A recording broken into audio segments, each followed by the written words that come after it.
Welcome to Sleep for Stories.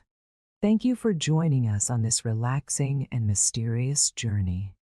Let us know in the comments where in the world you're watching from and what time it is for you. If you enjoy these stories, don't forget to subscribe to the channel, give this video a thumbs up, and turn on notifications so you don't miss any future tales. Wishing you a peaceful listening experience and a restful sleep.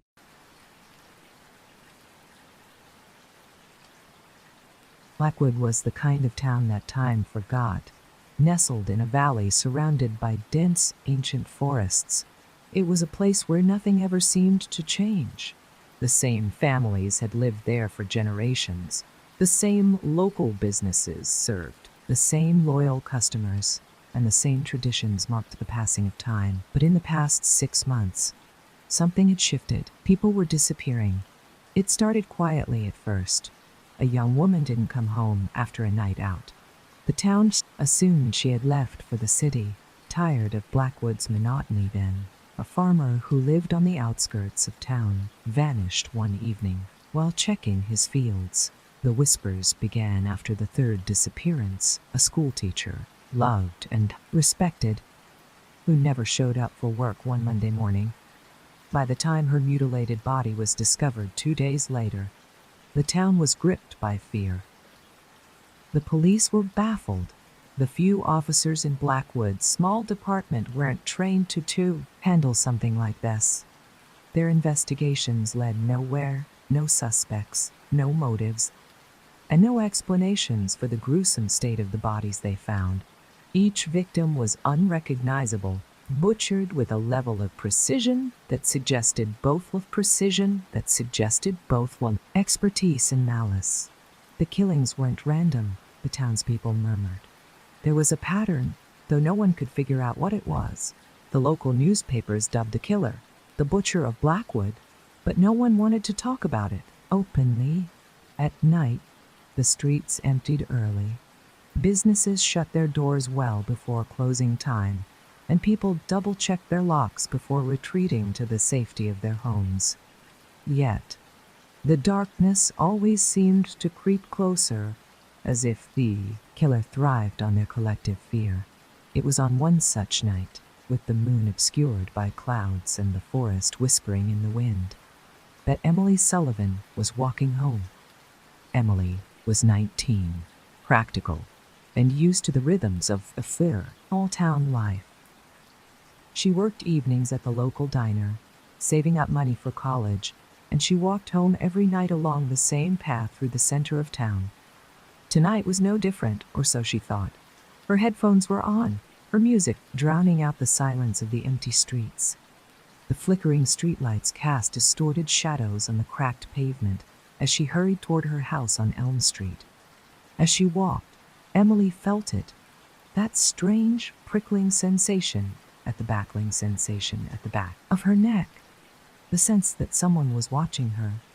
She pulled her headphones off and glanced over her shoulder. The street was empty. The diner's neon sign flickered in the distance, but there was no one behind her. No footsteps, no cars, nothing but the rustling of the wind through the trees. She shook her head and laughed nervously at herself. "Get it together, Em," she muttered, putting her headphones back on. She didn't see the shadow that slipped out of an alleyway behind her, moving silently along the edges of the street. As Emily approached the corner of Elm and Main, she noticed something odd.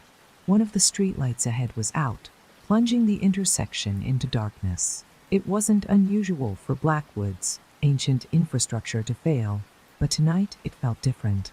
The darkness seemed deliberate, oppressive, as if it were waiting for her.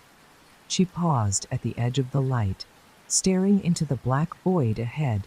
Her hand hovered over her phone, ahead in her pocket, debating whether to call someone. But who? The police? Her mom? She'd walked this way 100 times before and never had an issue. Telling herself she was being ridiculous, she took a deep breath and stepped into the shadows. The air felt colder here. The wind had died down, leaving the night eerily still. Her footsteps echoed faintly on the pavement, the sound unnaturally loud in the silence.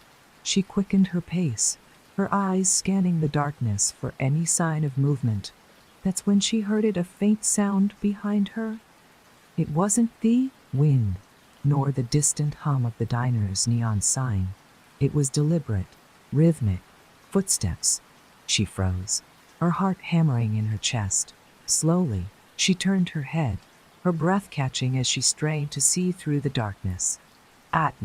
First, there was nothing, just the empty street, the faint glow of the diner sign far behind her. But then, a shadow shifted near the alleyway she had just passed. It was subtle, almost imperceptible, but it was enough. Emily didn't think. She ran. Her backpack bounced against her shoulders as she sprinted down Elm Street, her shoes slapping against the pavement. The sound of footsteps behind her grew louder, faster, matching her pace. She didn't dare look back. Every instinct screamed at her to keep going, to reach the safety of her house just a few blocks away. The darkened streetlight loomed ahead, its broken bulb marking the boundary between light and shadow. She reached it and darted into the next pool of light, her chest burning as she gasped for air. She slowed, just for a moment, glancing over her shoulder. The street was empty again. Was it my imagination? Oh, she whispered, doubling over and placing her hands on her knees. Her lungs ached, and her legs trembled from the sudden sprint. Then she saw it. A figure standing at the edge of the darkness, just beyond the circle of light. It was tall, motionless, its face obscured by shadow, but there was something in its posture, the way its head tilted slightly to the side, that made her blood run cold. It wasn't just watching her, it was studying her. Emily's mind screamed at her to move. But her body felt paralyzed. She stared at the figure, unable to tear her gaze away. Then, slowly, it took a step forward, its footfall echoing unnaturally loud in the still night. She bolted, her scream lost in the wind as she ran toward her house, the figure following close behind. Emily's heart pounded as she tore through the darkened streets, her sneakers slapping against the pavement. She could feel the figure behind her, its presence a suffocating weight that pressed on her back. The faint sound of footsteps echoed unnaturally in the empty air, growing louder, closer, more deliberate. She didn't dare look back again. Her house was just 2 blocks away. She focused on the porch light that glimmered faintly in the night. And the glaze in this men frappering, and then they scroll on distance, her only beacon of safety in the consuming darkness. Just a little further, she whispered, her voice shaky and breathless. The figure's pace quickened, its steps eerily rhythmic, almost inhuman. Emily's lungs burned. Her legs trembling as adrenaline pushed her beyond her limits. Her backpack slid off one shoulder, tangling in her arm. She flung it to the ground without hesitation, hoping it might slow whatever was following her. The sound of the backpack hitting the pavement barely registered. The footsteps never faltered. She reached her driveway and stumbled, nearly falling as she scrambled toward the porch. Her shaking hands fumbled for her keys. She could feel the figure closing these distance, its shadow stretching toward her like a hand reaching out of the void. Her fingers found the key, and she shoved it into the lock, twisting desperately. The door opened with a groan, and she threw herself inside, slamming it shut. Behind her, she locked the deadbolt and pressed her back against the door, her chest heaving as she struggled to catch her breath. The silence that followed was deafening. She pressed her ear to the door, listening for any sign of movement. Outside, nothing. No footsteps, no breathing, just the faint rustle of wind through the trees. Emily staggered backward, her legs giving out as she sank to the floor. She hugged her knees to her chest, her body trembling uncontrollably. Her cow to his Mary mind raced with questions. Who was that? What did they want? And how had they disappeared so quickly? Her phone buzzed in her pocket, making her jump. She pulled it out with shaky hands and saw a text from her mom. Working late tonight. Be home after midnight. Stay safe. Love you. Emily let out a shaky laugh. The normalcy of the message, The normalcy of the message. Almost surreal after what she'd just experienced. She typed a quick reply, her fingers still trembling. I'm fine. Love you too. She sat there for several minutes, her back against the door, trying to convince herself she was safe. The house was quiet, familiar, every creak and groan of the old wood comforting in its normalcy. But as her breathing steadied, something felt off. The living room was darker than usual. She glanced at the overhead light, but it was off. She had the overhead light, but it was off. She had left it on that morning. Her eyes flicked to the curtains, which hung half-closed over the window. She could have sworn she had drawn them fully shut before leaving for work. A cold realization crept over her. Slowly, she got to her feet, her bare toes curling against the wooden floor. Her gaze darted around the room, scanning for anything out of place. The shadows seemed deeper, the corners darker. She told herself it was her imagination, a lingering effect of the fear still gripping her. But then she heard a faint, almost imperceptible sound. A creak coming from upstairs. Her blood ran cold. She froze, her eyes snapping toward the staircase. The house had always made noises, but this was different. Was deliberate. Her phone was still in her hand. She opened the keypad and dialed 911, her thumb hovering over the call button, but she hesitated. What would she even say? That she'd heard a noise? That someone might be in the house? The operator would ask if she'd seen anything, and she hadn't. Not here, at least. The sound came again, louder this time. Another creak, followed by the faintest hint of movement. Emily's breath caught in her throat. Her legs screamed at her throat. Her to run, but there was nowhere to go. Her phone slipped from her hand, landing on the floor with a soft thud. She flinched at the sound, her eyes darting back to the staircase. The silence returned, thick and oppressive. Slowly, she crept toward the hallway, her back pressed to the wall. Her eyes remained fixed on the top of the stairs, watching for any sign of movement. Her hands brushed against the hall closet door, and she felt for the wooden baseball bat her dad had kept there since she was a kid. Her fingers closed around the handle, the weight of it grounding her. "Who's there?" she called, her voice barely above a whisper. It sounded ridiculous even to her own ears. No response came, but the tension in the air grew heavier, almost palpable. She took a step toward the staircase, gripping the bat tightly. Her knuckles were white, her breathing shallow. She listened for anything, a breath, a shuffle, anything that would confirm her worst fear. But the house was silent, and then she saw it. At the top of the stairs, barely visible in the darkness, was a figure. It was motionless, its face obscured by shadow, but Emily knew it was the same presence that had followed her. She could feel it, cold and malevolent, radiating from the figure like an invisible fog. The figure tilted its head slightly, the motion unnervingly slow, almost curious. Emily's grip on the bat tightened as she took a step back. The figure didn't move.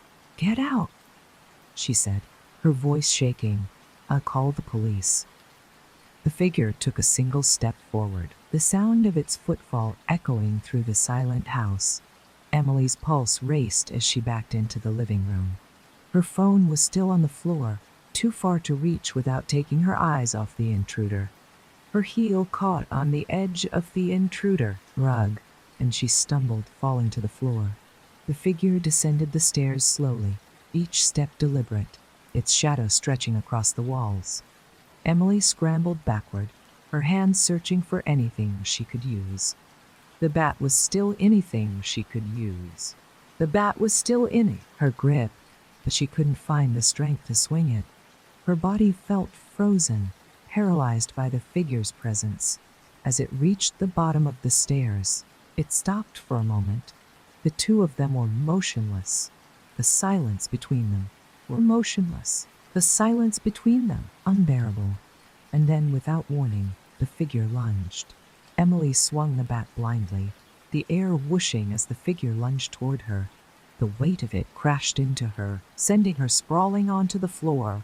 The bat slipped from her grip, clattering across the hardwood, her vision blurred with panic. But she could feel it cold, oppressive, and impossibly strong, pinning her down. She screamed, kicking and thrashing, but the figure was silent, its grip tightening on her arms. It didn't speak, didn't growl. It was as if the darkness itself had taken form and was pressing its will onto her. Emily's mind raced as she clawed at its face, her nails catching on something rough, almost fabric-like. A mask! Her fingers tore at it desperately, and for a split second she felt the material give way. The figure recoiled, letting out a low guttural sound that wasn't quite human. It staggered back, and Emily scrambled away, her hands fumbling for the bat. She fumbling for the bat, grabbed it and swung wildly, connecting with something solid. The figure grunted and fell backward, disappearing into the shadows of the hallway. Emily didn't wait to see if it was getting back up. She bolted for the door, flinging it open and stumbling out into the cold night air. Her bare feet slapped against the pavement as she ran down the street, her lungs burning with every breath. The houses around her were dark, the neighbors oblivious to the nightmare unfolding just yards away. She reached the diner 2 blocks away, its neon sign casting a faint red glow onto the empty street. The door was locked. She pounded on it with both fists, screaming for help. "Open up! Please, somebody!" The sound of her voice echoed in the still night, but no one answered. She turned, her back pressed against the glass, her eyes scanning the street for any sign of the figure. It was gone. The only movement came from the faint flicker of the street lights. Emily slid down to the ground, her chest heaving as she tried to catch her breath. She clutched the bat tightly, her knuckles white, her mind racing. What was that thing? Why had it followed her? And most terrifying of all, what would it do next? She didn't have to wait long for an answer. A faint scraping sound reached her ears, coming from the alley beside the diner. She froze, her heart hammering in her chest. The sound grew louder, deliberate, as if something was being dragged across the ground. Emily tightened her grip on the bat, her eyes locked on the mouth of the alley. The figure emerged slowly, its outline barely visible in the dim light. It stood taller now, its movements more deliberate, as if it had been toying with her before. The torn mask dangled loosely from its face, revealing a glimpse of pale skin and hollow, black eyes that seemed to absorb the light around them. Emily's body screamed at her to run, but she was done running. This thing, when it had chased her, invaded her home, and now it was here. As if it had all been some sick game. If it wanted her, it would have to fight for her. She stood, raising the bat, her legs trembling but steady. "Stay back," she said, her voice trembling but steady. "Stay back," she said, her voice firmer than she felt. "I'm not afraid of you." The figure tilted its head again, that same unnerving motion that made her stomach churn, and then it moved fast, impossibly fast, closing the distance between them. In seconds, Emily swung the bat with all her strength, but it caught the weapon mid-swing, yanking it from her hands with an almost casual ease. Panic surged through her as she stumbled backward, her hands scrambling for anything to defend herself. Her fingers found a loose piece of concrete on the ground, and she hurled it at the figure, striking it square in the chest. It barely flinched. Emily's mind raced. This thing wasn't human. It couldn't be. But what was it? And why was it after her? The figure stepped closer, its heavy footsteps echoing against the pavement. Emily's back hit the diner's glass door, and she realized she had nowhere left to go. Her breath hitched as the figure raised a hand, its fingers impossibly long and claw-like, reaching for her throat. And then the lights flickered. The neon sign above the diner buzzed loudly, its red glow intensifying for a brief moment before plunging the street into darkness. Emily felt the air shift.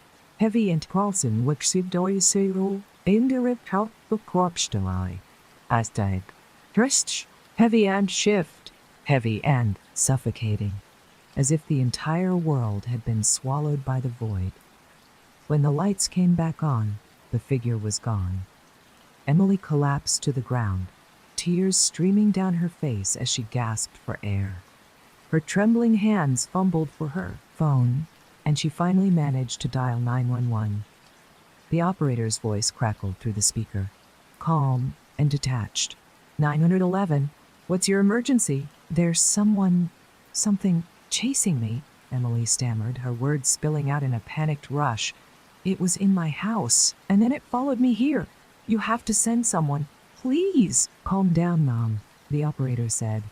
Where are you now? The diner on Main Street, Emily said, her voice cracking. Please hurry. We're dispatching an officer to your location, the operator assured her.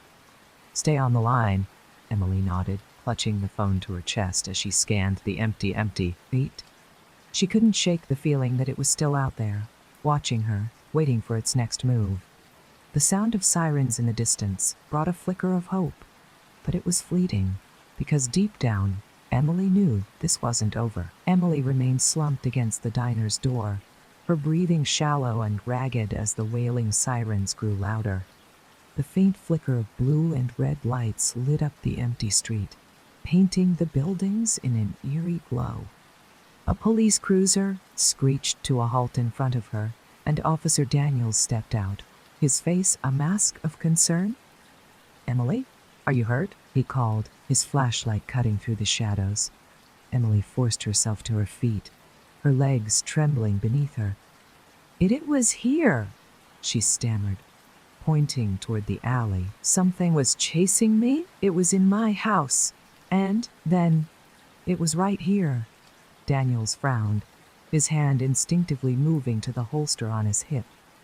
He glanced toward the alleyway, his beam of light revealing nothing but scattered trash and the faint glint of broken glass.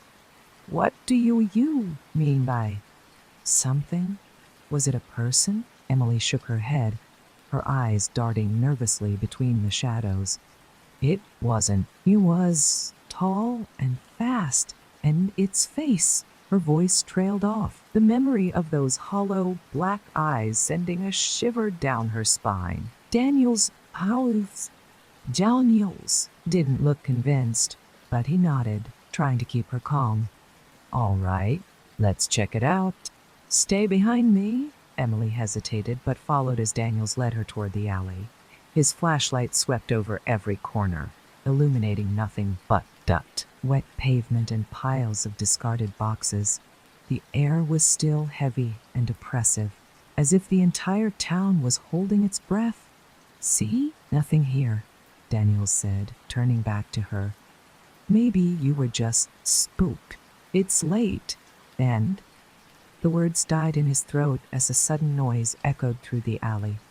A sharp, metallic scrape that sent a jolt of terror through Emily. Metallic scrape that sent a jolt of terror through Emily. She grabbed Daniel's arm, her nails digging into his uniform. Do you hear that? She whispered. Daniels nodded, his expression darkening. Stay close.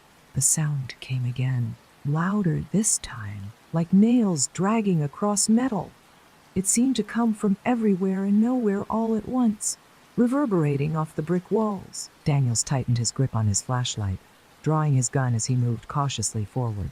Police! If someone's there, come out with your hands up. His voice was steady, commanding, but there was an edge of unease beneath the surface. The scraping stopped. The silence that followed was deafening. Emily's heart pounded in her ears as she pressed herself against the wall, her eyes darting nervously. Daniel stepped deeper into the alley, his flashlight sweeping over the darkened corners. And then it came. A shadow moved at the edge of the light. Too fast to follow, Daniels turned, his gun raised, but it was too late. The figure emerged from the darkness, its form impossibly tall, its movements fluid and inhuman. Emily screamed as it lunged at Daniels, slamming him against the wall with a sickening crack. Daniels' flashlight clattered to the ground, spinning wildly as the light danced across the alley. Emily froze, her body paralyzed with fear as the figure loomed over Daniels, its hollow eyes fixed on her now. The officer struggled weakly, but the figure's grip was unyielding, its claw-like hands pinning him effortlessly. "Run," Daniels choked out, his voice barely a whisper. Emily didn't need to be told twice. She turned and sprinted back toward the street, her legs moving on pure adrenaline. Behind her she heard a guttural, unnatural growl, followed by a wet, tearing sound that made her stomach turn. She didn't look back. The street was empty when she emerged, the police cruiser still parked with its lights flashing. She yanked the door open and climbed inside, slamming it shut behind her. Her hands fumbled for the radio, her breath coming in panicked gasps. "This is Officer Daniels' car," she screamed into the receiver. "Something's attacking him. Send backup, please." Static crackled in response, followed by a garbled voice. "Stay in the vehicle. Units are en route." Emily dropped the receiver and locked the doors, her fingers trembling as she gripped the steering wheel. Her eyes scanned the street, every shadow a potential threat. She could still hear the faint sounds of struggle coming from the alley, but she didn't dare move. Minutes felt like hours as she waited, her body tense and ready to bolt at the first sign of movement. Finally, the sound of approaching sirens broke the silence. 2 more police cruisers arrived, their lights cutting through the gloom as officers spilled out, guns drawn. Emily stumbled out of the car, her legs weak.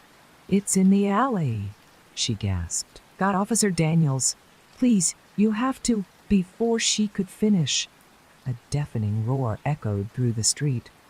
The officers turned toward the alley, their flashlights converging on the darkness. For a moment, everything was still. Then, the figure emerged. It moved like a shadow come to life, its form shifting and twisting in the light. The officers shouted commands, their voices overlapping in chaos, but the figure didn't stop. It lunged forward, faster than any of them could react.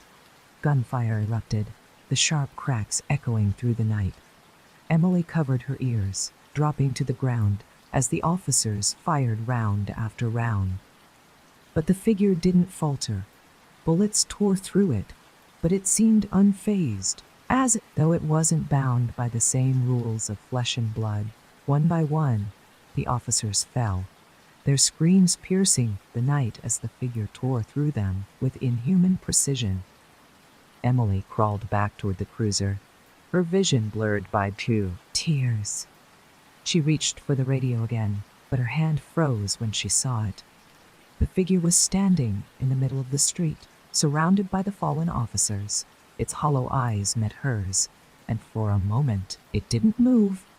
It just stared, its gaze heavy and unyielding. Then, slowly, it tilted its head, as if mocking her, and with that, it turned and disappeared into the shadows, leaving nothing but silence in its wake.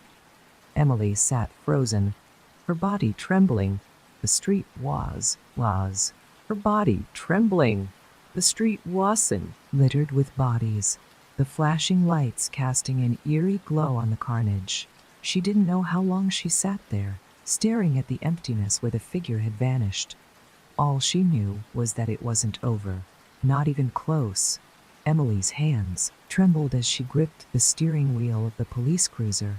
Her mind raced, but every thought led to the same horrifying realization. She was completely alone. The figure, whatever it was, had disappeared into the shadows, but its presence lingered, heavy and oppressive. The flickering red and blue lights cast the empty street in eerie, shifting hues, illuminating the carnage left behind. She couldn't stay here. She knew that much. The figure could return at any moment, and she would return at any moment. And she wouldn't survive if it did. Forcing herself to focus, Emily turned the key already in the ignition. The cruiser roared to life, the engine sound breaking the suffocating silence. Her fingers fumbled with the gear shift, her eyes darting toward the alley. It was empty, but the darkness there seemed alive, watching with a shaky breath. She put the car into drive and floored the gas pedal. The tires screeched against the pavement as the cruiser sped down Main Street. She had no warning. 9th Street, destination in mind, just away. Away from the diner, away from the bodies, and away from whatever monstrosity had torn through the night. As the town blurred past her, her mind replayed the events over and over. The figure's hollow eyes, its hollow eyes, impossible speed, the way it seemed impervious to bullets. None of it made sense. It wasn't human. It couldn't be. The cruiser's radio crackled, pulling her from her thoughts. A garbled voice came through, distorted but urgent. Unit 27. Report. Officer down. Possible. Hostile. Backup en route. Emily grabbed the microphone, her knuckles white as she pressed the button. This is Emily Sullivan, she said, her voice trembling. I'm in Officer Daniels's old cruiser. He's gone. Everyone's gone. It's not human. The radio cut to static, then went dead. Emily stared at it, her pulse quickening. The cruiser's dashboard lights flickered, and the engine let out a sputtering groan. No, she muttered, slamming her palm against the steering wheel. The car shuddered, its speed dropping as the engine struggled to stay alive. She glanced at the gas gauge. It was full. Whatever was happening, it wasn't mechanical. The headlights dimmed, and Emily's stomach sank. The darkness ahead seemed to swell, closing in on her like a living thing. The cruiser coasted to a stop, the engine cutting out completely. Emily sat frozen, her breath shallow as the silence enveloped her once more.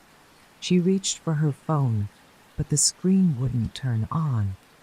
It was dead, too. Panic set in as she looked around. The shadows outside the car growing thicker, almost tangible. She locked the doors, her hands trembling as she scanned the street for any sign of movement. Then she heard it, a faint tapping sound coming from the roof of the car, slow and deliberate, like the ticking of a clock. Emily's chest tightened as her eyes darted upward, her body frozen in place. The tapping grew louder, heavier, until it became a rhythmic thudding. Whatever was on the roof was massive. Tears streamed down her face as she gripped the bat still lying in the passenger seat. Her fingers closed around the handle, her knuckles white. She couldn't just sit here. She had to do something. Summoning every ounce of courage she had left, Emily threw open the driver's side door and bolted. The cold night air bit at her skin as she sprinted down the street. Her bare feet slapping against the pavement. She didn't look back. She didn't need to. She could hear it following her. The sound of heavy, deliberate footsteps echoed behind her, each one sending a jolt of terror through her body. The figure was toying with her, keeping its distance but letting her know it was there. Emily's legs burned as she pushed herself harder, her lungs screaming for air. She turned onto a side street, her eyes scanning for anything resembling shelter. Ahead, she saw the faint outline of an old church, its steeple rising against the dark sky. The building was abandoned, its windows boarded up, but it was her only option. Emily threw herself at the heavy wooden doors, her shoulder slamming against it and the weathered wood. The door creaked but didn't budge. She pounded on it with both fists, her voice hoarse as she screamed, "Please, let me in!" The footsteps grew louder, closer. Emily turned, her back pressed against the door as the figure emerged from the shadows. It stood at the edge of the street, its hollow eyes fixed on her. For a moment, it didn't move. Then, slowly, it didn't move, raised one long, claw-like hand and pointed at her. Emily's breath hitched as the door behind her suddenly gave way. She stumbled backward into the dark interior, the door slamming shut behind her. She turned, her eyes adjusting to the dim light filtering through the cracks in the boarded windows. The church was silent, its pews covered in a thick layer of dust. Cobwebs hung from the rafters, and the air was heavy with the scent of decay. Emily pressed her back against the door, her chest heaving as she tried to catch her breath. A faint sound echoed through the building, a low, guttural growl. Emily's blood ran cold as she realized she wasn't alone. She tightened her grip on the bat, her eyes scanning the shadows. The growl grew louder, reverberating through the empty space. Emily took a step forward, her body trembling as she followed the sound. In the center of the church, beneath the broken remains of the altar, something moved. At first, it was just a shadow, shifting and writhing in the dim light. But as Emily stepped closer, the shadow took form. It wasn't the figure from the street. This was something else, something worse. A pair of glowing red eyes appeared, staring at her from the darkness. The growl deepened, and the shadow rose, its form stretching unnaturally as it filled the space. Emily stumbled backward, her heart racing as the creature stepped into the light. It was massive, its body covered in jagged, spiked armor that shimmered like oil. Its claws scraped against the floor, leaving deep gouges in the wood. The air around it seemed to vibrate, thick with an energy that made it hard to breathe. Emily raised the bat, her hands shaking. "Stay back," she whispered, though she knew it was useless. The creature tilted its head, a low, rumbling laugh escaping its throat. It took a step toward her, its claws clicking against the floor. Emily gritted her teeth, her fear giving way to a surge of defiance.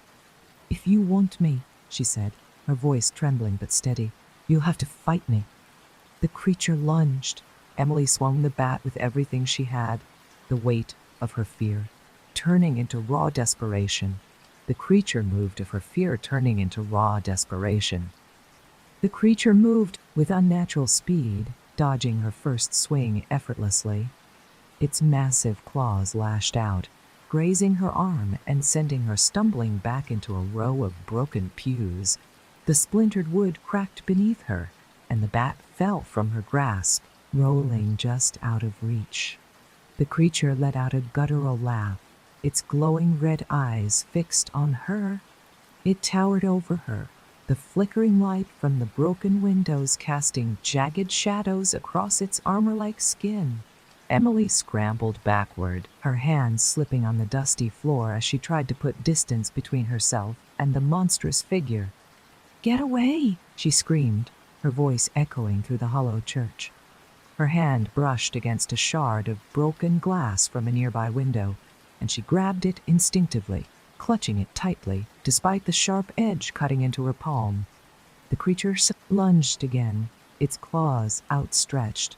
Emily slashed at it wildly with the glass, the sharp edge catching its arm. To her shock, the creature let out a roar of pain, its black, oily blood dripping onto the floor.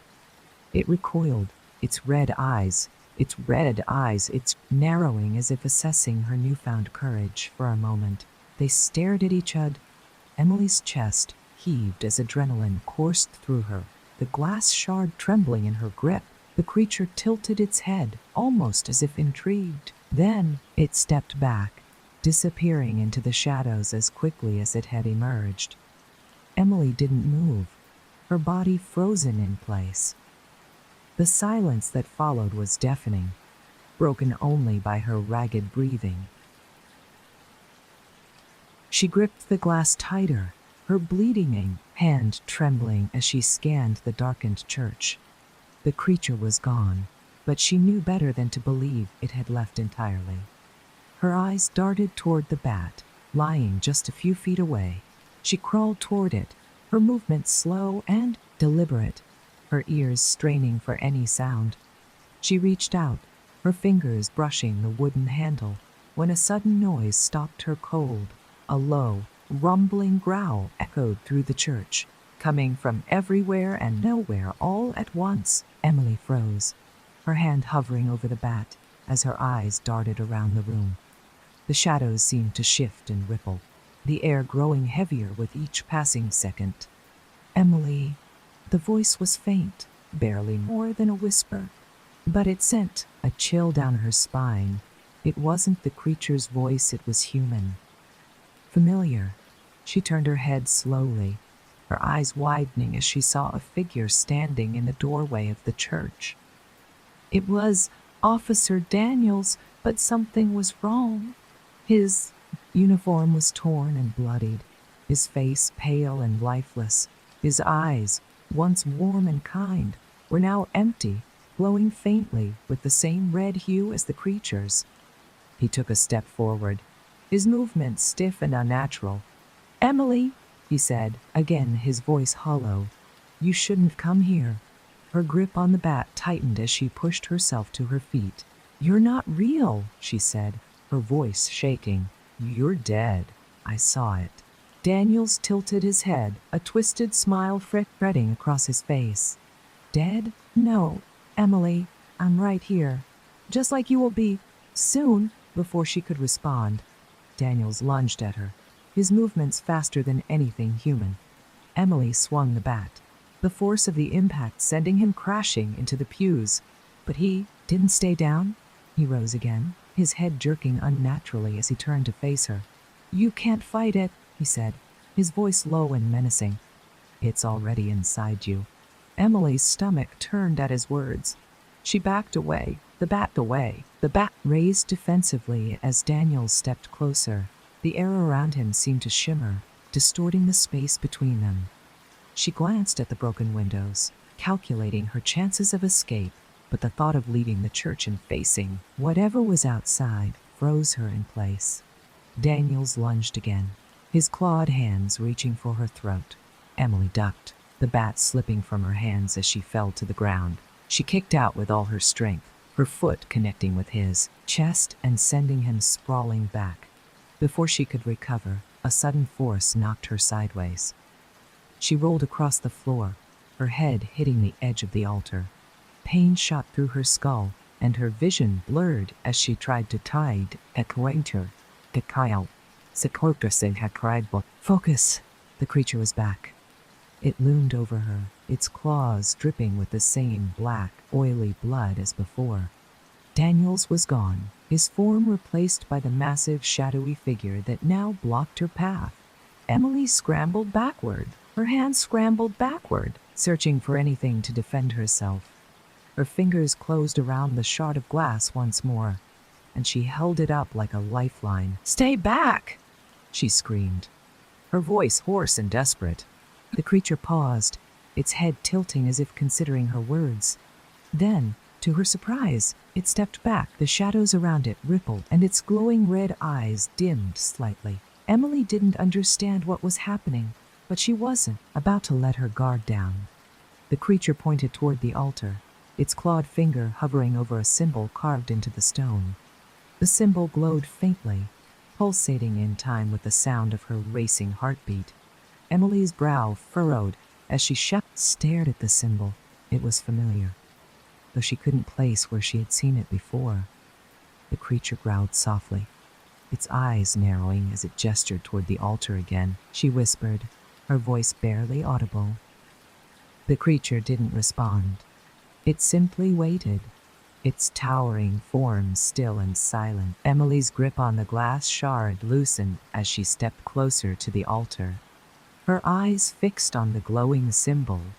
The light seemed to pull her in, filling her mind with fragmented images and memories she didn't recognize. The creature's growl deepened, snapping her out of the trance. She looked up, her fear replaced by a growing sense of unease. Whatever this thing was, it wanted something from her, and she wasn't sure if she had a choice. Emily's trembling hand reached toward the glowing symbol etched into the altar. The faint pulsations of light seemed alive, beating like a heartbeat in the suffocating silence of the church. The creature loomed nearby, its hulking shadow twisting unnaturally against the cracked walls. But it didn't attack. It watched, waiting. Its red eyes dimmed slightly, as if urging her forward. "What are ours? You?" Emily whispered, her voice barely audible over the pounding in her ears. Her fingers hovered over the symbol, a strange warmth emanating from the carved stone.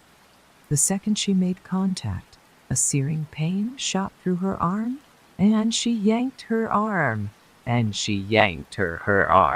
Hand back with a scream. The glow intensified, flooding the church with an otherworldly light. Emily stumbled backward, shielding her eyes as the symbol burned brighter, its once faint pulses now a blinding strobe. The creature let out a guttural roar, its claws scraping against the wooden floor as it recoiled from the light. Then came the sound, a deep, resonating hum that seemed to come from everywhere and nowhere all at once. It vibrated through the air, the walls, and up Emily's very bones. The symbol on the altar began to shift, its edges bleeding into the stone like liquid fire, forming new patterns. The air grew heavier, crackling with unseen energy, and Emily felt a strange pull in her chest, a connection she couldn't explain. The creature roared again, louder this time.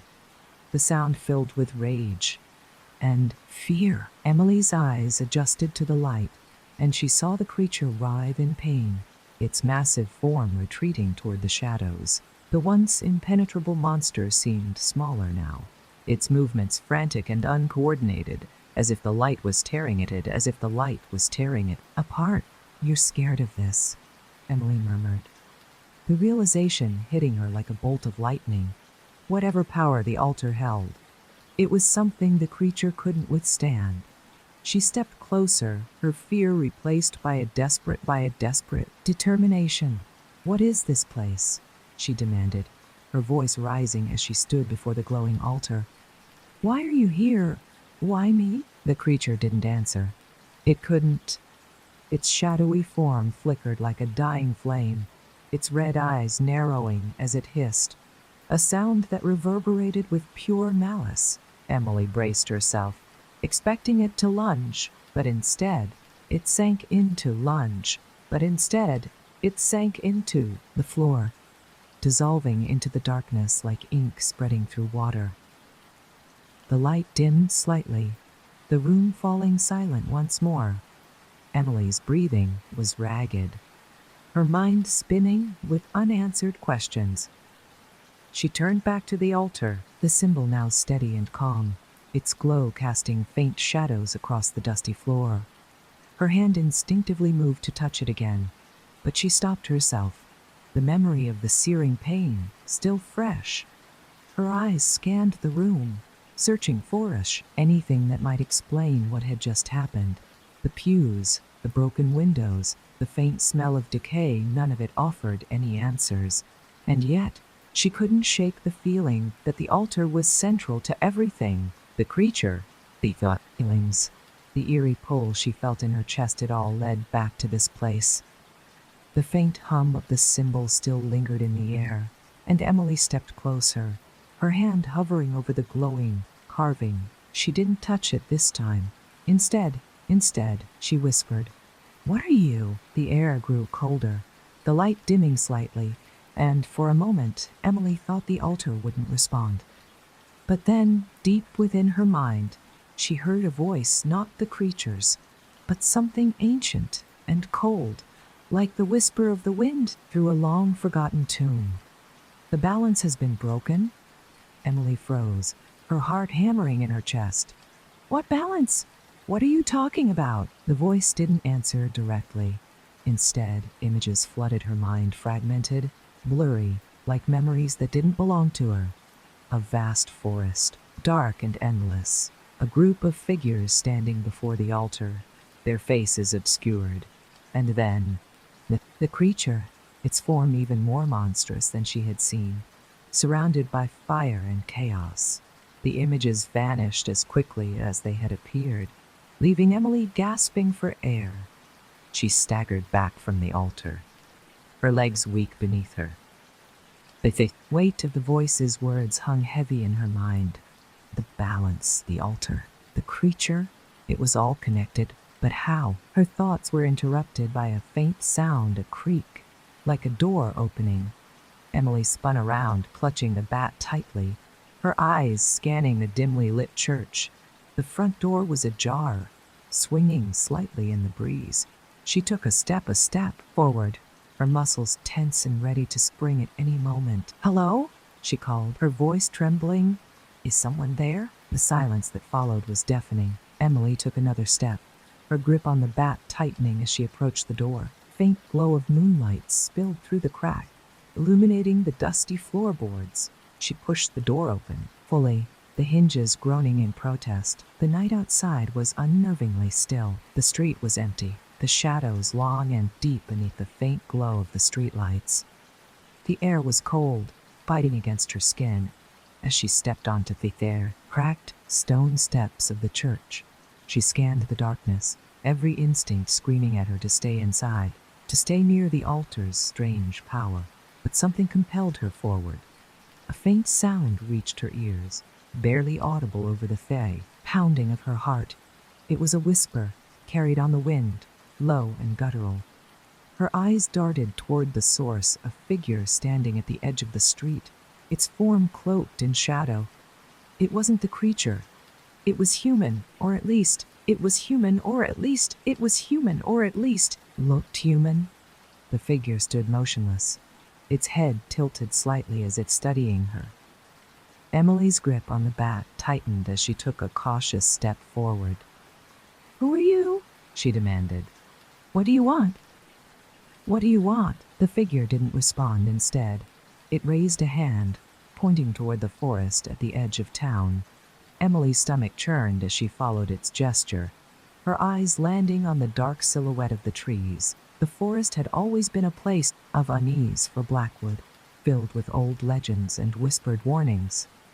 She had never dared venture into it at night. The figure lowered its hand and took a step back, melting into the shadows.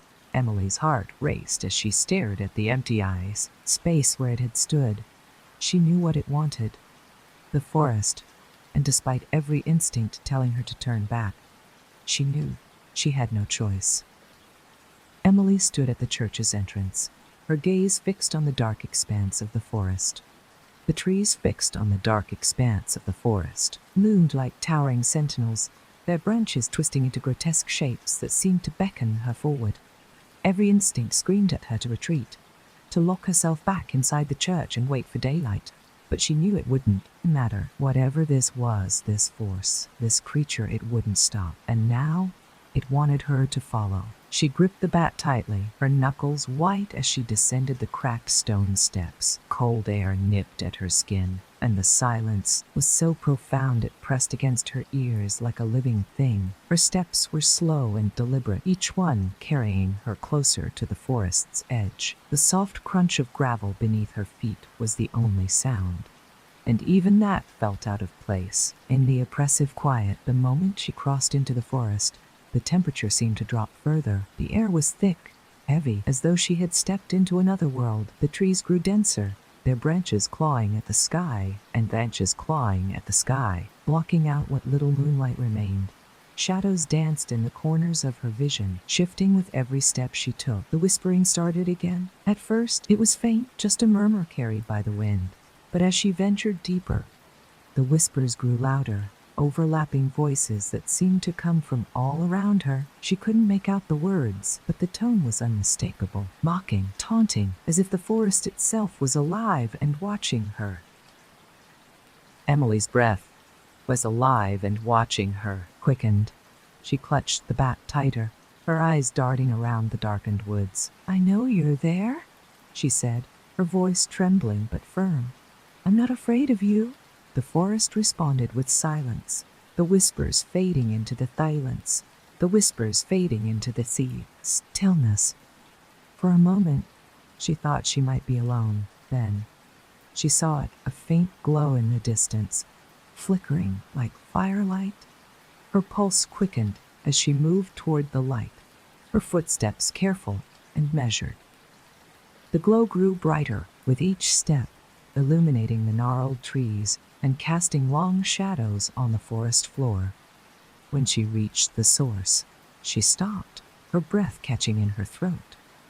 It was a clearing, and at its center stood another altar, one in the church but larger, more ancient. The stone was cracked and weathered, its surface covered in glowing runes that pulsed with an eerie red light. Surrounding the altar were figures, 6 of them draped in tattered black robes. Their faces were obscured, but their hands were raised, and their voices joined in a low, guttural chant that seemed to vibrate through the air. Emily crouched behind a tree, her heart pounding as she watched the ritual unfold. The figures swayed in unison, their movements slow and deliberate, as if they were part of some terrible, otherworldly dance.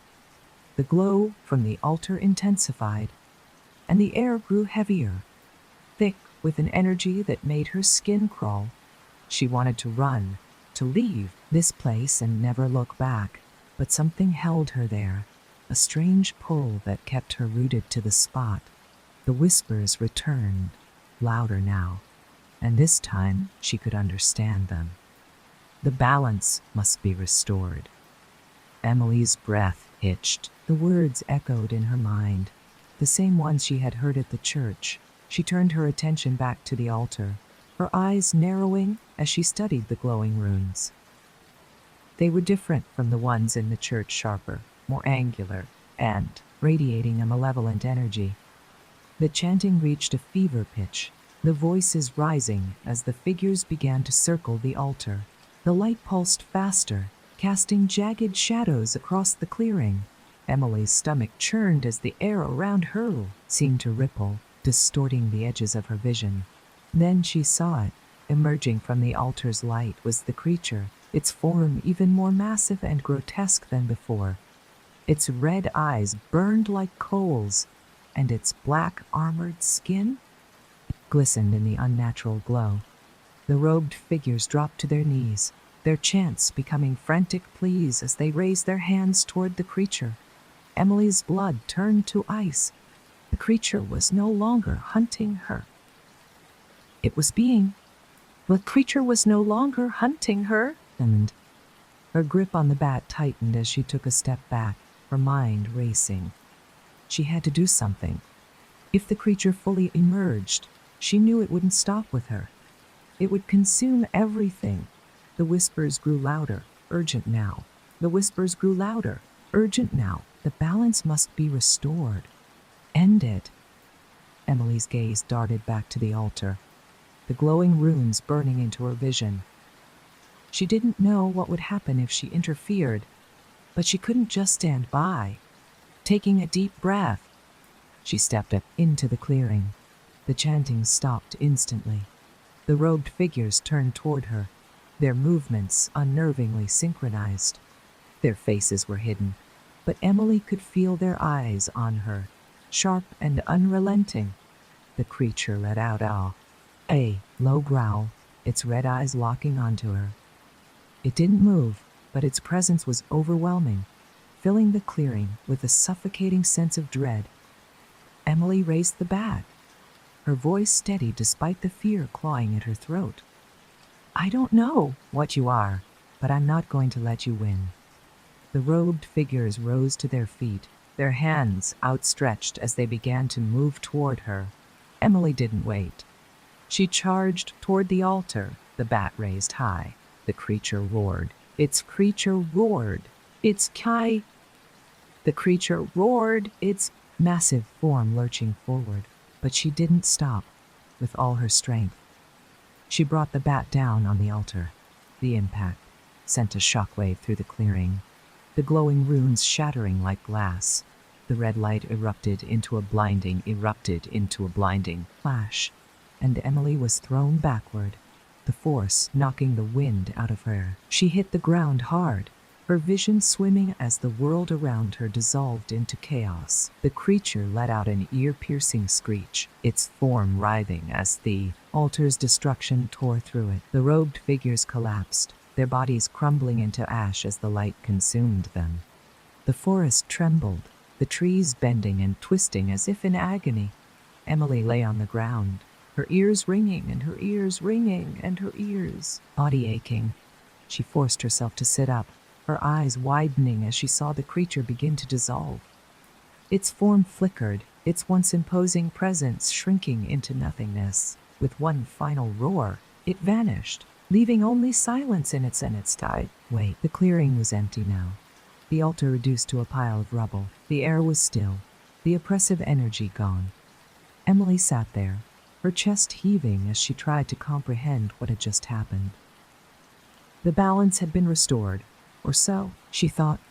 Emily sat in the clearing, her body trembling as the weight of everything she'd endured pressed down on her. The silence in the forest was overwhelming, almost deafening after the chaos that had just unfolded. She stared at the chaos that had just unfolded, shattered remains of the altar, the glowing runes now completely extinguished.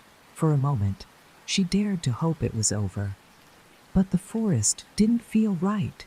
The air was still heavy, thick with an energy that seemed to linger, even though thick with an energy that seemed to linger, even though the creature and the robed figures were gone. The trees around her swayed gently, but there was no wind.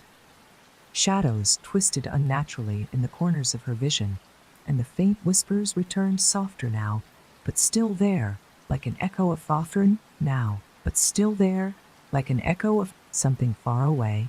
Emily forced herself to stand, her legs weak and unsteady. She clutched the bat, her knuckles white as she turned in a slow circle, scanning the tree line. "What now?" she whispered to herself, her voice barely audible. The whispers grew louder, forming words that sent a chill down her spine. "It is not finished." Emily froze, her heart hammering in her chest. "What do you mean?" she said aloud, her voice shaking. "I destroyed it. It's gone." The forest seemed to shudder in response, the ground beneath her feet trembling slightly. The whispers became clearer, more distinct, though they didn't come from a single direction. The balance was broken and cannot be restored. Panic surged through her. "I did what you wanted. I stopped it. What else am I supposed to do?" The whispers didn't answer. Instead, the ground beneath the ruined altar began to shift. The rubble trembled, pieces of stone levitating slightly before falling back to the earth. Emily stepped back, her grip on the bat tightening as the movement grew more violent. Cracks spread outward from the altar's base, dark and jagged, like veins crawling across the forest floor. A low, guttural sound emerged from the earth, deep and resonant. Unlike anything Emily had ever heard, wasn't the creature's roar. This was something older, more primal, and infinitely more terrifying. The cracks widened, and a faint red glow seeped out, casting an eerie light across the clearing. "No," Emily whispered, shaking her head. "This can't be happening." The ground beneath the altar collapsed, revealing a dark chasm that seemed to stretch endlessly downward. From its depths came the glow pulsing, alive, and the unmistakable sense of something rising. Emily stumbled back, her breathing ragged as she watched the chasm widen.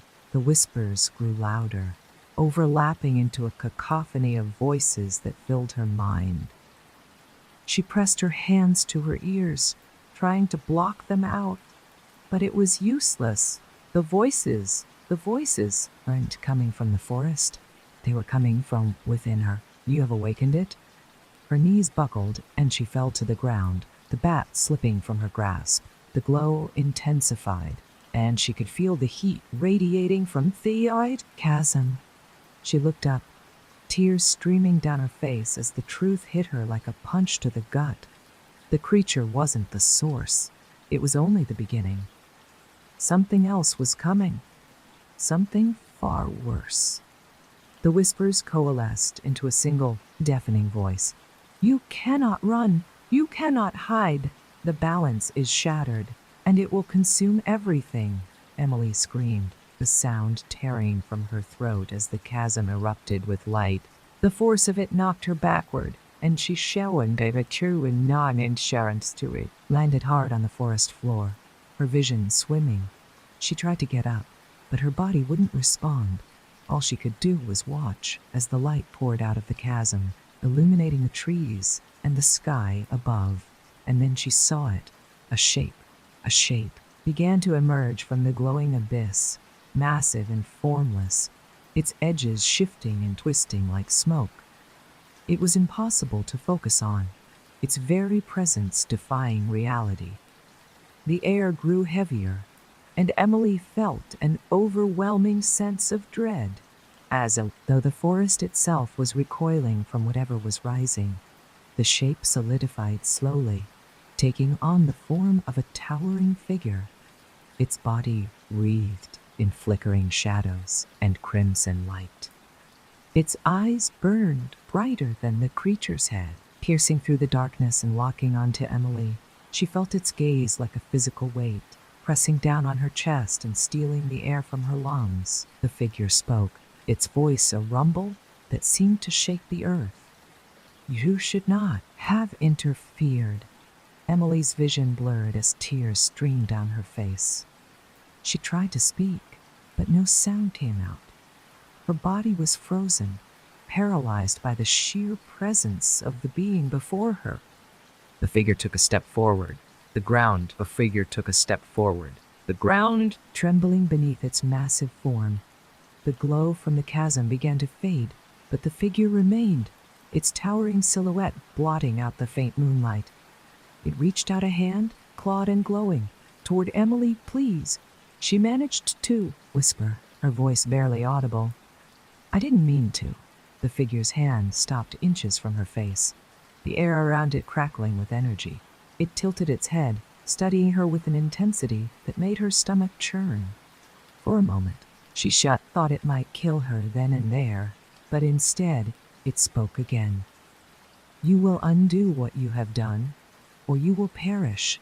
Before she could respond, the figure dissolved into shadow, its form scattering like smoke in the wind.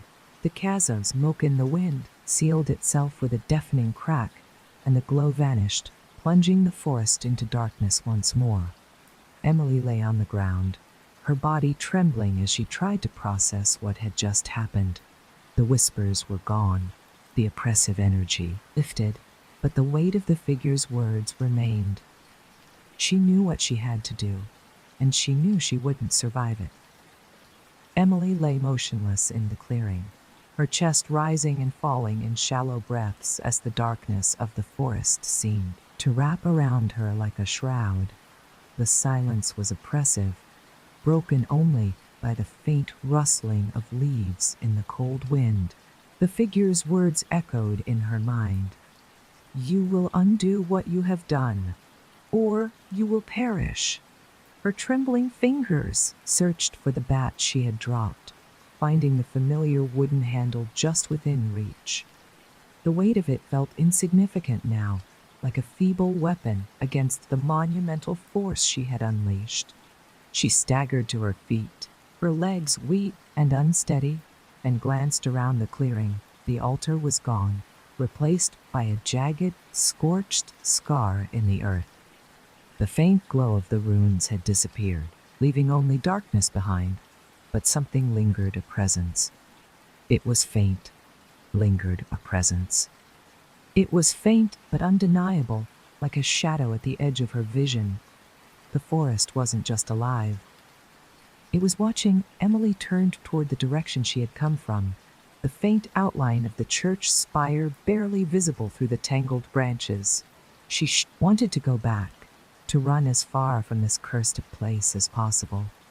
But deep down, she knew the church wouldn't protect her now. Nothing would. Not until she found a way to undo what had been set into motion.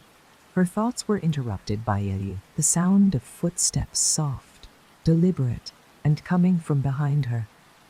She froze, gripping the bat tightly as her breath caught in her throat.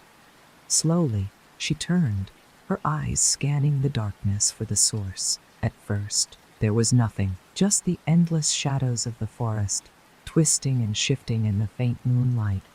Then, a figure emerged from the trees. It wasn't the towering creature or the robed figures she had seen before. This figure was human, or at least, it looked human, or at least, it looked human.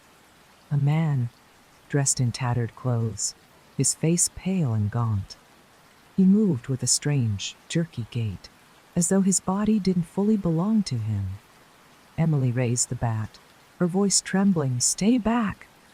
I don't know who you are, but I'll use this if I have to." The man stopped, his head tilting slightly as he studied her. His eyes were hollow, empty pits that seemed to suck in the light around them. When he spoke, his voice was low and rasping, like dry leaves scraping against stone. "You shouldn't be here." Emily tightened her grip on the bat, taking a cautious step back. "Trust me, I didn't want to be here, but I don't think I have a choice." The man's expression didn't change. He took another step forward, his movements slow but deliberate. "You've woken it," he said, his voice filled with something between anger and sorrow. "Do you even understand what you've done?" Emily's pulse quickened. "No," she admitted, her voice breaking. "I don't. But I didn't ask for this. I didn't ask for any of it." The man let out a hollow laugh, the sound chilling in its emptiness. "No one ever does, but that doesn't change the price." Emily swallowed hard, the weight of his words sinking in. "What is it? That thing? Why is it after me?" The man's gaze shifted to the scar in the earth, his hollow eyes narrowing. "It's not after you," he said. "It's after everything. The balance that kept it sealed is gone. You broke it, and now it's free." Emily's mind raced, the events of free. Emily's mind raced, the events of for the night playing over and over in her head. "But I destroyed the altar, I thought." "You thought wrong," the man interrupted, his tone sharp. "Destroying the altar didn't stop it. It just unleashed the final lock. Now it's only a matter of time before it consumes everything." Emily's knees buckled, and she leaned against a tree for support. "There has to be a way to stop it," she said, her voice desperate. "You said I could undo it. How?" The man hesitated, his gaze darkening. "There's a way," he said slowly, "but it's not something you'll survive." Emily's heart sank. "What do you mean?" He stepped closer, his shadow stretching unnaturally across the forest floor. "The altar was only one piece of the seal. The other pieces are scattered, hidden in places even worse than this. To fix the balance, you'd have to find them all and restore what was broken." Her stomach turned at the thought. "And if I don't?" The man's hollow eyes locked onto hers. "Then the world dies." Emily's breath caught in her throat. The enormity of the situation pressed down on her, threatening to crush her completely. She wanted to scream, to cry, to run, but none of that would change what she had to do. She straightened, gripping the bat tightly as she steadied herself. "Tell me where to start." The man studied her for a long moment, his expression unreadable. Then he nodded, his movements slow and deliberate. "There's another altar," he said, "deeper in the forest, but it's guarded. And if you thought the creature you saw tonight was bad, you've seen nothing yet." Emily swallowed hard, the fear clawing at her insides. But she nodded. "I'll find it." The man tilted his head again, a faint smile tugging at his lips. "You're either brave or foolish. Maybe both." He turned, his form dissolving into the shadows as he spoke one last time. "If you survive, we'll speak again. If you survive, will speak again. Not, well, it won't matter. Emily stood alone in the clearing, the weight of her task pressing down on her. The whispers had returned, softer now, but insistent, urging her forward. She took a deep breath and stepped into the darkness, the forest closing in around her like a living thing. She didn't know what awaited her, but she knew one thing for certain. This was only the beginning. Emily tightened her grip on the bat as she trudged deeper into the forest, the whispers growing louder with each step. They weren't words anymore, just sounds, disjointed and chaotic, like fragments of voices tangled in the wind. The darkness pressed against her, and the trees seemed to close in, their twisted branches clawing at us, clawing at us, clawing at us. The sky. She didn't look back. She couldn't. Her feet crunched on the uneven ground, the faint glow of moonlight filtering through the thick canopy above. Every now and then, she thought she saw movement in the shadows, figures darting between the trees, too quick to catch. Her breath came in shallow gasps as she pushed forward, her mind racing with questions she couldn't answer. What was the seal? Who or what was guarding the next altar? And how was she supposed to fix something so ancient, so beyond her understanding? The air grew colder as she descended into a narrow ravine, the path winding between jagged rocks covered in moss. The whispers faded slightly, replaced by a low rhythmic hum that seemed to vibrate through the ground. Emily's pulse quickened as she followed the sound, her steps cautious and deliberate. The ravine opened into a small clearing, and at its center stood another altar. This one was different from the first. It was larger, made of dark stone that seemed to absorb the light around it. Strange symbols were carved into its surface, glowing faintly with a pulsating blue light. The hum grew louder as she approached, and the air seemed to vibrate with unseen energy. But the altar wasn't unguarded. A figure stood before it, its back to her. At first glance, it looked human, a man, dressed in ragged clothes, his hair long and matted, but something about him was wrong. His movements were too rigid, too precise, as if he were a puppet controlled by invisible strings. Emily froze, her heart pounding as she gripped the bat tighter. The figure didn't move, but she could feel its presence, heavy and oppressive. The whispers returned, more insistent now, urging her forward. "Who are you?" she called, her voice shaking. The figure turned slowly, its head tilting at an unnatural angle. Its face was pale and gaunt, its hollow eyes glowing faintly with the same blue light as the altar when it spoke. Its voice was distorted, likewise was distorted, like multiple voices speaking at once. "You should not be here." Emily swallowed hard, her grip on the bat tightening. "I don't want to be here," she said, her voice trembling. "But I don't have a choice." The figure took a step toward her, its movements jerky and unnatural. "The balance is broken," it said, "and you are its catalyst." Emily's mind raced. "I didn't mean to break anything," she said. "I just want to fix it." The figure stopped, its hollow eyes narrowing as it studied her. "Fixing it requires sacrifice," it said. "Are you prepared to give everything?" Emily hesitated, her fear warring with her determination. "If it means stopping this, whatever this is, then yes." The figure tilted its head, as if considering her words. Then it raised a hand, and the glow from the altar intensified, casting long shadows across the clearing. The hum grew louder, and the air became thick with energy. "You must prove yourself," the figure said. "Only then will the path reveal itself." Before Emily could respond, the ground beneath her feet began to shake. The altar's glow pulsed rapidly, and the hum grew into a deafening roar. The figure stepped back, disappearing into the shadows as the earth cracked open around the altar. From the chasm emerged something sealed, monstrous.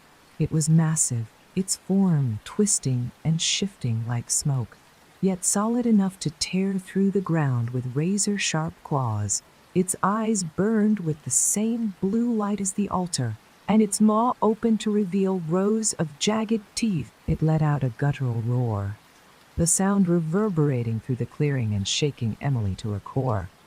Emily stumbled back, her mind screaming at her to run, but her legs refused to move. The creature towered over her, its form writhing as if it were made of shadows and fire. It lunged forward, its claws slashing through the air, and Emily barely managed to dodge, the force of its attack knocking her to the ground. She scrambled to her feet, the bat feeling like a toothpick in her feet. Hands! The creature roared again, its glowing eyes fixed on her as it charged. Emily swung the bat with all her strength, the wood connecting with the creature's claw. The impact sent a jolt of pain through her arms, but the creature barely flinched. This isn't going to work, she muttered to herself, panic rising in her chest. The whispers returned, louder now, drowning out the creature's roars. They filled her mind, urging her to focus, to fight. Her eyes darted toward the altar, its glow pulsating in time with the creature's movements. The connection was clear. The altar was the source of the creature's power. But how was she supposed to destroy it? The creature lunged again, and Emily dove to the side, narrowly avoiding its claws. Her eyes locked on the glowing runes carved into the altar's surface, and an idea began to form. She didn't need to destroy the altar, she needed to disrupt it. Emily turned and ran, the creature close on her heels. She grabbed a loose rock from the ground and hurled it at the altar. The rock struck one of the runes, and the glow flickered, the creature letting out an ear-piercing screech as it staggered back. That worked, Emily muttered, her chest heaving as she grabbed another rock. She hurled it with all her strength, striking another rune. The glow dimmed further, and the creature howled in agony, its form flickering like a dying flame. She grabbed the bat, gripping it tightly as she ran toward the altar. The creature roared, its claws slashing wildly as it tried to stop her. But she was faster. With a final swing, she brought the bat down on the largest rune. The wood splintering as the rune shattered. The altar's glow erupted in a blinding flash, and the creature let out one final, deafening roar before dissolving into shadows. The ground beneath the altar cracked open, swallowing it whole, and the clearing fell silent once more. Emily collapsed to the ground, her body trembling as the adrenaline faded. The whispers were gone, and the oppressive energy had lifted, but she knew this was far from over. She had proven herself, and the path had only just begun. Emily sat on the cold, damp ground, her body trembling from the aftermath of the battle. Her fingers clutched the splintered bat, her lifeline in this nightmare, as her mind raced to comprehend what had just happened. The clearing was eerily silent now, the whispers gone, the oppressive energy lifted, but the weight of her task felt heavier than ever. She glanced toward the altar's remnants. The jagged fissure where the chasm had swallowed it was still there, smoldering faintly with an unnatural light. The ground around it was scorched, the trees nearest to it blackened and lifeless. The faint smell of burnt earth lingered in the air, making her stomach churn. Emily forced herself to her feet. Muscle in her body protesting. The forest loomed around her, its darkness even more suffocating now that the altar's light had been extinguished. She wiped the sweat from her brow, her breath coming in shallow gasps. She knew she couldn't stay here. The second altar had been dealt with, but the man's words haunted her. There are others. Her legs felt like lead as she moved toward the edge of the clearing, her eyes darting nervously between the trees. Every rustle of leaves, faint creak of a branch set her heart racing. Whatever she had faced so far, she was certain it wasn't the end. It was only a taste of what was to come. As she stepped into the denser part of the forest, the air grew colder again, and she felt a faint pull and almost magnetic tug in her chest. It was the same sensation that had led her to the previous altars. She gritted her teeth and pressed forward, her grip tightening on the shattered bat. She had no idea where she was going, but something deep inside her knew it was the right direction. The path became more treacherous as the forest thickened. Roots jutted out of the ground like skeletal fingers, threatening to trip her with every step. The trees were closer together with every step now, their twisted branches forming an almost impenetrable canopy overhead. The faint glow of moonlight barely pierced through, leaving her in near total darkness. And then she heard it. A faint rustling sound, just ahead. It was subtle, almost too quiet to notice, but it sent a shiver down her spine. She froze, her eyes straining to see through the shadows. The rustling grew louder, accompanied by the faint crunch of leaves underfoot. Whatever it was moving toward whatever it was. It was moving toward her. Emily's pulse quickened as she raised the bat, her body tense and ready to spring. "Who's there?" she called, her voice trembling but firm. No response. The rustling stopped, and the silence was deafening. Her grip on the bat tightened as she took a cautious step forward. The forest felt alive, its shadows shifting and writhing around her. She swallowed hard, forcing herself to take another step. That's when she saw it. A pair of glowing yellow eyes emerged from the darkness, piercing through the shadows like twin lanterns. They were low to the ground, unblinking, and fixed directly on her. Emily's breath hitched as the creature stepped into the faint light. It was unlike anything she had seen before. Its body was long and sinuous, covered in sleek black fur that seemed to shimmer in the darkness. Its limbs, to shimmer in the darkness, were unnaturally long, ending in razor-sharp claws that scraped against the ground as it moved. Its mouth was a grotesque snarl, revealing rows of jagged teeth that glistened with saliva. Emily took a step back, her heart hammering in her chest. The creature let out a low, guttural growl, its eyes narrowing as it crouched, ready to pounce. "No," she whispered, her voice barely audible. "Not again." The creature lunged. Emily swung the bat with all her strength. The splintered wood connecting with the creature's side. It let out a high-pitched screech, stumbling to the ground but recovering almost instantly. Before she could swing again, it lashed out with one clawed paw, knocking the bat from her hands and sending her sprawling to the ground. She scrambled backward, her hands clawing at the dirt as the creature advanced. Its glowing eyes burned with fury, and its snarl grew louder as it bared its teeth. Emily's mind raced, searching for anything violent she could use to defend herself. Her hand brushed against a jagged rock, and she grabbed it without hesitation. As the creature lunged again, she drove the rock into its side, aiming for the soft flesh just below its ribs. The creature howled in pain, its body twisting as it thrashed wildly. Emily didn't wait to see if it would recover. She scrambled to her feet and ran, her legs pumping as fast as they could carry her. The forest blurred around her, the branches clawing at her, clothes and skin as she pushed forward. The creature's howls echoed behind her, growing fainter with each step. She didn't stop until she stumbled into another clearing, collapsing to the ground in a heap. Her chest heaved as she gasped for air, her body trembling with exhaustion.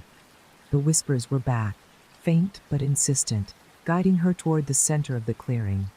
And there it was, the third altar. This one was smaller than the others, its surface smooth and polished like black glass. The runes carved into it glowed faintly, their light pulsing in time with her racing heartbeat. The hum of energy was weaker here, almost imperceptible, but it was still there. Emily staggered to her feet.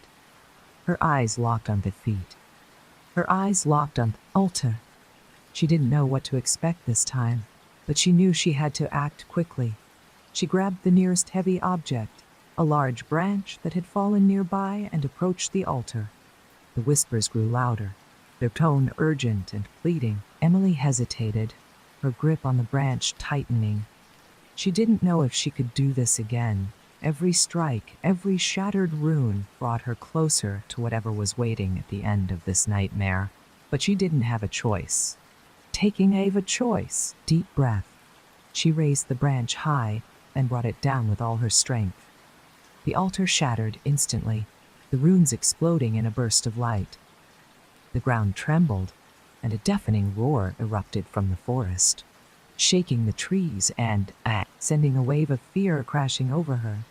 Emily fell to her knees, her hands covering her ears as the sound tore through her. When it finally stopped, the forest was silent once more. But she knew it wasn't over. Not yet. Emily knelt in the clearing, her body trembling as the forest fell into a deathly silence. The shattered remnants of the third altar glimmered faintly in the moonlight, and the whispering voices were gone. In their place was an ominous stillness that felt even worse. She gripped the broken branch tightly, her knuckles white as she scanned the tree line, waiting for the next inevitable terror to emerge. Then she felt it, a low vibration beneath her knees. Faint at first, but growing steadily stronger. The ground trembled as if something massive was stirring deep below. Emily's breath quickened, her heart pounding in her chest. The roar she had heard before still echoed in her mind, a sound of pure rage, primal and unrelenting. Vibration intensified, and a crack split the earth just beyond the altar. Emily scrambled backward, the branch slipping from her grasp as she tried to distance herself from whatever was coming. The crack widened, jagged and black, glowing, jagged and black, glowing faintly with an unnatural red light. And then it rose. The ground erupted, sending dirt and debris flying as a massive form emerged from the chasm. Emily shielded her face with her arms, her body shaking as the air grew thick with heat and energy. When she looked up, her blood ran cold. The creature was unlike anything she had faced before. Towering over her, its body was a grotesque fusion of flesh and stone, its jagged limbs dripping with molten fire. Its head was crowned with molten fire, massive, curling horns that glowed faintly, and its eyes burned with an intensity that seemed to pierce straight through her. It let out a guttural roar, the sound reverberating through the forest and shaking the trees. Emily stumbled to her feet, her mind racing. She couldn't fight this. The creature was beyond anything she could comprehend, its sheer presence suffocating. But the whispers had been clear. She had to keep going. She had to finish this. The creature's gaze locked. The creature's gaze locked onto her, and it lunged. Emily darted to the side, her feet slipping on the uneven ground as the creature's massive claws tore through the earth where she had just been standing. The force of the attack sent shockwaves rippling through the clearing, knocking her off balance. She hit the ground hard, the air rushing from her lungs, gasping for breath. She scrambled to her feet, her eyes darting around the clearing for anything she could use as a weapon. The broken branch was too far away, and the altar's shards were scattered and useless. The creature roared again, its molten claws glowing as it stalked toward her. Her mind raced. "Think, Emily, think!" The whispers returned, faint and fragmented, but their message was clear. The light. Use the light. Emily's eyes darted to the glowing fissure in the ground where the creature had emerged. The red light pulsed rhythmically, almost alive. She didn't know what it was, but she knew it was connected to the creature if she could disrupt it.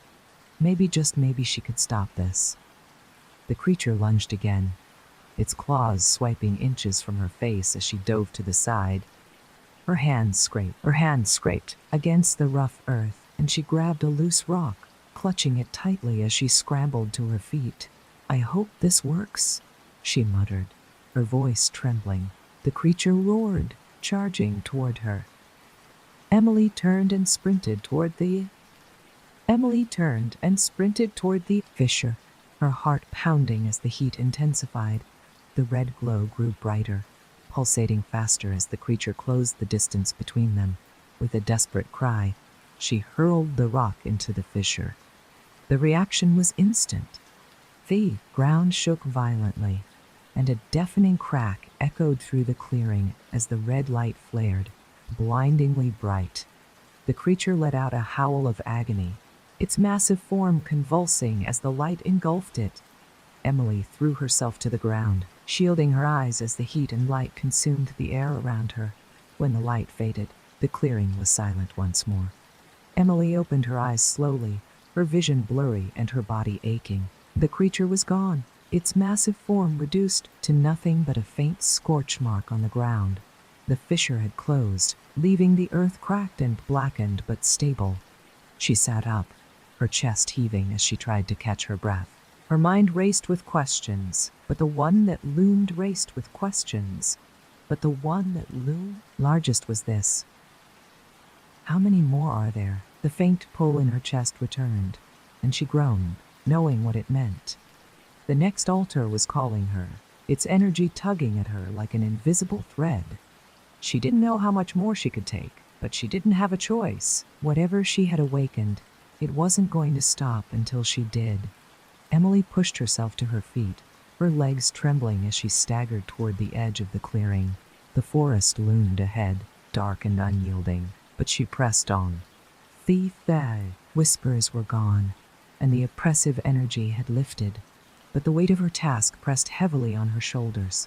She didn't know how much longer she could fight, but she had to keep going. Because if she didn't, the world would burn. Emily staggered through the forest, each step heavier than the last. Her legs felt like lead, her chest heaved with every breath, and her mind buzzed with the aftermath of the battle. The faint pull in her chest persisted, guiding her deeper in the instead prey. The faint pull in her chest persisted, guiding her deeper into the dark expanse of trees. Though the immediate danger seemed to have passed, the oppressive sense of being watched never left her. The forest was quieter now. Too quiet. The usual rustling of leaves, the chirping of nocturnal creatures, all of it had disappeared. Only the faint sound of her own footsteps and the occasional crack of a twig beneath her boots broke the eerie silence. The whispers had stopped entirely, leaving Emily to face the void of her own thoughts. Her grip tightened on the broken bat she carried like a lifeline. The splintered wood felt useless now, a pathetic weapon against the forces she'd encountered, but she clung to it anyway. It was anything to hold on to. As she moved deeper into the forest, the terrain grew more treacherous. The trees became denser, their twisted roots snaking across the ground like veins. The air grew colder, biting at her exposed skin. The faint pull in her chest led her to a narrow path, barely visible under the canopy of branches. Her instincts screamed at her to turn back, but she didn't. She couldn't. Ahead, the faint glow of light filtered through the trees, flickering like firelight. Emily's heart skipped a beat as she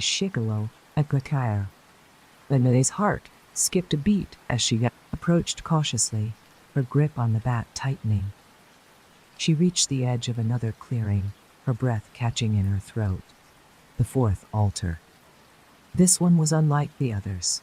It was massive, its towering stone structure carved with intricate patterns that seemed to shimmer and shift under the light of a dozen torches. The glow was not red or blue this time, but a sickly green, casting an otherworldly hue over the clearing. The energy radiating from the altar was suffocating. heavier than anything she had felt before. But what made her stomach churn was what surrounded it. Figures. Dozens of them. Some human, others not. The human figures stood motionless, their faces blank and lifeless, their eyes glowing and lifeless, their eyes glowing faintly with the same green light as the altar. The non-human forms were twisted and grotesque, their bodies warped as if they had been molded from clay, and then broken.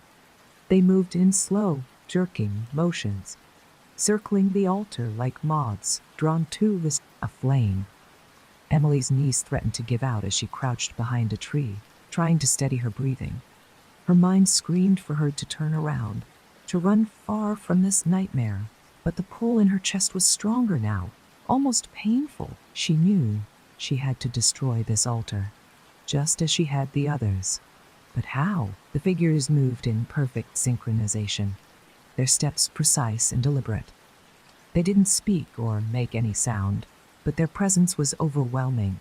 Emily's eyes darted around the clearing, searching for anything she could use to her advantage. The torches flickered in the cold wind, their flames casting long, distorted shadows on the ground. And then she saw it. Near the base of the altar, half buried in the dirt, was a jagged metal rod.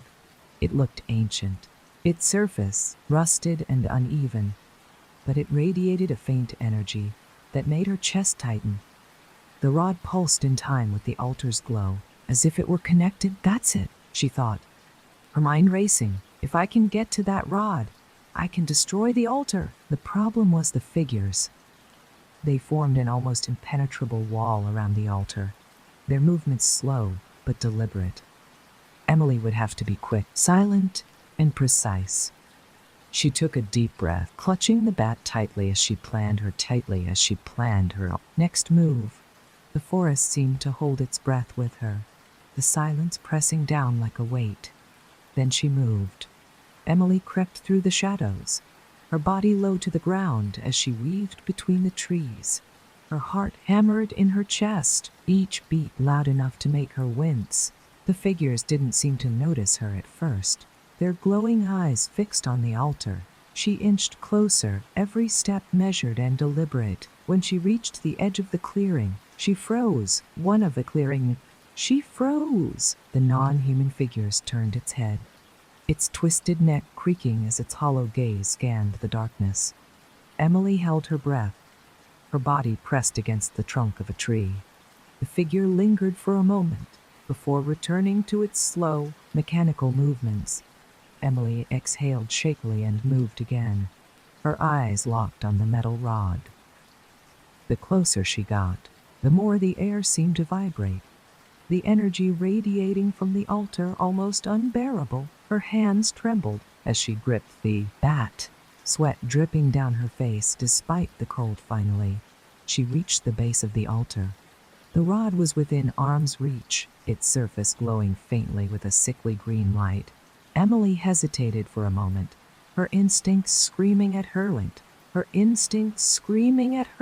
to stop. But she pushed the fear aside and grabbed the rod with both hands. The moment her fingers closed around it, a surge of energy shot through her body, bringing her to her knees. Her vision blurred as the ground seemed to tilt beneath her. The whispers returned, louder than ever, their voices screaming in unison. "You are not worthy." Emily gritted her teeth, her grip tightening on the rod as she forced herself to stand.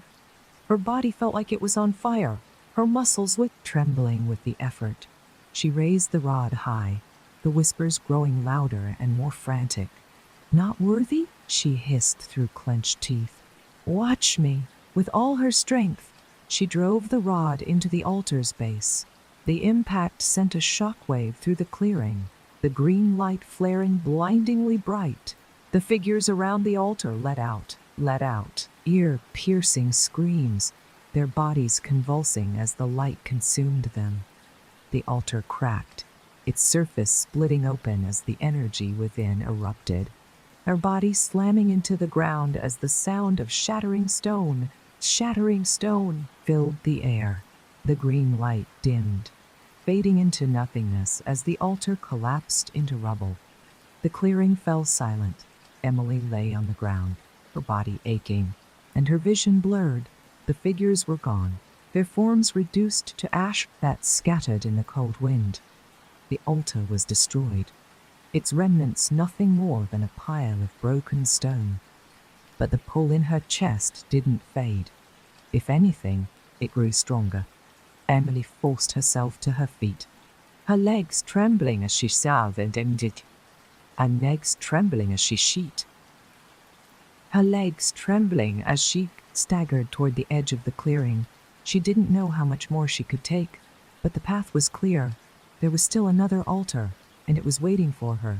Emily stumbled forward, the forest closing in around her as the faint the faint pull in her chest became almost unbearable.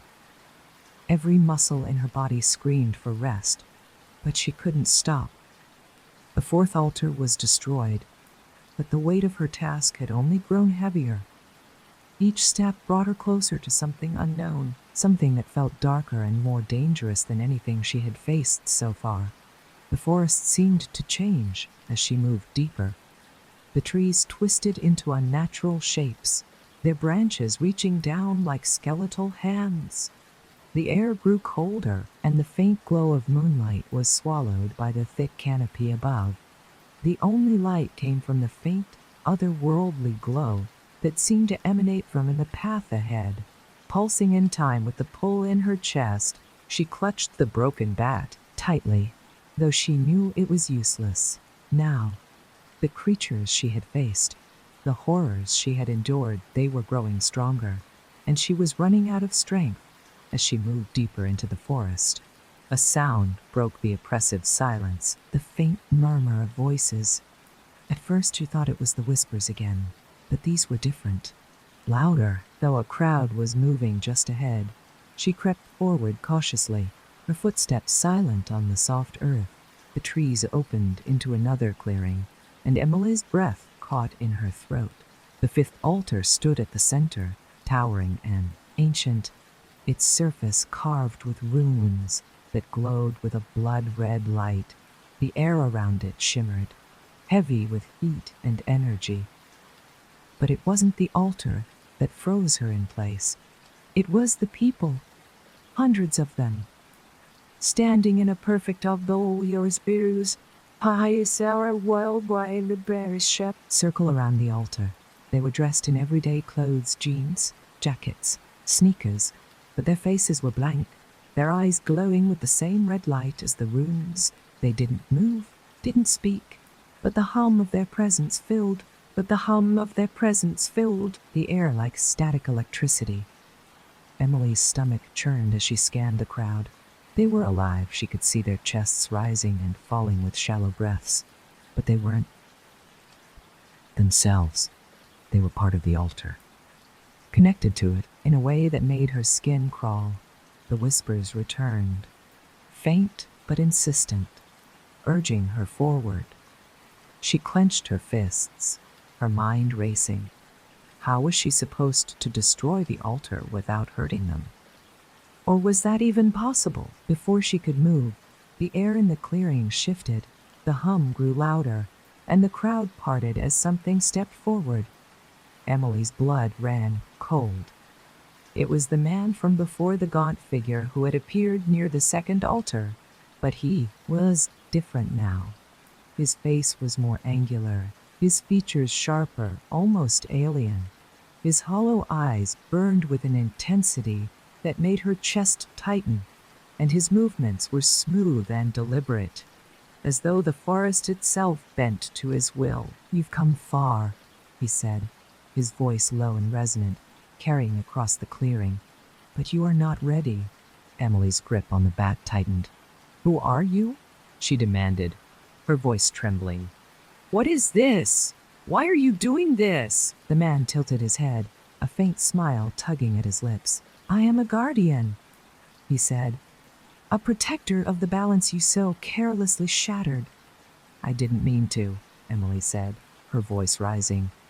"I didn't ask for any of this." The man stepped closer, his presence suffocating. Intentions mean nothing now. You set this in motion, and only you can end it. Emily's chest tightened as the pull in her chest grew stronger, almost painful.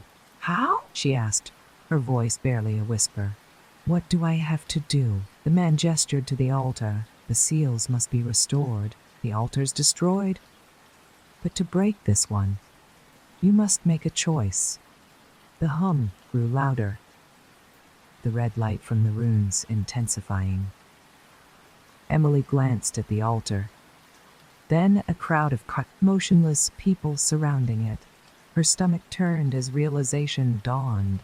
They're connected, she said, her voice trembling.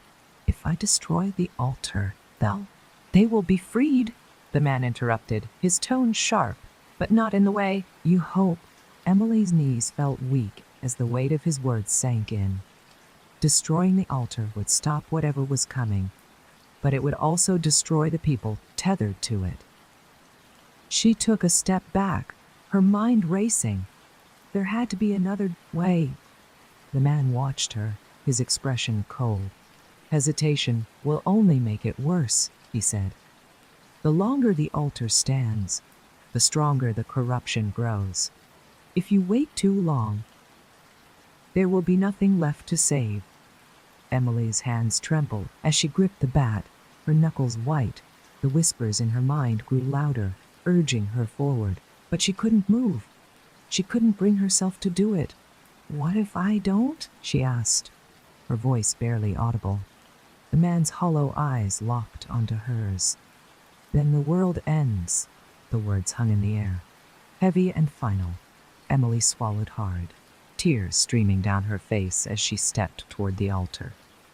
The crowd didn't move, their glowing eyes fixed on nothing. She raised the bat, her hands shaking. I'm sorry, she whispered, her voice breaking. The bat came down with all her strength, striking the altar's surface. The runes cracked, the red light flaring blindingly bright as the hum turned into a deafening roar.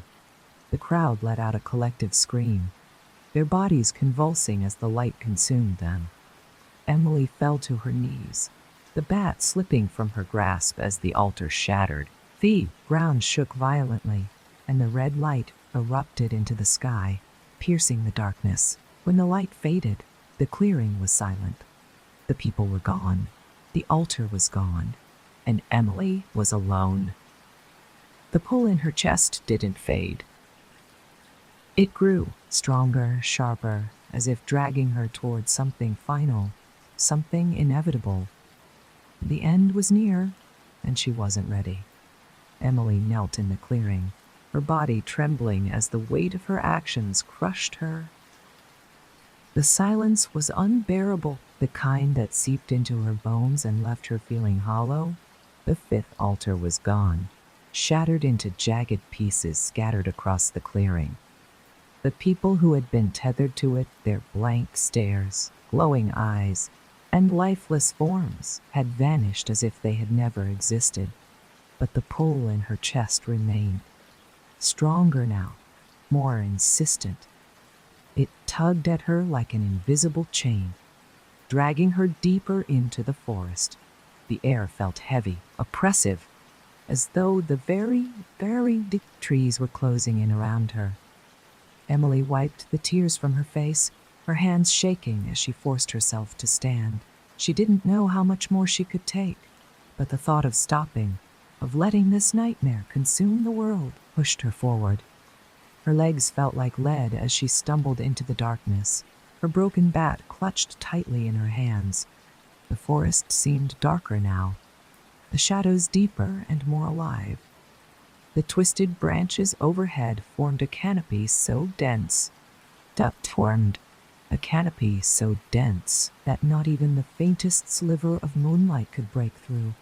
The only illumination came from the faint glow ahead, pulsating in time with the pull in her chest. As she walked, the whispers returned.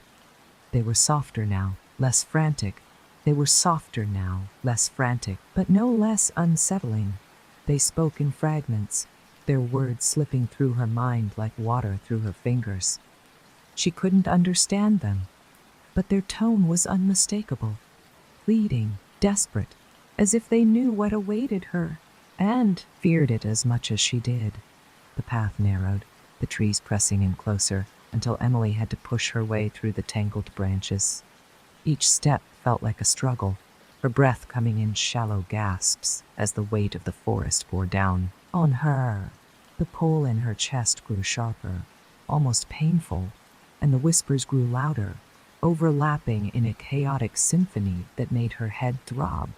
Then, suddenly, the forest opened up.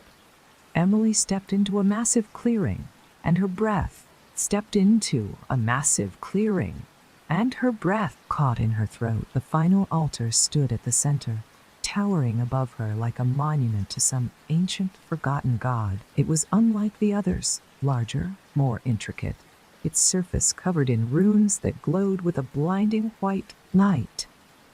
The air around it shimmered, charged with an energy so intense it made her skin crawl. But it wasn't the altar that made her blood run cold. It was the creature standing before it. It was the creature standing before it. It was massive, its form twisting and writhing, as if it couldn't decide what shape to take. Its body was a grotesque fusion of shadow and light, its edges flickering like a dying flame. Its eyes burned with a piercing white light, and its presence was suffocating, filling the clearing with an overwhelming sense of dread. Emily froze, her legs refusing to move as the creature turned its gaze toward her. Its eyes locked onto hers, and she felt a wave of cold wash over her, freezing her in place. The whispers in her mind became a deafening roar, their fragmented words blending into a single desperate plea. And the creature stepped forward, its massive claws digging into the earth as it moved. The ground trembled beneath its weight, and the air grew colder with its weight, and the air grew colder with it. Each step, Emily's grip on the bat tightened, her knuckles white as she forced herself to take a step back. The creature tilted its head, its glowing eyes narrowing as it studied her. When it spoke, its voice was a deep, resonant growl that seemed to vibrate through her entire body. "You have come far," it said, its tone filled with a strange mix of admiration and malice. "But you are not strong enough." Emily swallowed hard, her heart pounding in her chest. "I don't have a choice," she said, her voice trembling. "I have to stop this."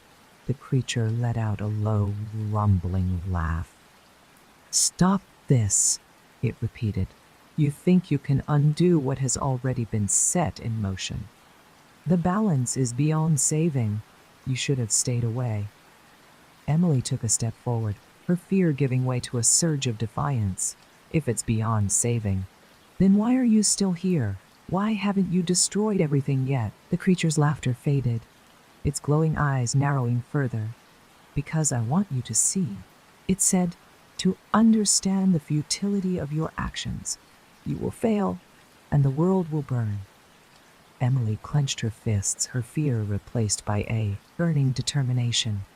"Not if I stop you," the creature roared, the sound echoing through the clearing as it lunged toward her.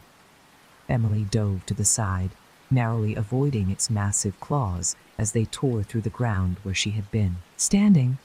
She scrambled to her feet, the bat feeling small and insignificant in her hands as the creature turned toward her again.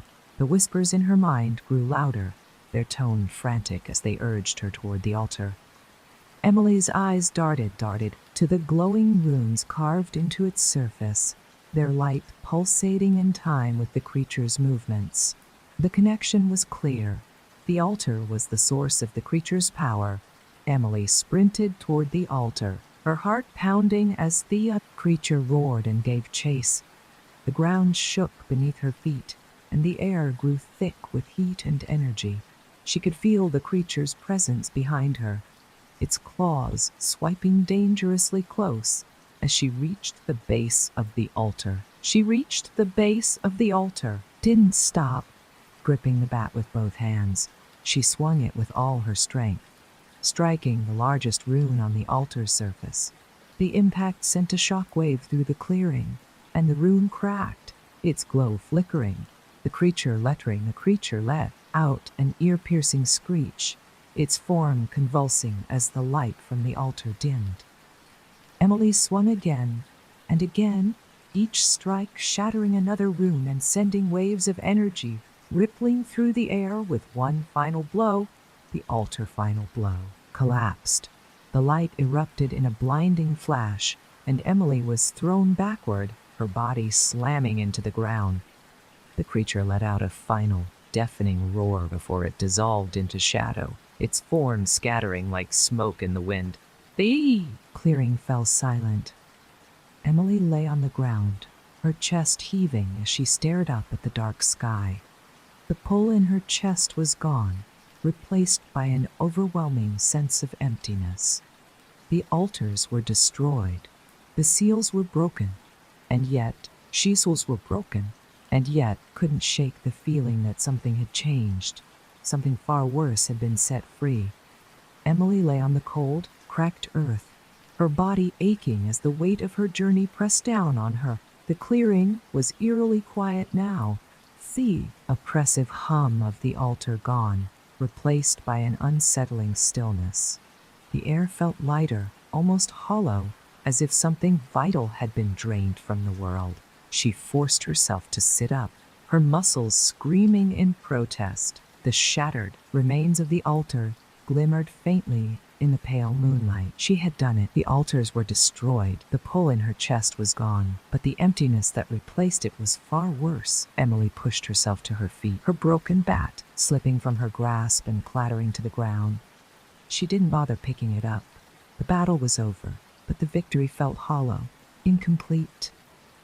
She stared at the space where the creature had stood, its massive form now nothing more than a memory. The whispers were gone, but their echoes lingered in her mind, faint and fragmented. "You cannot stop what comes next." Her chest tightened as the words replayed in her mind. What had she unleashed? The creature was gone, the altars destroyed, but the forest felt wrong, empty yet alive. As if holding its breath, Emily turned and stumbled toward the edge of the clearing, her legs weak and unsteady. She didn't know where she was going, but she couldn't stay here. Every step felt heavier, as though the ground itself was pulling her back. The trees seemed darker, their twisted branches casting jagged shadows that reached for her like claws as she made her way through the forest. She made her way through the forest. A faint sound broke the silence, a low rumble, deep and resonant, like distant thunder. Emily froze, her heart pounding as she scanned the darkness. The sound grew louder, reverberating through the trees and shaking the ground beneath her feet. "What now?" she whispered, her voice trembling. The rumble grew into a roar, and the earth beneath her feet cracked and splintered. Emily staggered back, her arms flailing as the ground opened in front of her, revealing a deep, glowing chasm. The light, glowing chasm was blinding, a sickly mixture of red, white, and green that pulsed rhythmically like a heartbeat. From the chasm came a voice deep, ancient, and filled with a power that made Emily's skin crawl.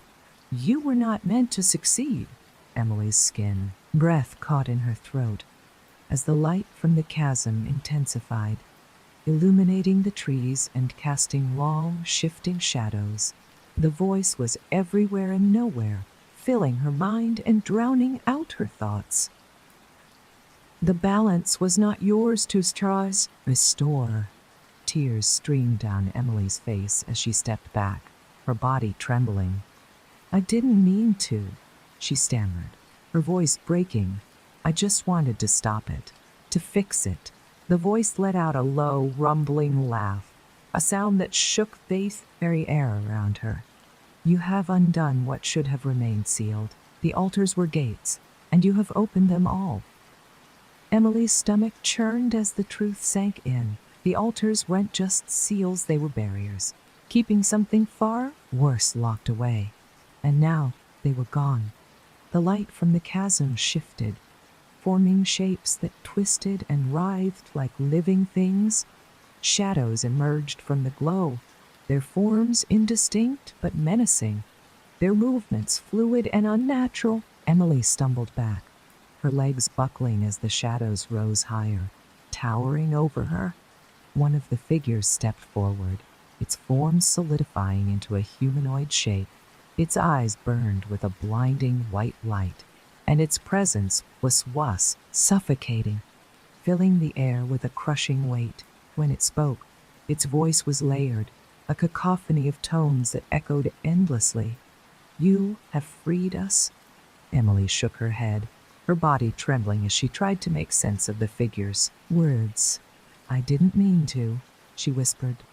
"I didn't know." "Ignorance does not absolve you," the figure interrupted, its tone cold and unyielding. "The balance is shattered, and now the world will feel the weight of its loss."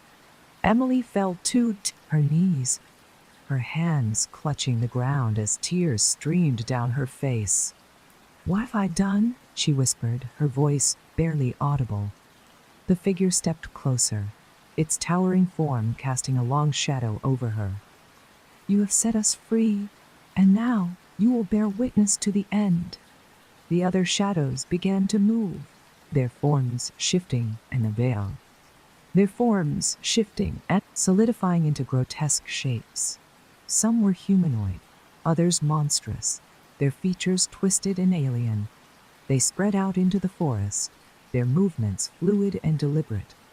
As if they had a purpose, Emily forced herself to stand, her body trembling but defiant. "No," she said, her voice trembling but steady. "I won't let this happen. I'll stop you." The figure tilted its head, a faint smile playing across its lips. "You cannot stop what has already begun, but you may try." Before Emily could respond, the figure and the shadows vanished, dissolving into the air like smoke. The chasm sealed itself with a deafening crack, and the forest fell silent once more. Emily stood alone, her chest heaving as the weight of what she had unleashed pressed down on her. The altars were gone, the seals broken, but her fight was far from over. The whispers returned, faint and fragmented, their tone urgent and pleading. Emily clenched her fists, her resolve hardening. She didn't know what she was up against, but she wasn't going to give up. Not now. Not ever. She turned and walked into the darkness, her steps steady and determined. The battle was over, but the war was just beginning. Emily trudged through the darkened forest, her heart pounding with each step. The oppressive silence was broken only by the faint echoes of her own breath and the distant, guttural hum of something vast and unseen. The pull in her chest, the force in her chest, the force that had guided her to the altars, was gone, replaced by a gnawing emptiness that felt worse than any physical pain. The weight of the voice's final words lingered in her mind. "You have set us free, and now you will bear witness to the end." The forest felt alive in a way that was wrong. The air seemed thicker, heavier, as though the trees themselves were watching her every move. The ground beneath her feet felt unstable, pulsing faintly with an energy she couldn't name, gritted her teeth, clutching the broken bat tightly as she pushed forward, unsure of where she was going, but certain that stopping wasn't an option. Ahead, the forest began to change. The trees grew taller, their trunks warped and twisted like tortured figures frozen in time. Their bark was blackened, oozing a viscous liquid that shimmered faintly in the dim light. The air smelled acrid, a mix of burnt wood and something metallic, like rusted iron. Emily's stomach churned as she stepped carefully over the gnarled roots that jutted out of the ground, her eyes scanning for any movement in the shadows. And then she saw it. A figure stood in the distance, just barely visible through the tangled trees. It was humanoid. It's humanoid. Its silhouette unnervingly still, but its form was wrong. The edges of its body seemed to ripple and blur, as if it were made of smoke trying to hold a shape. Its head turned slowly toward her, and two glowing white eyes pierced through the darkness. Emily froze, her grip on the bat tightening as her breath caught in her throat. The figure didn't move. It simply stood there, watching her. Her pulse quickened, her mind screaming at her to run, but her legs refused to obey. Then, without warning, the figure stepped forward. Its movements were slow and deliberate, each step silent as it closed the distance between them. Emily took a step back, her body trembling as the bat felt useless in her hands. The figure stopped a few feet away, its glowing eyes locked onto hers. When it spoke, its voice was layered, a cacophony of whispers that sent chills down her spine. "You were chosen." Emily's voice trembled as she forced herself to speak. Chosen forced herself to speak. What? The figure tilted its head, its form flickering like a flame in the wind. To restore what was lost, to bear the burden of what you have unleashed. Emily's stomach turned. "I destroyed the altars," she said, her voice rising. "I did what I was supposed to do." The figure's head tilted further, an eerie smile forming on its indistinct face. "You misunderstand. The altars were not barriers. They were anchors, holding back the true balance. And now, you must face what lies beyond." The ground beneath. Emily's feet began to tremble, and the air grew colder. The figure stepped closer, its form looming over her, and she stumbled back, her legs shaking. "I don't understand," she said, tears streaming down her face. "What am I supposed to do?" The figure reached out a hand, its long, shadowy fingers stretching toward her. "Follow the path. Seek the heart of the balance, or let it consume everything." Emily's breath hitched as the figure's hand grazed her shoulder, and a wave of finger out going with salty, with better nausea deeps. Searing pain shot through her body. She cried out, collapsing to her knees as visions flooded her mind. She saw the world, her world, breaking apart, cities crumbling, oceans boiling, the sky turning black, and at the center of it all, a swirling mass of light and shadow, its form too vast and terrible to comprehend. The visions faded as the figure withdrew its hand, leaving Emily gasping for air. The forest around her seemed darker now, the shadows deeper and more oppressive. The figure's glowing eyes flickered as it stepped back into the darkness, its voice lingering in the air. "The choice is yours." Emily knelt on the ground, her body trembling as the figure disappeared. Her mind raced, replaying its words over and over. The altars had been anchors, not barriers. By destroying them, she had set something free, something ancient, powerful, and unstoppable. She forced herself to her feet, her legs weak and unsteady. The forest stretched endlessly. Before her, its twisted trees forming a labyrinth of shadows. The pull in her chest was gone, but a faint vibration in the air seemed to guide her forward, urging her toward an unknown destination. As she walked, the whispers returned, faint, and fragmented, their tone mournful and pleading. She didn't understand their words, but she could feel their meaning. They were warning her, begging her to hurry. The path narrowed, the air growing colder with each step. The trees seemed to press closer, their branches clawing at her like skeletal hands. Emily's breath came in shallow gasps as she pushed forward, her heart pounding in her chest. And then she reached it. The forest opened into a vast, barren expanse. The ground cracked and blackened like scorched earth. At the center stood a massive structure, its form twisting and shifting as if alive. It pulsed with a blinding light, a mixture of colors that seemed to defy description. The air around it shimmered, thick with energy that made her skin crawl. Emily stared at the structure, her body frozen in place.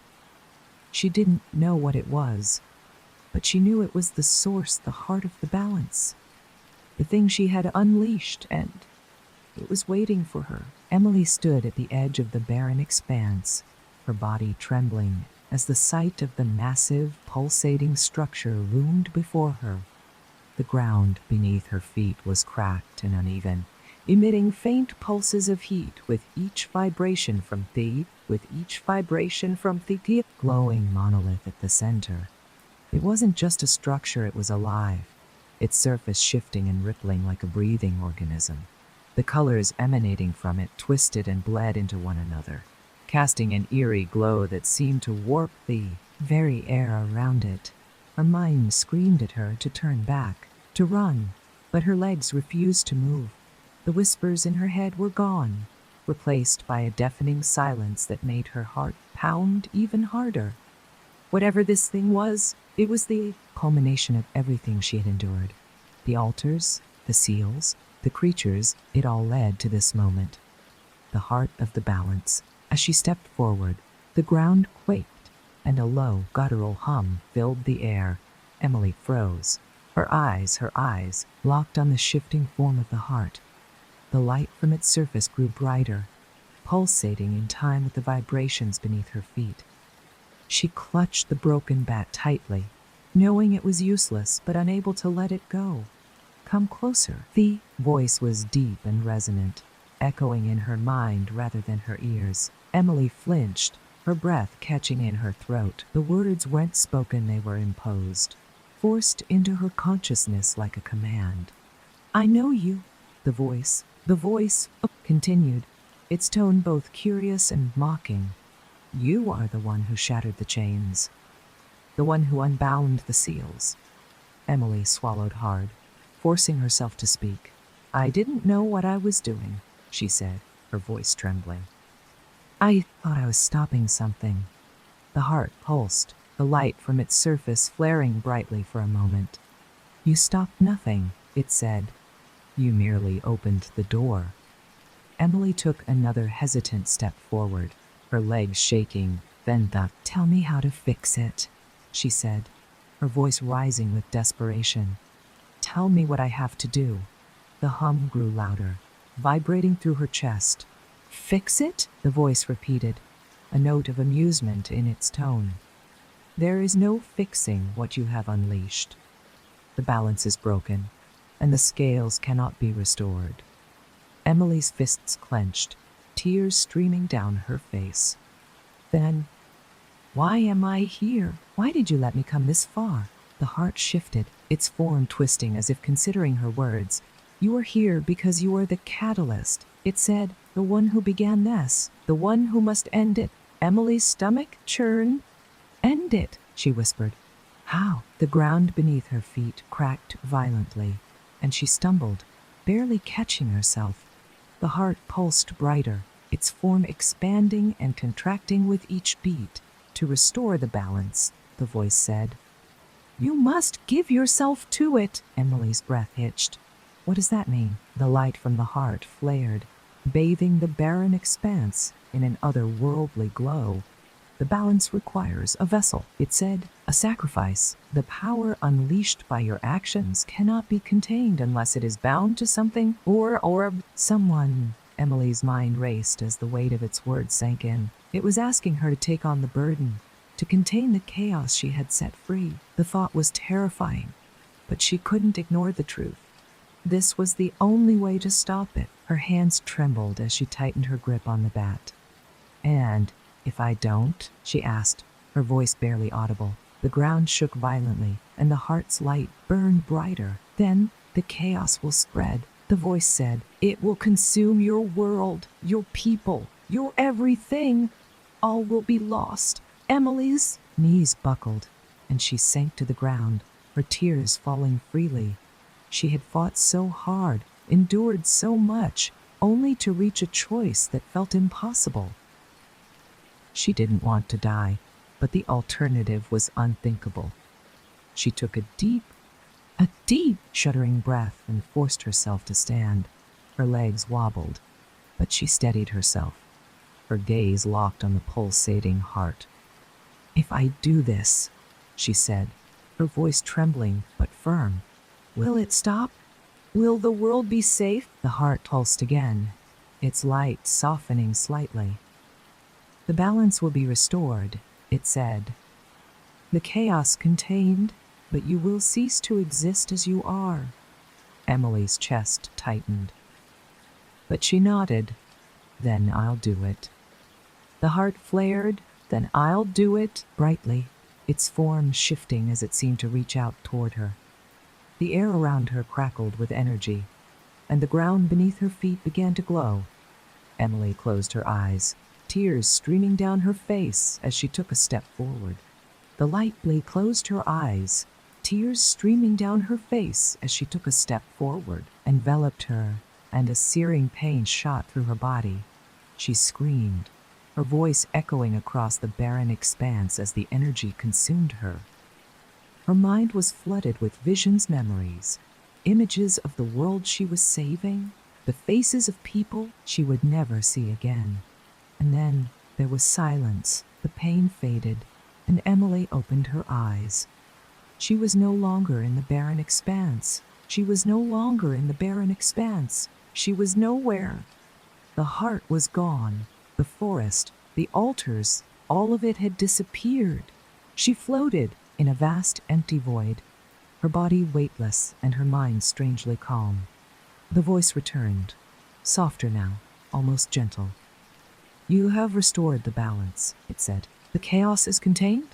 Emily smiled faintly, a single tear slipping down her. She didn't know what came next, but for the first time in what felt like an eternity, she felt at peace, and then everything faded to black. The blackness was infinite, yet strangely soothing. Emily floated in it, her body weightless, her thoughts scattered like leaves on the wind. She had expected pain, fear, perhaps even regret, but instead, there was an odd sense of calm. She had done what she could. She had done what she could. She had saved the world. Hadn't she? The heart was contained, the balance restored. It was over, or so she thought. A faint light appeared in the void, distant and flickering like a dying star.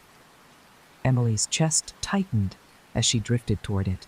Though she had no control over her movements, the light grew brighter, its shape shifting into something familiar yet unplaceable. It wasn't warm or inviting, it was sharp, cold, and clinical, like the glow of a fluorescent bulb. As she neared the light, a voice echoed in hers, not the ancient, resonant voice of the heart, but something different. It was fragmented, glitching, as though it was struggling to form coherent words. Subject detected, consciousness preserved, initiating containment. Emily's heart raced. What? She whispered, her voice trembling. Who's there? The light pulsed, and suddenly, the void shattered. She was yanked downward, her body spinning as the blackness dissolved into a whirlwind of images, sounds, and sensations. She felt herself falling, faster and faster, until she slammed into something solid. Her eyes flew open, and she gasped for air, her chest heaving as she struggled to sit up. She was no longer in the void. She was somewhere else, somewhere wrong. The room around her was sterile and cold, its walls smooth and cold. Its walls smooth and cold, metallic, lined with flickering screens that displayed streams of data she couldn't comprehend. The hum of machinery filled the air, and the faint scent of ozone stung her nose. Emily staggered to her feet, her legs shaky as she tried to make sense of her surroundings. Where am I? She murmured, her voice hoarse. A screen flickered to life in front of her, and a face appeared. It wasn't human. It was an amalgamation of shifting geometric patterns, its features constantly morphing into new shapes. When it spoke. Voice was monotone, devoid of any emotion. Subject 37A has successfully transitioned. Consciousness stabilized. Welcome to the containment nexus? Emily's stomach dropped. The containment nexus. What is this place? What's happening? What's happening? The figure on the screen tilted its head, the patterns on its face shifting like liquid metal. This is the core of the balance. Your actions have disrupted the natural order, necessitating your preservation within the nexus. You are the vessel now. Emily's breath hitched. No, that's not what I agreed to. I thought I was stopping it. I thought I was saving everyone. The figure's voice remained cold and detached. Your actions prevented annihilation. However, containment requires a conduit. Your consciousness has been integrated to maintain equilibrium.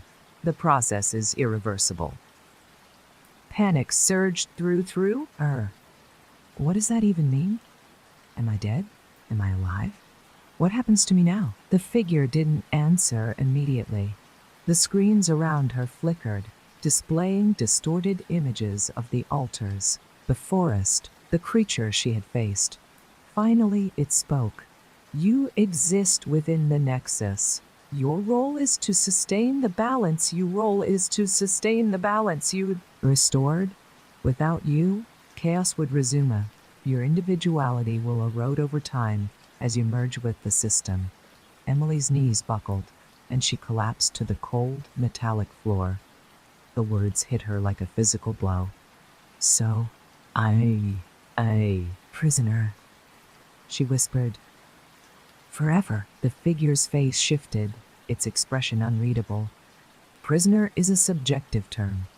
You are a guardian now. Your sacrifice ensured the survival of your world. Tears streamed down Emily's face as she stared at the screen. But what about me? My life? My memories? Will I just disappear? The figure tilted its head again.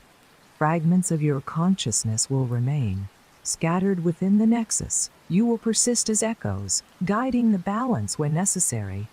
This is the price of restoration. Emily's hands clenched into fists assess. Despair washed over her. She had given everything to stop the chaos, to save the world. And now she was trapped, destined to fade into nothingness while the balance she fought so hard to protect remained intact.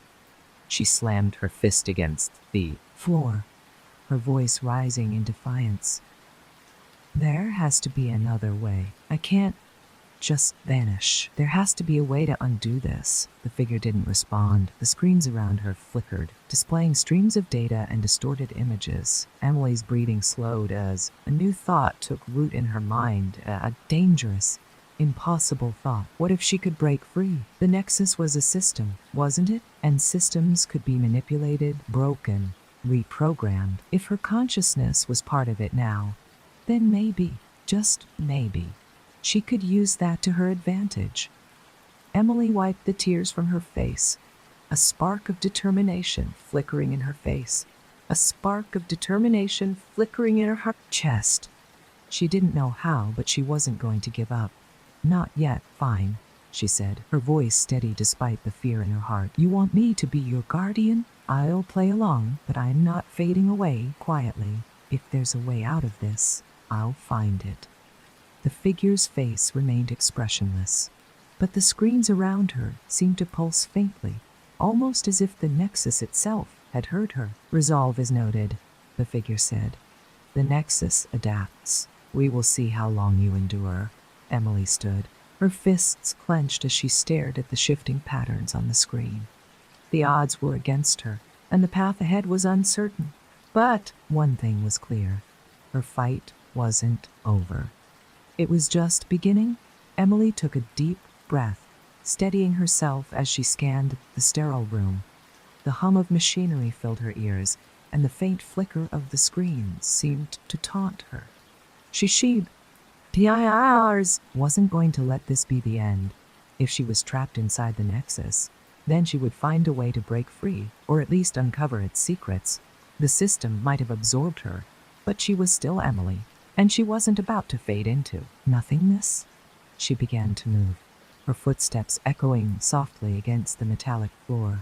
The room seemed endless, stretching into darkness on all sides, but she felt a faint pull not like the one that had guided her to the altars, but something similar. It was as though the Nexus itself was nudging her forward. The screens around her flickered, displaying fragmented images. A forest blanketed in shadow, the glowing altars, and the towering figure she had faced. Whispers echoed faintly in the air, distorted and broken, as though the system were trying to communicate. Emily stopped, narrowing her eyes at one of the screens. The images were shifting rapidly, but one frame caught her attention. It was a face, her face. Subject 37A, the monotone voice from earlier intoned, its tone devoid of emotion. Consciousness instability detected. System recalibrating. Emily clenched her fists. You keep saying I'm part of this system, that I am the guardian, but you haven't told me anything that makes sense. What is this place? What's really going on? The screen flickered, and the geometric face from before reappeared. Its features were as unreadable as ever, but the voice was calm, almost patronizing. The Nexus exists to contain the forces that govern balance. Chaos, order, creation, destruction. You are now the vessel through which these forces are regulated. Emily stepped closer to the screen, her glare hard. You're saying I'm just a cog in your machine? The figure tilted its head slightly. Not a cog, the center without you. The balance collapses. Your role is essential. Essential, huh? Emily muttered, her voice dripping with sarcasm. And what happens to me? Do I just disappear? The figure paused for a moment, its face flickering slightly. You persist in fragments, in echoes, in purpose. Emily's chest tightened, anger bubbling beneath her fear. That's not living. That's erasing me. The screens around her pulsed, the images distorting as the hum of the machinery grew louder. This is the cost of balance, the voice said. You chose this. Emily slammed her fist against the nearest screen, the force sending a jolt of pain through her arm. You didn't choose this, she shouted. I was tricked. You gave me no other option. The room trembled faintly, the hum of the Nexus growing uneven. The screen flickered again, and for a brief moment, Emily saw something different. It wasn't her face or the shifting patterns. It was a map. Lines of energy, crisscrossed in intricate patterns, converging at a central point that pulsed faintly. That's the core, isn't it? Emily whispered, her eyes narrowing. The center of all this. The voice didn't respond immediately, but the screens began to flicker more violently. The hum grew louder, almost like a warning. You were not authorized to access that information. Emily smirked, her defiance flaring. Guess I'm on the right track. She turned, following the faint pull toward what she now believed was the core. The room shifted as she moved, the walls folding and rearranging themselves like a living maze. The screens continued to flicker, displaying distorted images that seemed designed to confuse her, but Emily ignored them. She had a purpose now, a goal, and she wasn't going to stop. The air grew colder as she moved deeper into the Nexus. The hum of the machinery became sharper, almost like a high-pitched whine, and the light from the screens dimmed. Emily's footsteps echoed louder, the sound bouncing off the metallic walls as the pull grew stronger. Finally, she reached a doorway. It wasn't like the rest of the Nexus. The edges of the frame shimmered faintly, and the space beyond was dark, pulsing with an ominous red light. Emily hesitated for a moment, her hand hovering near the edge of the frame. She didn't know what waited on the other side, but she knew it was important. She stepped through. The room beyond was massive, its walls lined with glowing conduits that pulsed with energy. At the center stood a towering structure. Its surface, smooth and black like obsidian. Lines of light crisscrossed its surface, converging at a single pulsating sphere that floated in midair. The sphere radiated power, its glow casting eerie shadows across the room. Emily approached cautiously, her chest tightening as the pull in her body became almost unbearable. The sphere seemed to react to her presence, its light flaring brighter as she drew closer. The whispers returned, louder now, echoing in her mind like a chorus of voices. "This is the core," the monotone voice said, its tone sharp and warning. "Do not proceed." Emily ignored it, her steps steady as she reached the base of the structure. She could feel the energy radiating from the sphere, its power vibrating from the sphere, its power vibrating through her body. Her fingers brushed against the surface of the structure, and a shock of pain shot through her, but she didn't pull back. "What happens if I destroy this?" she asked aloud, her voice trembling but resolute. The voice hesitated. "The nexus will collapse. Balance will be lost. Chaos will consume all." Emily closed her eyes, taking a deep breath. "And if I don't, you will persist. The balance will remain. The world will survive." Her fingers tightened against the structure, her mind racing. She had fought so hard, sacrificed so much, only to end up here a prisoner in a system she barely understood. But now she had a choice. And this time, it was hers to make. Emily stood before the core, her fingers trembling against the smooth, pulsating surface of the structure. The light from the sphere cast her face in sharp shadows, illuminating. The conflict etched into her features. Every fiber of her being screamed with uncertainty, her thoughts a storm of doubt, anger, and resolve. The voice of the Nexus returned, sharp and resonant. "Do not proceed. The consequences will be irreversible." Emily's jaw tightened. She wasn't sure if the Nexus was trying to protect the balance or itself, but she didn't care anymore. She was done being a pawn, done being used. This was her moment, her choice, and she was going to make it. "What happens to me if I destroy the core?" she demanded, her voice shaking but firm. The hum of the Nexus grew louder, the sphere's glow pulsing faster. "You will cease to exist in all forms. Your consciousness will disintegrate. The balance will unravel and chaos will reign." Emily gritted her teeth, her hands curling into fists. "You keep saying that, but what if I'm the one who decides what happens next? What if I'm stronger than you think?" The Nexus didn't respond immediately, and for a moment the room fell silent. Then the voice returned, colder than before. "You are not strong enough to control the core. Your human limitations will fail you." "This is not defiance, it is futility." Emily's lips curled into a faint, bitter smile. "Maybe, but I've come this far, haven't I? Let's see if you're right." She reached out, her palm pressing against the surface of the structure. The instant her skin touched it, a surge of energy coursed through her body, searing and electric. Emily screamed, her knees buckling as the power of the core tore through her. But she didn't let go. The light from the sphere flared brighter, filling the room with a blinding radiance. The voice of the Nexus grew frantic, its tone breaking for the first time. "Cease your actions! This will destroy everything." Emily gritted her teeth, her voice raw as she shouted back. "Maybe it will, but I'm not letting you decide my fate." With a surge of willpower, she pressed harder against the core. The pain was overwhelming, every nerve in her body on fire, but she didn't stop.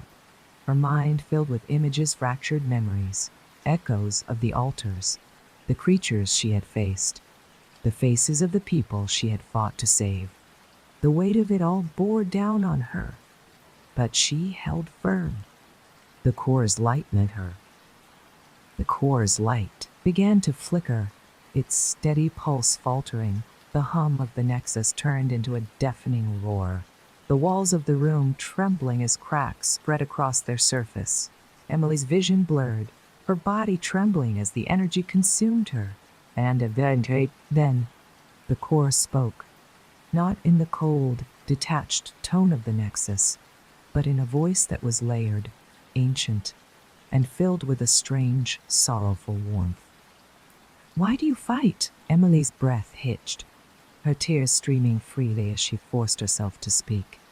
Because I won't let you control me. I won't let you take away who I am. The voice paused, its tone softening.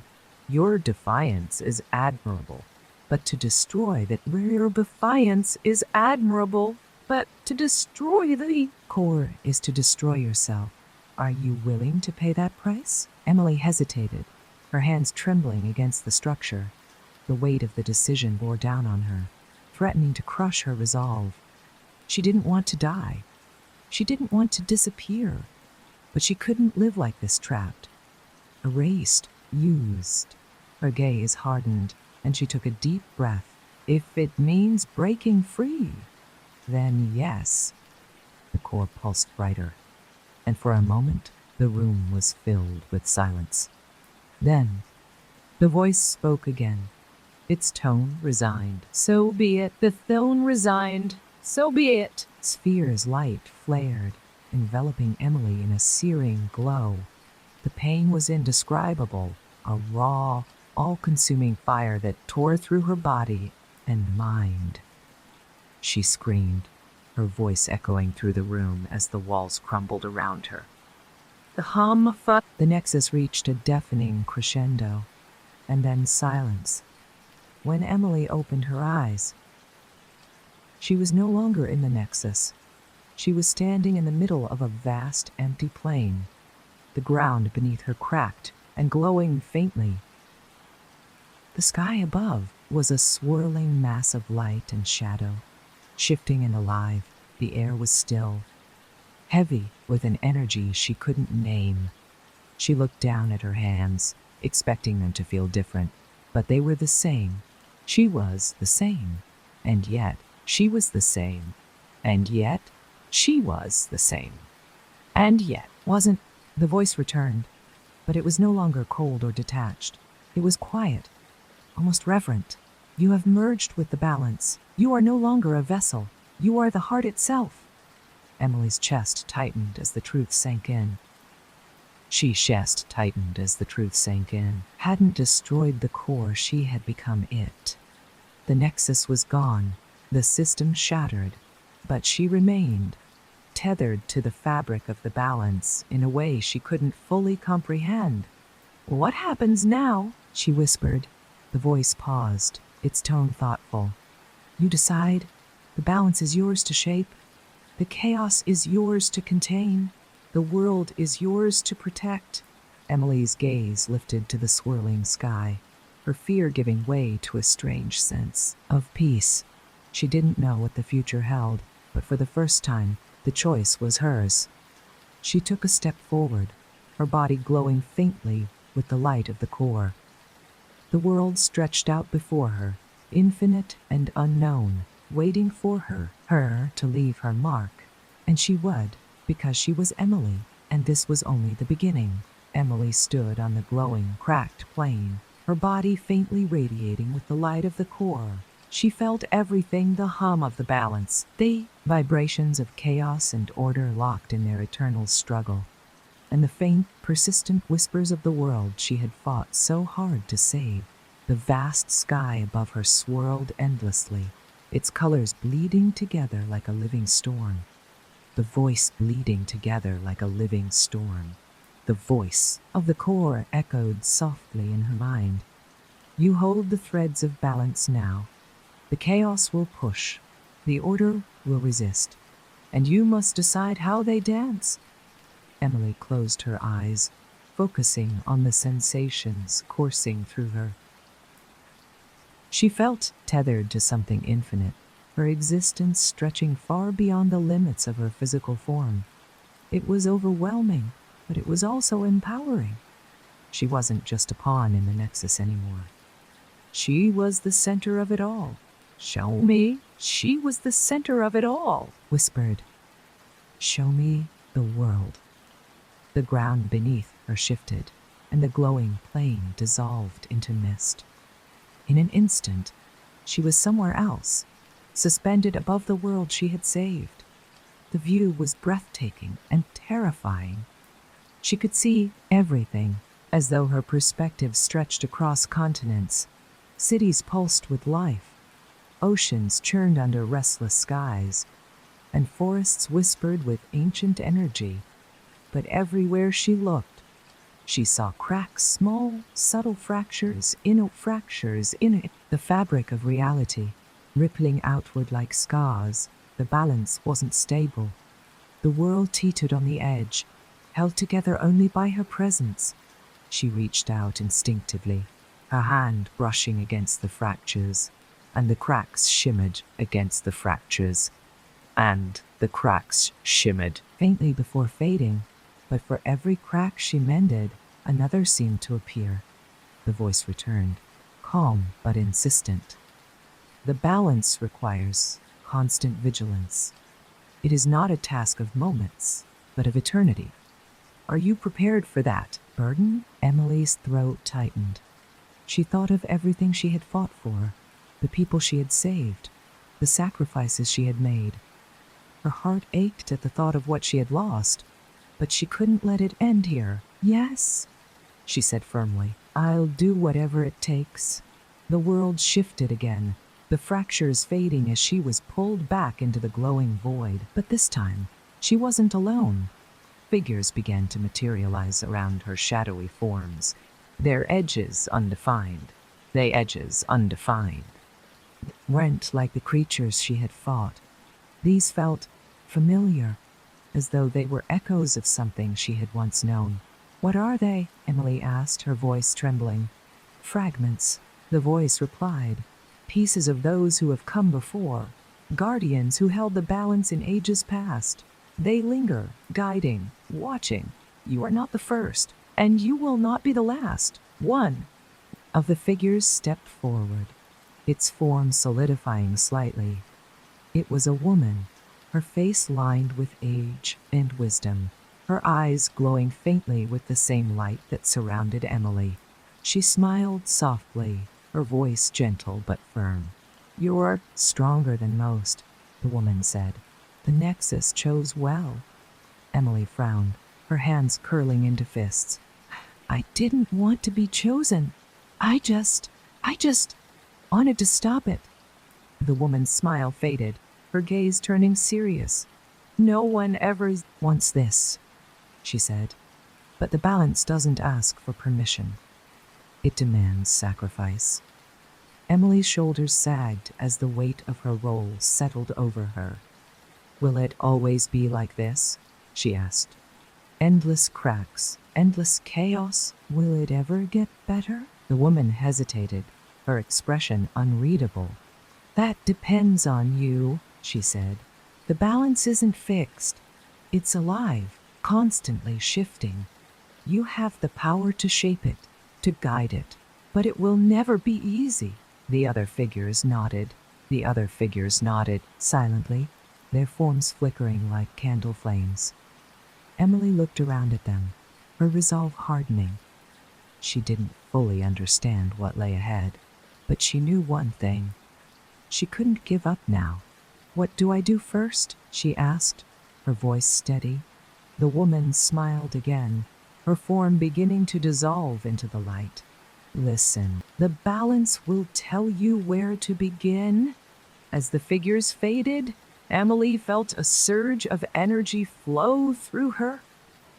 The glowing void around her pulsed rhythmically, and the fractures she had seen earlier flickered faintly in her mind's eye.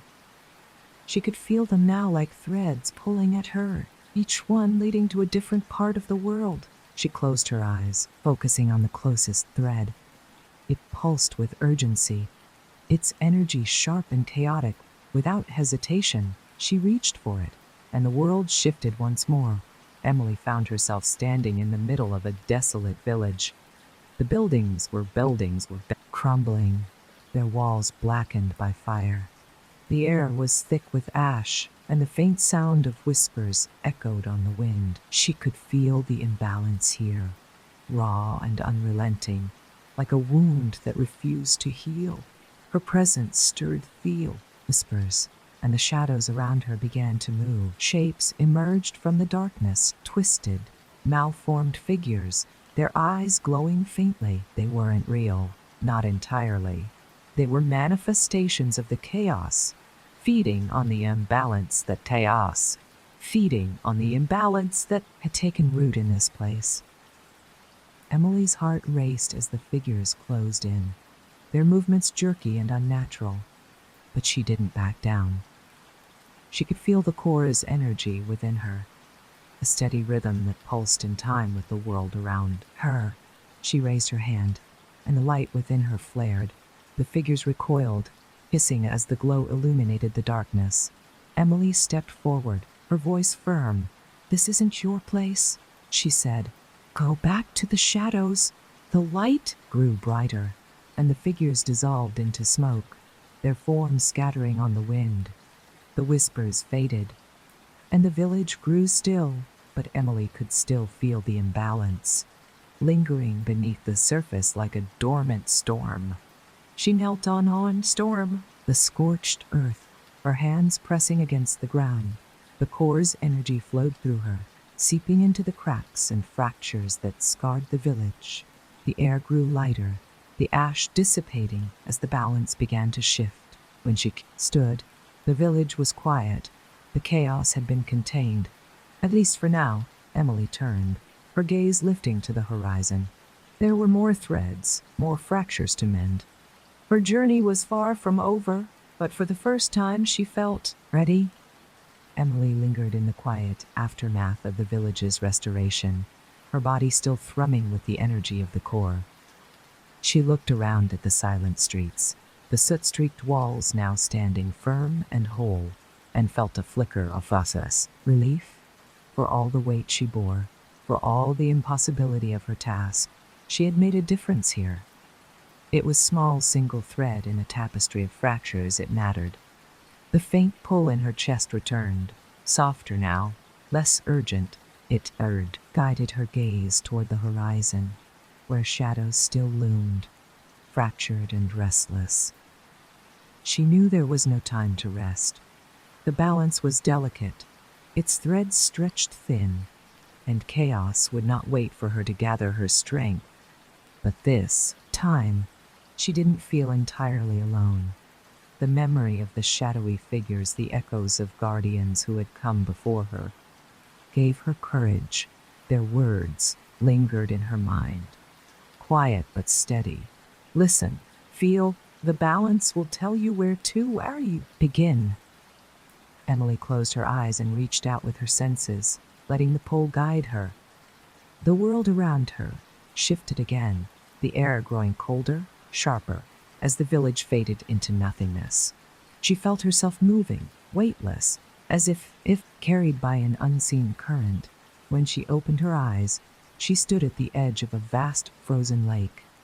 The ice stretched endlessly before her, its surface fractured with jagged cracks that glowed faintly in the dim light.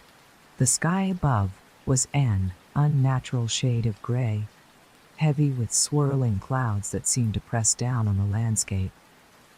The air was bitterly cold, and Emily's breath formed visible clouds as she exhaled. She took a cautious step forward, the ice groaning beneath her. Wait, the pull in her chest was stronger now, guiding her toward the center of the lake. She could see something there, a faint, flickering light that pulsed in time with the energy she carried.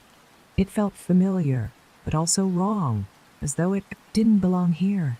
As she moved closer, the whispers returned. They were faint at first, fragmented and indistinct, but they grew louder with each step. Emily stopped, her breath catching as she realized the whispers weren't coming from the ice or the air. They were coming from beneath her feet. She knelt, her hand brushing against the frozen surface of the lake. The whispers intensified, their tone urgent, pleading. She could feel the imbalance here, deep and powerful, like a wound that refused to heal. The cracks in the ice glowed brighter, pulsating with chaotic energy that threatened to break free. Emily pressed her palm against the ice, the core's energy flowing through her like a steady current. The whispers grew louder, their fragmented words coalescing into something she could almost understand. Trapped, forgotten, release us. Her chest tightened as the realization hit her. Whatever was beneath the ice wasn't just a fracture in the balance. It was alive, or at least it had been. She rose to her feet, her gaze fixed on the flickering light at the lake center. The pull in her chest was insistent now, urging her forward, but her steps were slow, cautious. The ice, groaned louder with each movement, the cracks spreading beneath her feet. When she reached the center, the light flared, blinding her for a moment. She shielded her eyes, her heart pounding as the whispers rose to a deafening crescendo. The ice beneath her feet trembled, and she staggered, barely keeping her balance. "Who's there?" she called, her voice echoing across the frozen expanse. The light pulsed again, and the ice beneath her shattered. Emily cried out as she plunged into the freezing water, the cold piercing her like 1,000 needles. The whispers surrounded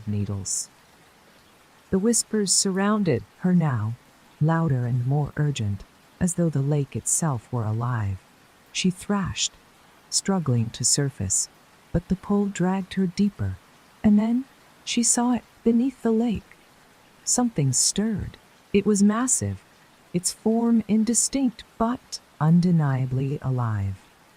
Its body was entwined with the glowing cracks in the ice, its movement sluggish and heavy, as though it had been trapped for centuries. Its eyes opened, glowing faintly in the dark water, and they locked onto Emily. She froze, her body suspended in the freezing depths as the creature studied her. Its presence was overwhelming, its energy ancient and suffocating. The whispers grew softer, merging into a single voice, low, resonant, and filled with despair. "You are not the one we called for, but you have come. Why?" Emily's mind raced as she struggled to find her voice. "I'm here to fix this," she said, her words trembling but firm. "To restore the balance." The creature's eyes narrowed, and the water around her seemed to ripple with its emotions. "Balance," it said, the word dripping with bitterness. "There is no balance, only chains, only prisons." Emily's chest tightened as the creature's words sank in. "The altars," she whispered. "They weren't just anchors, they were cages." The creature's form shifted, its glowing eyes burning brighter. "We were bound by the Nexus, forgotten, sacrificed, and now you carry its light, you are its jailer." Emily's breath caught as the creature surged closer, its massive form filling her vision. She could feel its power, its rage, but beneath it all, there was something else. Pain, grief. "I didn't know," she said, her voice breaking. "I thought I was saving the world." The creature paused, its glowing eyes softening slightly. "Ignorance does not absolve you, but perhaps it gives you purpose." Emily reached out instinctively, her hand brushing against the creature's shimmering form. The core's energy flared within her, and the whisper's energy flared within her, and the whispers returned, softer now, like a distant chorus. "What do I do?" she asked, her voice trembling. "How do I fix this?" The creature's voice was quieter now, almost a whisper. "Free us, but know this. To unbind us is to unbind yourself. The balance will break once more, and you may not survive." Emily closed her eyes, the weight of the choice pressing down on her. She had fought so hard, sacrificed so much, and now she was faced with yet another impossible decision. But as she opened her eyes and met the creature's gaze, she knew what she had to do. She wasn't just a guardian. She was Emily, and she would decide what balance meant. Taking a deep breath, she reached deeper into the core's energy, her resolve unshakable. "I'll set you free." Emily drifted deeper into the freezing water, her chest tightening as the weight of her decision bore down on her. The flickering light from the fractured ice above barely illuminated the massive, ancient creature before her. It moved sluggishly, its glowing eyes fixed on her, both patient and expectant. She clutched the core's energy within her, its warmth clashing against the icy grip of the water. The creature's whispers had faded, replaced by a heavy silence that pressed against her mind. Her body ached, her lungs burned, but she couldn't turn back now. "You said freeing you would break the balance," Emily said, her voice trembling but steady. "But you didn't say what would happen next." The creature's eyes glimmered, its form shifting slightly in the water. Its voice returned, low and resonant, reverberating through her mind. "The balance is an illusion, chains disguised as order. To break it is to unmake what should never have been made. What follows is uncertain." Emily's pulse quickened. "Uncertain? You mean chaos?" The creature tilted its massive head, the faint glow of its body pulsing. "Not chaos, freedom. The world will find its own balance if it survives." Emily's breath hitched. "If it survives," she repeated, the words heavy on her tongue. "And me? What happens to me?" The creature's gaze softened, almost mournful. "You are bound to the light. If the balance breaks, so do you." She felt a cold dread wash over her, deeper than the icy water around her. Yet, somewhere beneath the fear, there was a flicker of fear, a resolve. She had come this far. She had sacrificed everything to stop the nexus, to restore what she thought was right. Could she stop now, knowing what she knew? No. Her fists clenched as she stared into the creature's glowing eyes. "Then so be it, if it means freedom for you. For the world, then I'll break the chains." The creature seemed to nod, its form growing brighter, more defined. The water around them began to ripple violently, the cracks in the ice above spreading and glowing brighter.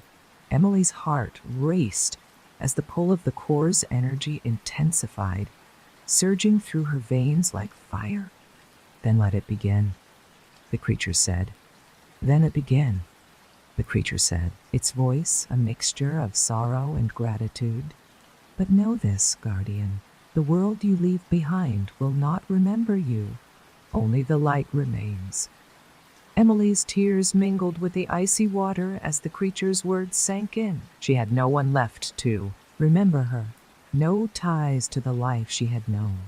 Maybe that made this easier, or maybe it made it infinitely harder. She pressed her hand to the creature's shimmering form, the core's energy flaring within her.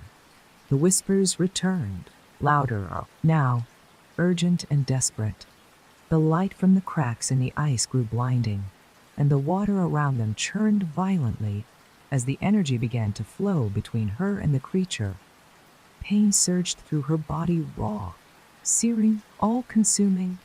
She surged through her body, raw, searing, all-consuming, screamed, though no sound escaped her lips. The world around her fractured, the ice above shattering into a cascade of light and shadow. She felt herself unraveling, her consciousness scattering like fragments of glass caught in a storm. And then, everything went still. When Emily opened her eyes, she was no longer in the frozen lake. She stood in an endless expanse of light and shadow, the boundaries between the two shifting and blurring. Her body felt weightless, her mind quiet but aware. The creature was gone, its presence replaced by a faint hum that echoed through the expanse. She looked down at her hands, which glowed faintly with the core's energy. She was no longer just Emily. She was something more, something less.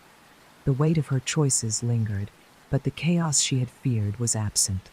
The balance was gone, and yet the world still turned. A voice echoed softly, distant but familiar. It wasn't the creature's voice or the nexus it weighs.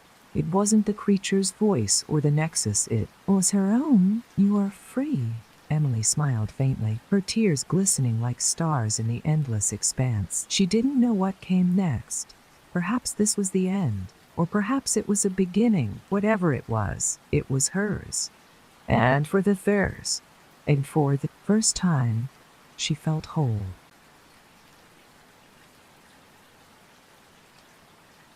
Jason took a few more steps, moving deeper into the dark hallway. The dim light coming from the cracked windows above barely illuminated the room, casting long shadows along the walls. He reached out, his fingers brushing over the strange, unsettling eyes drawn on the walls. The eyes were wide, their pupils black voids, staring back at him with an unnerving intensity. They weren't just random scribbles, these eyes seemed to follow his movements, tracking him wherever he went. "Jason," Sarah's voice echoed behind him, her tone a mix of curiosity and concern. "What are you doing?" He didn't answer immediately.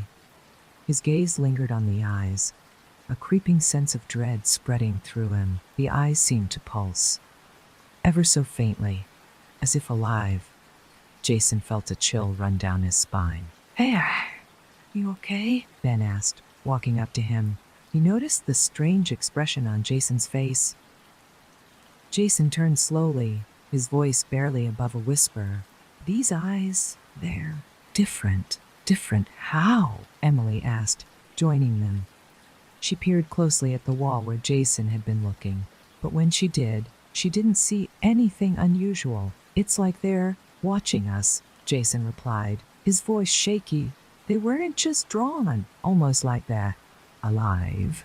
The others exchanged uneasy glances, but before they could discuss it further, a loud bang echoed from deep within the school, followed by the unmistakable sound of something scraping against the walls. The noise made them all freeze. "What the hell was that?" Sarah gasped, her heart pounding in her chest. Ben quickly looked around, his eyes darting to the shadows.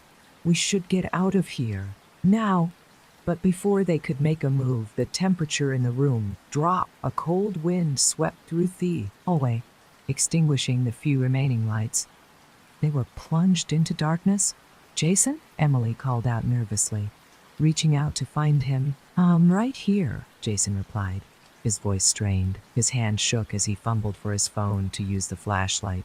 But as soon as the beam cut through the dark, he froze. Through the dark, he froze. Then the walls seemed to move. The eyes on the walls shifted, growing larger, stretching, their pupils now following the group's every movement. The whispers that had been in the back of their minds suddenly grew louder, like a chorus of voices speaking all at once. Look at us." The voice was not from any of them. It was an ancient, deep whisper that seemed to echo from the very walls themselves. The group stumbled back, panic rising in their throats as the walls seemed to close in. "What is happening?" Sarah shouted, backing away from the eyes. The scraping sound returned, louder now, as though something or someone was moving through the walls. "We need to leave," Ben cried, his voice rising in fear. Jason turned to run, but as he did, he caught a glimpse of something moving within the darkness, a figure, tall and thin, with hollow eyes, emerging from the shadows. It wasn't human. It looked like something from a nightmare, its body distorted, elongated, with skin like cracked, decaying paper. Its arms hung down unnaturally, scraping the floor. The creature's eyes locked onto Jason's, and for a moment, time seemed to stop. It didn't speak, but Jason could feel its gaze piercing into him, as if it knew his deepest fears. "Run!" Emily screamed. The group bolted down the hallway, their footsteps pounding against the cold floor as the scraping sound grew louder, faster. The walls seemed to move with them, closing in tighter, and the eyes continued to watch, never blinking, always following. They reached the door to the outside, and Jason yanked it open. But the door didn't lead to freedom. It led to an endless void of darkness, stretching infinitely before them. "Go! Go!" Sarah shouted. But even as she tried to push forward, she couldn't step into the void. It was like the air was thick, holding them back. Then the voice returned, louder than ever. "You should never have come here. The eyes are always watching." The creature's form loomed closer now, its silhouette barely visible in the dim light. The air felt suffocating, and the floor beneath their feet trembled as though something enormous was shifting underneath. Jason looked around desperately. There was no escape, and then the eyes began to move, crawling down the walls, across the floor, toward them. However, the eyes continued to crawl, their movement unnatural and terrifying. It was as if the walls themselves were alive. It was as if the walls themselves were alive, shifting and bending to let the eyes travel down the corridors, across the floor, and towards the group.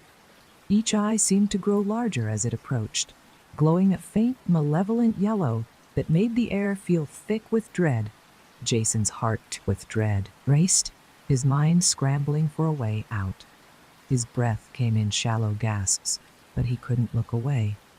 The eyes moved with a fluid, creeping motion, like liquid darkness oozing from every corner of the room.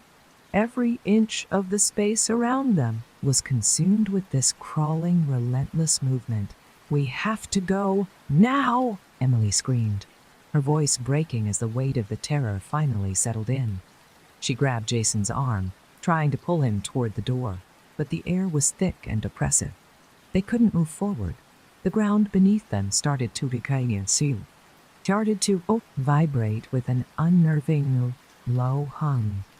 Jason felt a deep, resonating pulse in his chest, and a horrible realization struck him. Whatever was coming was not just a creature. It was the whole school, alive, its walls and floors moving like a living being, feeding on their fear. The scraping sound returned, now deafening, as if claws were dragging against stone, partially emerging from the shadows. Its eyes were deep, hollow sockets, but where its eyes should have been, there was only a swirling, black void. A wave of nausea hit him, as though just being near it was enough to twist reality. "We need to get out of here," Ben shouted, pulling at the others. "There's no time." The creature's skeletal hand, thin and long, reached out for them, its fingers scraping against the floor with a noise that sent chills through their spines. Jason's legs were shaking, but his body refused to move.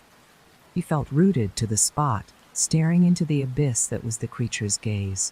"You should have left," the voice whispered again, filling the air with the same echoing, disembodied words. "The eyes are watching, and they never forget," and bolted toward the back door. The others followed, their footsteps heavy and panicked. As they neared the door, the room seemed to close in on them, the eyes crawling faster, reaching toward them like tendrils, desperate to latch on. As Jason reached the doorframe, he felt a cold, clammy hand grip his ankle, pulling him backward. He screamed, struggling to break free, but it was no use. The cold grip tightened, and he looked down to see a mass of black, writhing eyes on the floor, all locked onto him, their glowing pupils dilated and hungry. "Jason!" Sarah screamed, reaching out to him. But the eyes grew larger, more numerous, and Jason couldn't tear himself away. He could feel them pulling at his very soul, their cold gaze digging into his mind. Each eye seemed to whisper his deepest fears, his regrets, until all he could hear was the deafening echo of their voice. "We are the Watchers. You cannot escape." With a final, desperate burst of strength, Jason wrenched himself free. He scrambled forward, his heart racing in a wall, his chest. The door slammed shut behind him, but the whispers still filled the air. The eyes were everywhere, even outside the building, crawling on the walls, in the trees, and across the sky. He could feel them following him, chasing him. Even now, the group stood in the cold night air, gasping for breath, their faces pale with terror. "What was that?" Ben stammered, his voice shaking. "I don't know," Emily replied, her eyes wide with fear. "But I think it's still out there." The air around them grew colder, and the distant whispers of the eyes filled the space, their voices haunting and persistent. We are always watching. Jason looked around, his body still trembling. They had escaped, but deep down he knew it wasn't over. The eyes were always watching, waiting for their next move. And somehow, they were never really alone. The cold air felt suffocating as they stood in the shadows of the abandoned school. The whispers of the eyes still echoed in Jason's mind, a constant presence, gnawing at the edges of his thoughts. They had escaped the school, but the feeling of being watched never left them. The darkened sky above seemed to press down on them, heavy and oppressive, as if the world itself were closing in. Jason turned to the others, his breath shaky. We can't just stand here. We need to stand here. We need to stand here. Go. Ben looked at the dark horizon, his face pale. Where do we go? We're trapped. We need to get as far away as possible, Emily said, her voice steady despite the fear that still radiated from her. The creature? Those eyes, they're part of this place. It's not just the school. It's the whole town. The entire area is infected. Jason looked back at the school, his mind still reeling from the horrific sight of the creature's eyes and the unshakable feeling that the walls themselves had been alive. Then, we need to find a way to stop it. Say, we can't just leave. We don't have a choice, Ben said, his voice cracking. It's too late, whatever that thing is. It's already a part of this place. We can't outrun it. As they walked away from the school, the distance between them and the cursed building seemed to grow wider, but Jason felt no relief. The eyes, the whispers, they were still there. Lurking in the dark, he could feel them, following them, no matter how fast they moved. The group stumbled through the overgrown streets, the moonlight casting eerie shadows on the cracked pavement. The houses around them were abandoned, but every so often, Jason caught a glimpse of movement in the corners of his eyes, shadows that weren't there when he looked it. Directly, he felt the eyes on him, always watching, always waiting. Do you hear that? Emily asked suddenly, her voice sharp with fear. Jason stopped in his tracks, listening closely. At first, he heard nothing, but then he caught the faintest sound, a soft, scraping noise, distant at first, but growing louder with each passing second. Not again, Sarah muttered, her voice trembling. The scraping grew louder, closer, as if something was moving toward them from the dark. Jason's heart raced. He glanced around, but there was nothing, only the broken remnants of the once thriving town. And then he saw it. A figure, tall and thin, its form barely visible in the darkness, but its glowing eyes were unmistakable. The same hollow, black eyes he had seen in the school, now locked onto him from the far end of phase. The street? Run, Jason shouted, grabbing Sarah's arm and pulling her along. The others followed, their breath ragged as they ran down the empty street. The scraping noise growing louder, closer. Behind them, the figure moved with unnatural speed, its form flickering in out of view. Jason could hear its whispers, faint but growing stronger with each passing second. You cannot escape. We are always watching. The ground beneath their feet seemed to tremble, as though the town itself was alive and reacting to their presence. The streetlights flickered and died, plunging them into total darkness. Jason felt the weight of the creature's gaze pressing down on him, and the fear in his chest turned to panic. Where do we go? Ben gasped. The car's back that way, but it's not safe. Does it matter? Jason shouted back, his voice hoarse. We're not safe anywhere. It's not just the school, it's everywhere. They reached the edge of the town, but the figure was still there, moving faster now, closing the distance between them with terrifying speed. Jason's legs burned as they pushed forward, the darkness swallowing them whole. The streets were well gray, but the darkness swallowing them whole. The streets were twisting, as if the town itself was warping around them, the very air thick with the sense of something ancient and malevolent closing in. Suddenly, the ground shifted beneath Jason's feet. He stumbled, falling to his knees as the earth seemed to open up, a massive crack forming in the pavement from within. An unholy light shone pale and cold, flickering like a distant star. Jason tried to push himself up, but the crack widened, pulling at the very foundation of the town. The creature's eyes locked onto his, its form now fully visible, its skin cracked and decayed, its limbs long and spindly, with claws that scraped the ground. Its mouth was a cavernous void, and as it opened, a guttural growl reverberated through the air. "You," the creature whispered, its voice carrying a sense of ancient hunger. "You were the one who dared to awaken us." Jason's heart raced, his breath shallow. He couldn't move. He couldn't escape, suffocating, like the weight of the entire world bearing down on him. But then, just as the creature lunged toward him, something strange happened.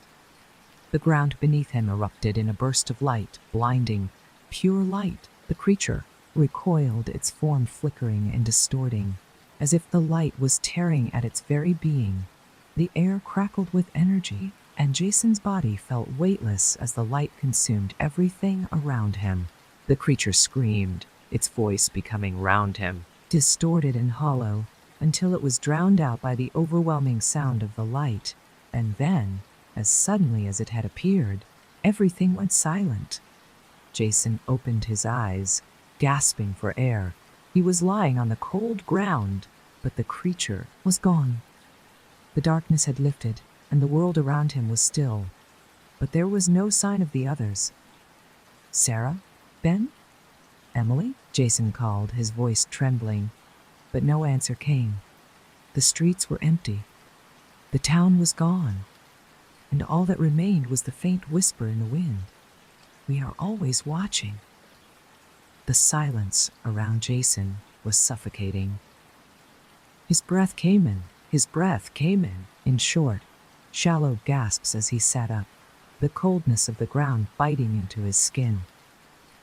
The eerie calm that surrounded him felt unnatural, like the world had frozen in place, holding its breath. He stood shakily, his legs trembling beneath, and there was no sign of the others. No Ben, no Emily, no Sarah. The streets were empty, and the once dilapidated buildings of the town were now shrouded in a thick, oppressive fog. It was as if the town itself had disappeared, leaving only like the shadow of what it had once been. Jason's mind raced. Had they really escaped? Or had the creature done something to them? A sickening thought crept into his mind. Had the eyes gotten to them too? Had they been consumed, trapped in some realm of torment like the others before them? "Sarah?" Jason called again, his voice cracking.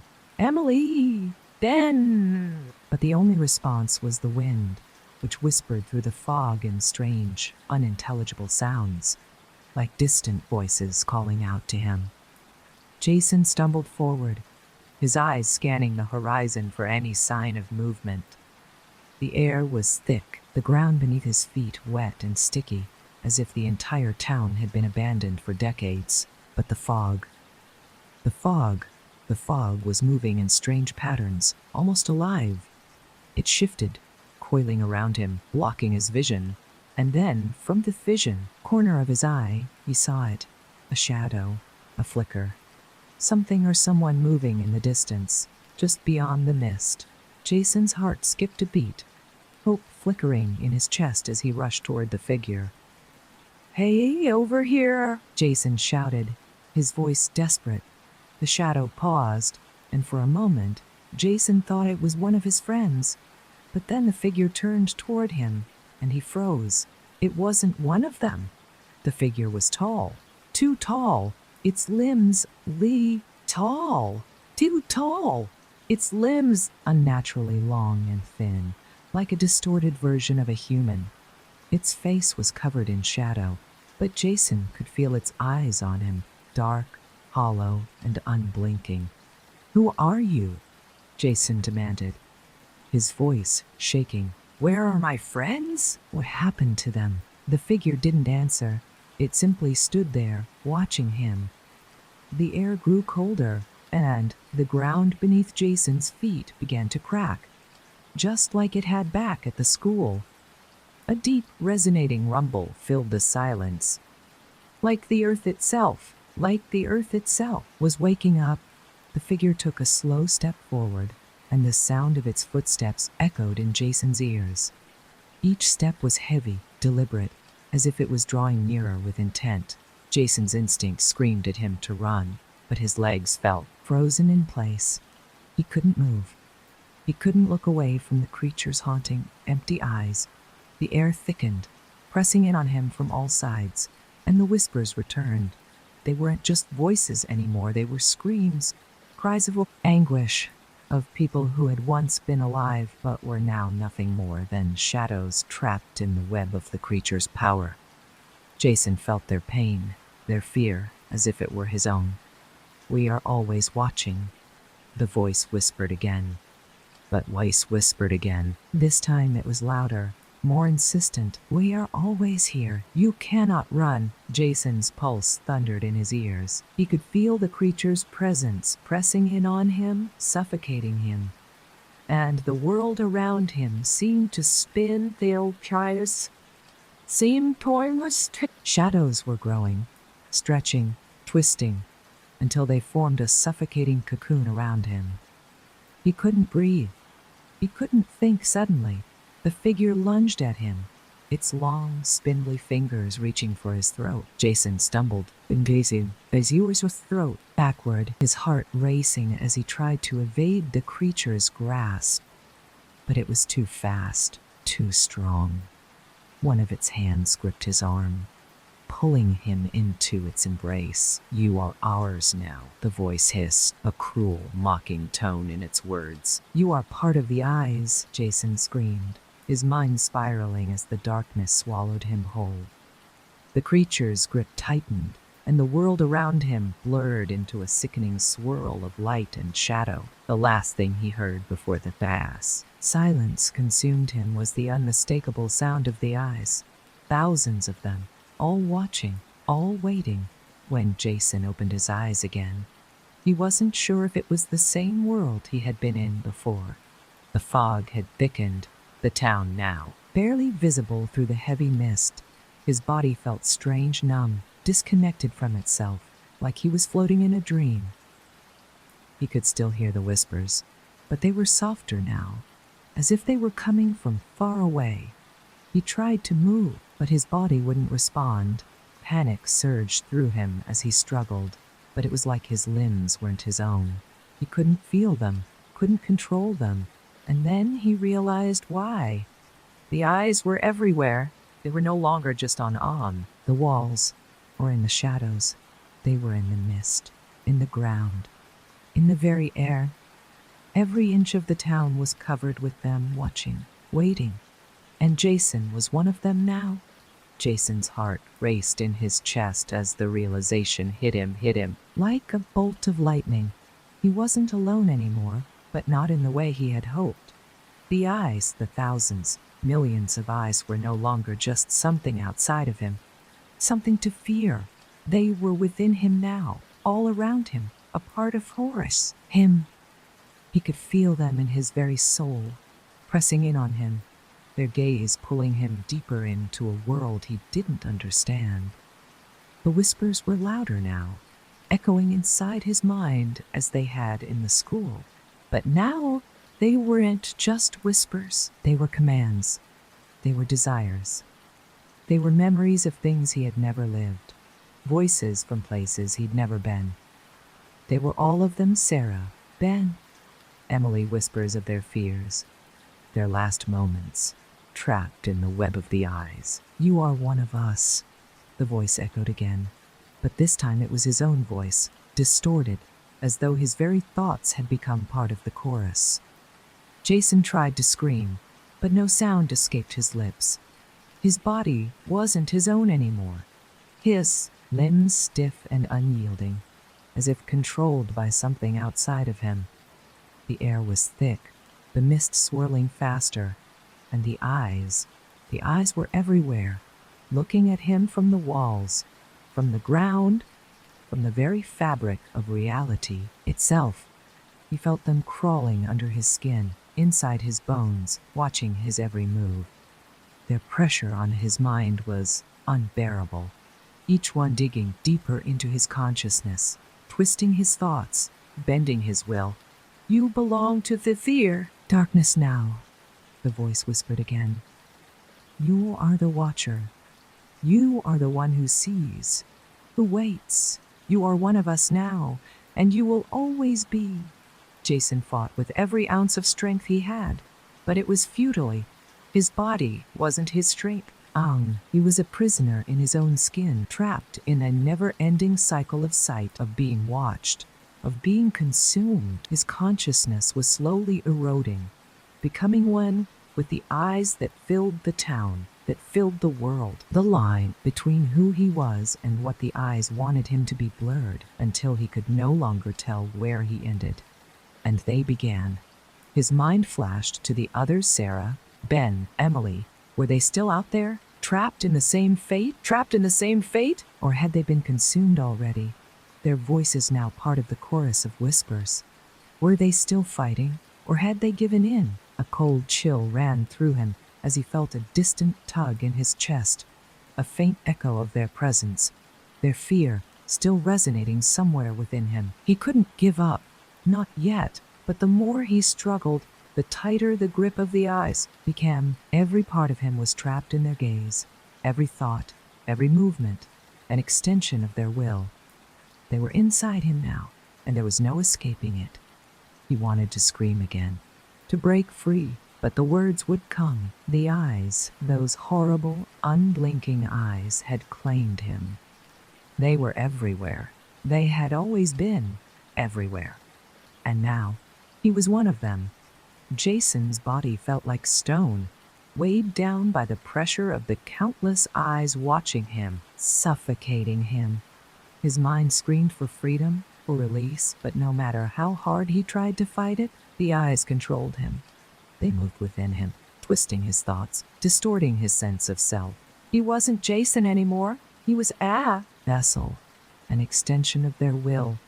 "You are ours," the voice echoed in his head, a chorus of whispers that made him shudder. "You were always meant to be." Every inch of the town seemed to close in on him, the air thick and heavy, the mist swirling faster, pushing him deeper into the nightmare. Jason could feel the weight of the eyes pressing down on him, felt them crawling through his veins, tearing away at his humanity. He could see them now, not just on the walls, not just in it, the shadows, but in the very fabric of reality itself. They were everywhere, all the time, watching, waiting, consuming. "We are always watching," they whispered, their voices fading in and out like a distant, broken record. "And we are all never alone."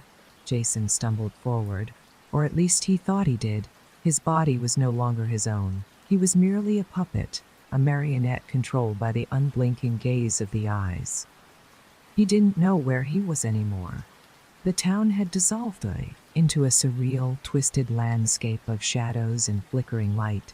The fog had consumed everything, distorting the world around him. The streets, the buildings, the trees, none of it was real. It was all just part of the web of the eyes, a prison made of illusions. He tried to call out, but no sound escaped his lips. The eyes, the whispers, they filled the air, drowning out everything else.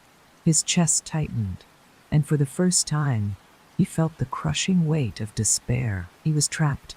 There was no escape, no way out. But then, a flicker, a glimmer of something that wasn't part of the eyes, a distant memory, a face. Emily, Sarah, Ben. They were still out there, somewhere. They had to be.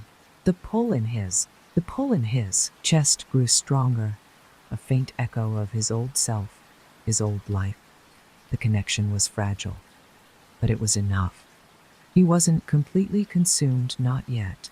There was still a part of him, buried deep, that refused to give up. A small ember of hope remained, hidden beneath the weight of the eyes. He focused on that ember, clinging to it with all his might. The fog seemed to swirl around him, the eyes growing more frantic, more insistent. But Jason held on. He could feel his hand and roar blood. Treaty and nay and jigging and no. Said trace and more tragic, more insistent. But Jason's consciousness slipping, but he wasn't ready to let go. Not yet. You cannot escape, the voice hissed, louder now, almost triumphant. We are always watching. We are always here. Jason gritted his teeth, forcing himself to move, to think, to fight. He had to find the others. They were still out there. They could still be saved. As he moved, the ground beneath him shifted, warping and bending in impossible ways. The town was falling apart, breaking apart like a shattered mirror. Jason could feel the world crumbling around him, the walls of reality itself disintegrating as the eyes closed in on him, suffocating him. But in the distance, he saw something, a light, faint, but it was there. He pushed forward, ignoring the voices, ignoring the weight of the eyes. He didn't know if he could make it, but he had to try. The light grew brighter as he stumbled toward it, and as he reached it, he found himself in a different place, a different reality. The fog had lifted, the mist was gone, and for the first time, Jason could see clearly. The town was gone, replaced by an endless expanse of dark, rolling hills. The sky was black, but filled with distant stars, each one flickering stars, each one flickering like a tiny burning eye. And standing before him, in the center of the vast emptiness, were the others. Sarah, Ben, Emily. They stood frozen, their bodies as still as statues, their eyes wide, his voice breaking. No, no, no. He rushed toward them. But as he did, the ground beneath his feet cracked, splitting open like the surface of the ice he had once stood on. He reached out to them, but the darkness consumed him, pulling him deeper into the void. And then, everything went silent. Jason's body felt weightless as the darkness swallowed him whole. He couldn't tell where his body ended and the void began, as if his very existence had dissolved into the shadows. He could no longer feel the pull of Thea eyes, nor the distant voices that had once tormented him. The emptiness was complete, absolute. But somewhere, deep within the darkness, there was a flicker of something, a presence, reached out, though he wasn't sure where to. And for the first time, the oppressive weight of the eyes was gone. He couldn't see them anymore. He could breathe again. But it wasn't a relief. It was the quiet before the storm. Jason's eyes snapped open, and he gasped, sucking in a sharp breath. He was lying on the ground, the cool, damp earth beneath him. The faint light of dusk bathed the landscape, and for a brief moment it felt normal, but the calm didn't last. The normal air around him shimmered, and a low growl echoed through the ground, vibrating deep into his bones. The ground trembled slightly, and Jason's heart skipped a beat. He slowly pushed himself to his feet, his legs unsteady, as if they hadn't been used in days. His breath was ragged as he scanned the world around him. The landscape was empty, barren, but something was wrong. Something was off. He took a cautious step forward, and then another. His gaze darted to the horizon, the dark to the horizon. Hills stretched out endlessly, and in the distance he saw them, figures, far off, but growing closer. He recognized them immediately. Sarah, Ben, Emily. They were walking toward him, their movements mechanical, slow, as though they were walking toward him. Their movements mechanical, slow, as though they were being pulled along by invisible strings.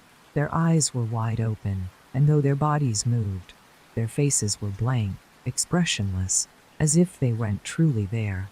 Jason's heart pounded in his chest as he took a step forward.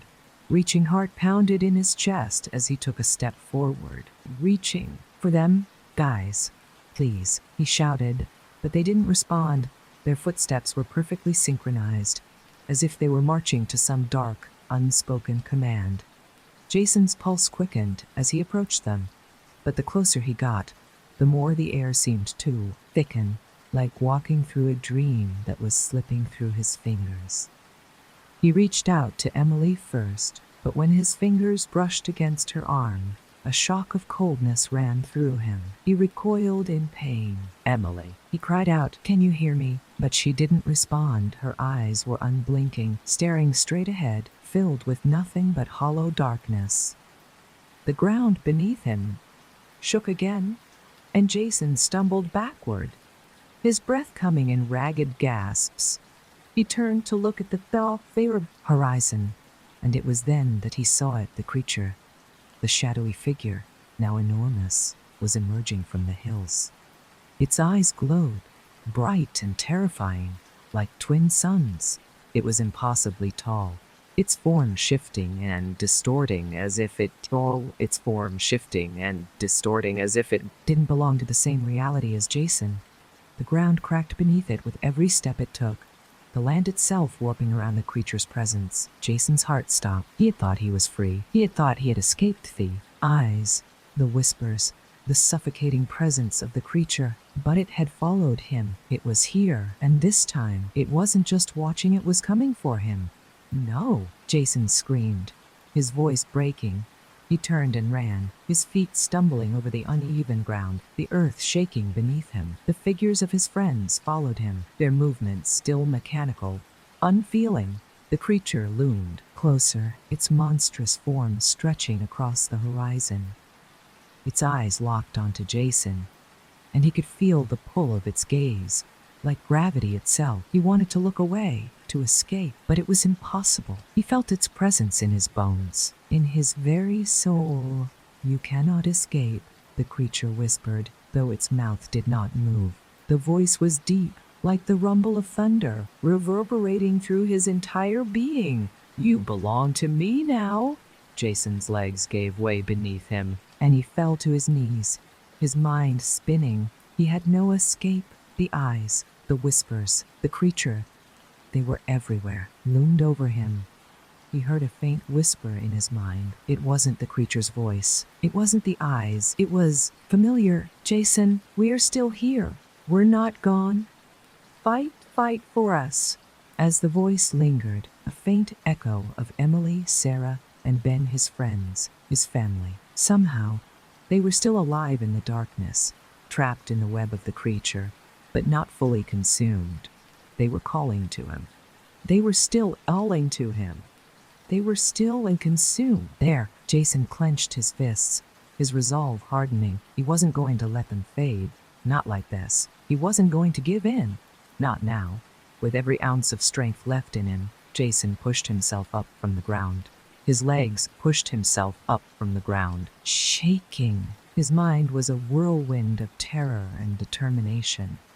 He couldn't see the creature's eyes anymore. He couldn't focus on the oppressive weight of the darkness. Instead, he focused on the one thing that had kept him human through all of this. His friends' voices. He turned back to them. His friends who were still moving mechanically toward him, their faces empty, their bodies lost in the grip of the creature. He took a deep breath and raised his hands.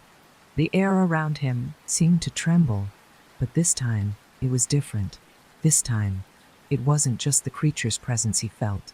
It was something more, something ancient. The whispers began to shift, the voices of his friends melding into wah-wah. "We are with you." Jason's eyes widened as a surge of power filled him. The creature's gaze, the unblinking eyes, seemed to weaken, flickering. The darkness around him began to twist, warping in response to his will. With one final, desperate push, Jason reached out toward the creature. And as he did, the eyes, the millions of eyes, began to vanish, one by one, retreating back into the shadows. For the first time since he had entered the cursed town, Jason felt free. The darkness began to recede, the weight of the eyes slowly lifting from Jason's chest. His heart still pounded in his chest, but now it was a steady rhythm, not the frantic beat of fear. He could feel the power coursing through him, the strange energy that had awakened in him. It was as if he had tapped into something ancient, something that had been buried deep within the town all along. The creature recoiled, its form flickering like a shadow in the wind. Its enormous presence wavered, its glowing white eyes dimming as though they were losing their hold on him. The whispers faded, replaced by a strange silence, a quiet that felt like a breath after a storm. The air was still, the fog dissipating as the town around him slowly began to return to something that resembled normal. Jason stepped forward, unsure of what was happening, but driven by a newfound sense of purpose. The voices of his friends still lingered in his mind, faint but present. They weren't gone. They were still gone. They were still there, trapped within the creature, but not completely lost. He could feel them, calling to him, urging him to act. "Sarah," he called out, his voice shaky but determined. "Ben? Emily? Emily?" He turned, scanning the desolate town, searching for them. The buildings around him were falling apart, their foundations cracked and broken, but there was no sign of the creature. It had retreated into the shadows, but Jason knew it wasn't defeated. It was still out there, waiting. The ground beneath him trembled once more, but this time, it wasn't the creature's movement. It was something else, something different. The fog began to rise from the cracks in the ground, swirling around him, as if the town itself were alive, responding to his presence, and then from the mist, he saw them. Sarah, Ben, Emily. They stood in the distance, their faces pale, their eyes wide open but unseeing, their bodies stiff and gorge, unseeing, their bodies stiff and unnatural. They were walking slowly toward him, their movements jerky and mechanical. Their eyes were gone, replaced by an empty void, a hollow darkness that swallowed everything in its path. Jason's heart sank as he realized that they hadn't been freed. They were still trapped, lost within the web of the creature's influence. He could feel the pull of the darkness trying to consume them again, trying to pull them back into the void. But this time, Jason wasn't going to let that happen. He stepped forward, his hands raised, his mind focused on the power that still flowed within him. The creature's influence had weakened, but it hadn't vanished completely. He could feel its remnants, its lingering grip on his friends, on the town, but Jason wouldn't allow it to take them. "You are mine," he heard the creature's voice in his mind, deep and resonant. "You cannot escape. You are part of the ice now." Jason clenched his fists, his body radiating with a surge of energy that seemed to resonate with the very earth beneath him. He could feel the darkness pressing in on him, but he didn't flinch. He couldn't afford to. "I won't be part of you," he said, his voice steady. "Not anymore," he said. His voice steady, closed his eyes, focusing on the connection he had to his friends. He could feel their pain, their fear, their confusion. They were lost, but not beyond saving. He had to free them, to break the creature's hold once and for all. Jason extended his arms, the power within him flaring as he channeled every ounce of his strength into a single decisive moment. The ground beneath him cracked open, the mist swirling violently, and a beam of light shot up into the sky, bright, pure, blinding, like the sun itself had erupted from the earth. The creature screamed, its form writhing in the light, but it couldn't hold its shape. The eyes, the unblinking, ever-watching eyes, began to fade, dissolving into nothingness. The whispers grew quieter, then completely silenced. As the town, the curse, the creature's hold, all of it began to unravel. Jason fell to his knees, exhausted, his energy drained, But as the light began to fade, he could feel by it was target scary tease. It's an iris on now in here. The higher gulped on a trow. It seemed to it he could feel his friends. They were still there, still present, their spirits untouched by the darkness. The town was no longer a prison. The eyes had faded into memory, a dark chapter in a world that was now free. As Jason looked up, he saw Sarah, Ben, and Emily standing before him, their eyes clearing. They blinked, confused, disoriented. But they were themselves again. The hollow darkness that had once consumed them was gone, replaced by the familiar warmth of their presence. "Jason," Sarah whispered, her voice shaky. "Is it over?" Jason nodded, a faint smile tugging at his lips. "It's over. The creature is gone. The eyes are gone." But even as he spoke, he couldn't shake the feeling that it wasn't truly over. The town had been freed, but the power, the darkness, that still lingered somewhere out there, in the depths of the world. Jason knew that there would always be things lurking in the shadows, waiting, watching, but for now, they were safe. And that was enough. Jason's heart still raced in his chest, as he stood there, surrounded by his friends, the town, the creature. The eyes, all of it seemed to be slowly fading into the past. But Jason knew better than to think it was truly over. There was still a lingering sense of unease that clung to his power. The air, like a shadow that couldn't be shaken. The mist that had once consumed the town began to dissipate, but there was still an unnatural stillness in the air. The cold that had gripped the town, the oppressive atmosphere, was slowly receding, but Jason couldn't shake the feeling that something was wrong. The eyes had vanished, but their presence still felt alive within him. Within them all, they had all been touched by it, infected by the very essence of what had haunted this place. Emily, still weak from the ordeal, reached out to Jason, her eyes wide with confusion. What happened?" Her voice was strained, as if she couldn't quite process everything that had just happened.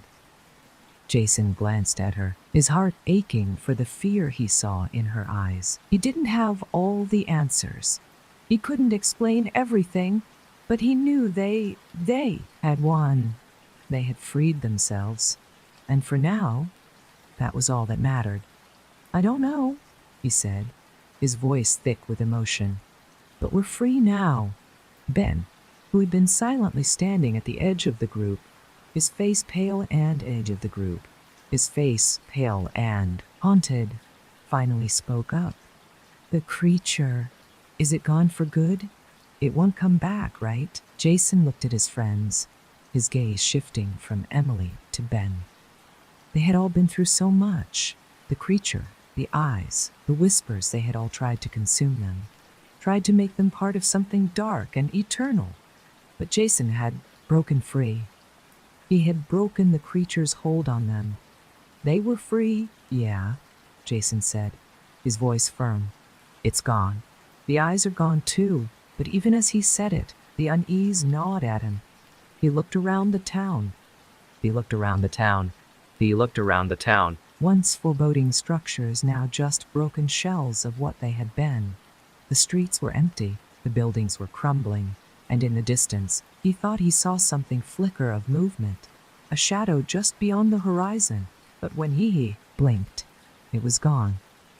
Jason shook his head, trying to dismiss the thought. It was over. They had won. The creature was defeated. The town was free, but something inside him told him that this wasn't the end. The darkness, the eyes they had never really left. They had just retreated into the cracks, waiting. "Let's go," Sarah said suddenly, her voice quieter now. "We've been through enough. We need to leave this place." Jason nodded, but as they turned to walk away, something stopped him.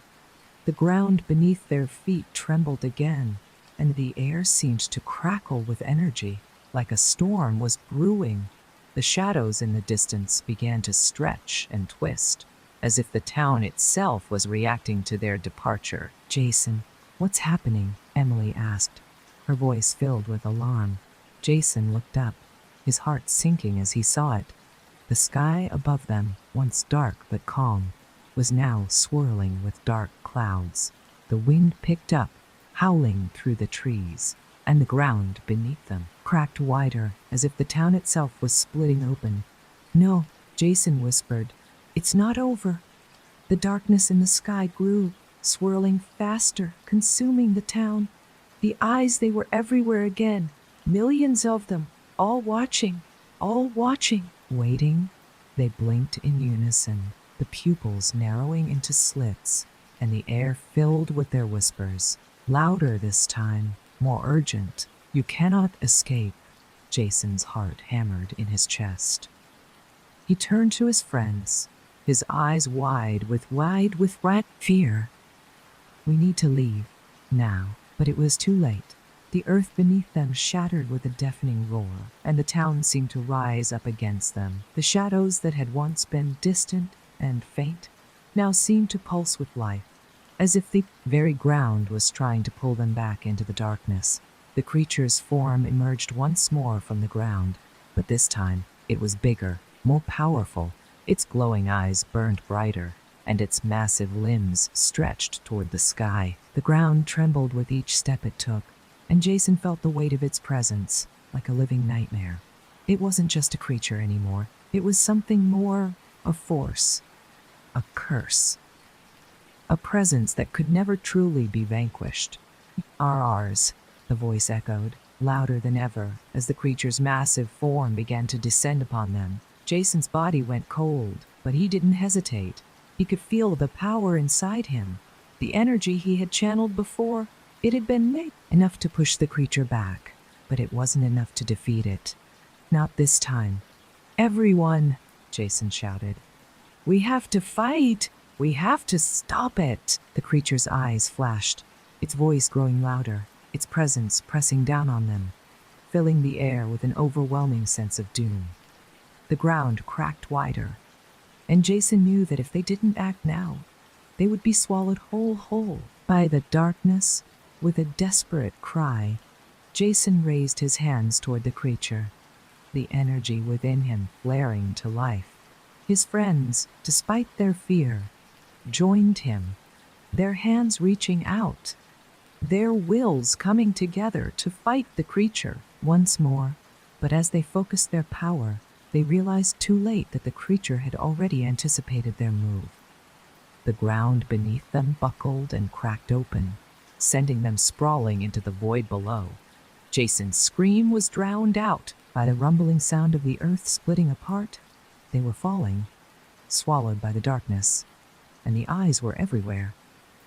The world around Jason plunged into a whirlwind of darkness as the earth opened beneath him. He fell through the void, weightless, as if gravity itself had abandoned him. The air was thick, suffocating, and the whispers of the eyes filled his ears, louder now, more insistent than ever before. "You are part of us now." The voice echoed, resonating deep-load.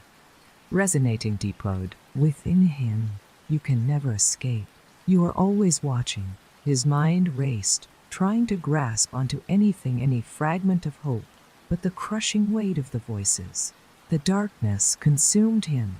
He could feel the tendrils of fear curling around his thoughts, trying to drag him into despair. "Jason," a faint voice cut through the suffocating silence, a familiar sound, one that made his heart skip a beat. It was Emily's voice. "Emily," he whispered, his voice weak, barely audible. He tried to reach out to her, but the void was too vast, and his body remained trapped in the endless fall. "Where are you?" "We're here, but not." Emily's voice was faint, distant. "We're all here, Jason. We're trapped, but so are you. We are bound together." Jason's chest tightened. No, I won't let this happen. I can't be part of this. But as he reached out, the darkness seemed to respond, growing stronger, swallowing him further. The feeling of being watched intensified, the eyes closing in from every direction. It was as though he could feel the eyes not just on him, but within him, seeping into his mind, taking root in the very essence of his being. Suddenly, everything stopped. The falling ceased. And Jason was suspended in absolute stillness. He opened his eyes, unsure of where he was. He was standing now, but there was no ground beneath him, no sky above. It was as if he were in a space that existed outside of time, a place between worlds. Then, the creature appeared before him. But this time, it wasn't just a shadow, it was whole, massive, towering, massive, towering above him, its glowing eyes piercing through the darkness like burning suns, its form twisted, its limbs long and gaunt, stretching impossibly far, as if it didn't belong to the world Jason knew. It loomed over him, its voice a deep rumble, filling his mind with its presence. You can never escape. You are bound to us, to the eyes. You will always watch. You will always serve. Jason staggered back, his mind racing. He couldn't fight this. He couldn't run. It was everywhere. It was everywhere. In every corner of his mind, in every part of his soul, the creature, the eyes, had consumed everything. But in that moment, something sparked deep within him. A flicker of defiance. He remembered the light, the energy that had coursed through him before, the power that had come from the connection with his friends, from their bond. That power had driven the creature back once before. It wasn't gone. It was still there. Jason closed his eyes and took a deep breath. Focusing on that flicker of energy, he reached for it, his hands trembling as he gathered it within him, harnessing the power that had awakened in him before. The creature's eyes glowed brighter, and the voice boomed, "You cannot fight us. We are the eternal watchers. You are ours." Jason ignored it. He pushed back against the creature's presence, focusing on the connection, on the flicker of light that was still there. He could feel his friends, their spirits intertwined with his, their energy still burning within him. "You are not alone," he heard Emily's voice again, this time stronger. "We are with you, always." Jason opened his eyes, and this time, he didn't just see the creature. He saw the eyes, millions of them differently. They were no longer menacing, no longer powerful. They were broken, shattered fragments of something once whole. They were not eternal. They were not invincible.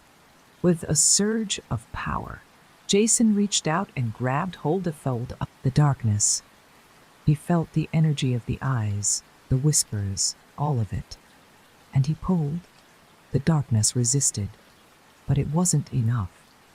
The power within him flared, and the eyes began to fade, shrinking away into the depths of the void. The creature roared in fury, but Jason held his ground. "You are nothing." The words were his own, but they resonated with power. The creature's form began to unravel, its massive body dissolving into the shadows, its glowing eyes dimming. The whispers faded, one by one, until only silence remained. Jason stood alone in the emptiness, his body trembling, but free.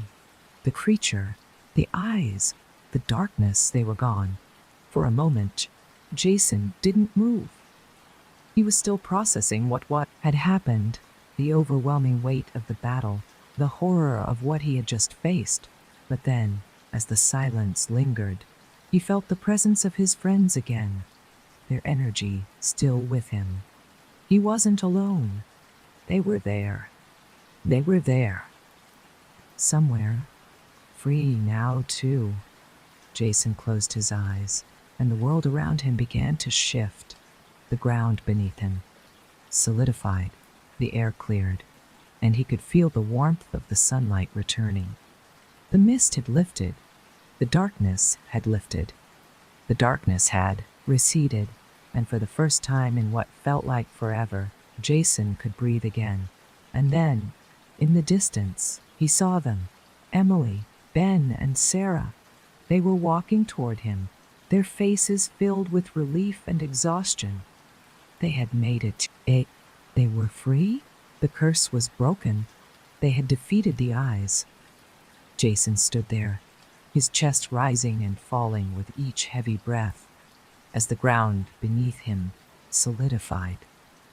His heart was still pounding in his chest, not from fear anymore, but from the overwhelming realization that they had won. They had broken the cycle, the eyes, the creature. They were no more. The darkness had lifted, but as the mist cleared and the world around them returned to a semblance of normalcy, Jason couldn't shake the feeling that something still lingered. It was as if the air itself had a weight to it, like the world was holding its breath. He turned to face his friends, watching as they walked toward him, their figures clearer now, no longer lost in the fog of the creature's influence. Emily, Ben, and Sarah, they were free. The curse was broken, but there was something more, a sense of unease in the air, a whisper of something left behind. Jason, Sarah called softly, her voice still trembling with the aftermath of their ordeal. Is it really over? Jason hesitated. His mind raced. The creature was gone, but was it truly defeated? His mind raced. The creature was gone, but was it truly defeated? They had escaped, but the eyes, had they been extinguished for good, or had they merely been driven into hiding? Jason took a deep breath, squaring his shoulders as he faced his friends. I think it's over for now. Emily reached out, her hand resting gently on his arm. For now? You mean there's more? Jason didn't answer immediately. He didn't want to speak it aloud, but deep down, he couldn't ignore the nagging feeling in the back of his mind. The eyes had been ancient, eternal, part of something older than the world itself. Could they ever truly be destroyed, or had they just retreated into the shadows, waiting for another moment to return? I don't know, he finally said, his voice soft, but we can't stay here. We have to leave this place behind. Ben nodded, his eyes filled with a mix of relief and apprehension. It's done, but we can't forget what happened here. We can't let her get what happened here. We can't let ourselves fall back into the same trap. The group began to move, their footsteps light against the ground that now felt solid beneath them. They walked toward the edge of the town, the once dead buildings now seemingly alive in the fading light of the day. The mist was clearing, and the world around them was slowly returning to life. But even as they walked away, Jason couldn't help but glance back. The town, though still and quiet, seemed to pulse with a strange energy. A quiet hum, like the beat of a heart, lingered in the air. He could feel it. They all cawed, and in the distance, far behind them, something shifted. Jason froze, his heart skipping a beat. There, at the edge of the town, ruins, was a figure, tall, thin, and vaguely familiar. Its shape was distorted by the fading light, but Jason could make out its hollow eyes, staring straight at him, unblinking. The creature, but this time, it was different. It wasn't as large, nor as terrifying. It was more subtle. Its presence wasn't as overwhelming, but it was still there, watching, waiting. The others noticed too. They stopped, their eyes flicking back toward the figure. Confusion and fear still lingering in their expressions. What is it? Emily whispered, her voice filled with a quiet dread. I thought we were done, Ben muttered, his hand instinctively reaching for his pocket, as if looking for a weapon, but there was no need. They had nothing left to fight with. The figure stood still, silent, as though it was waiting for something. And then, without a word, it began to fade, its form blurring at the edges, dissolving into the twilight.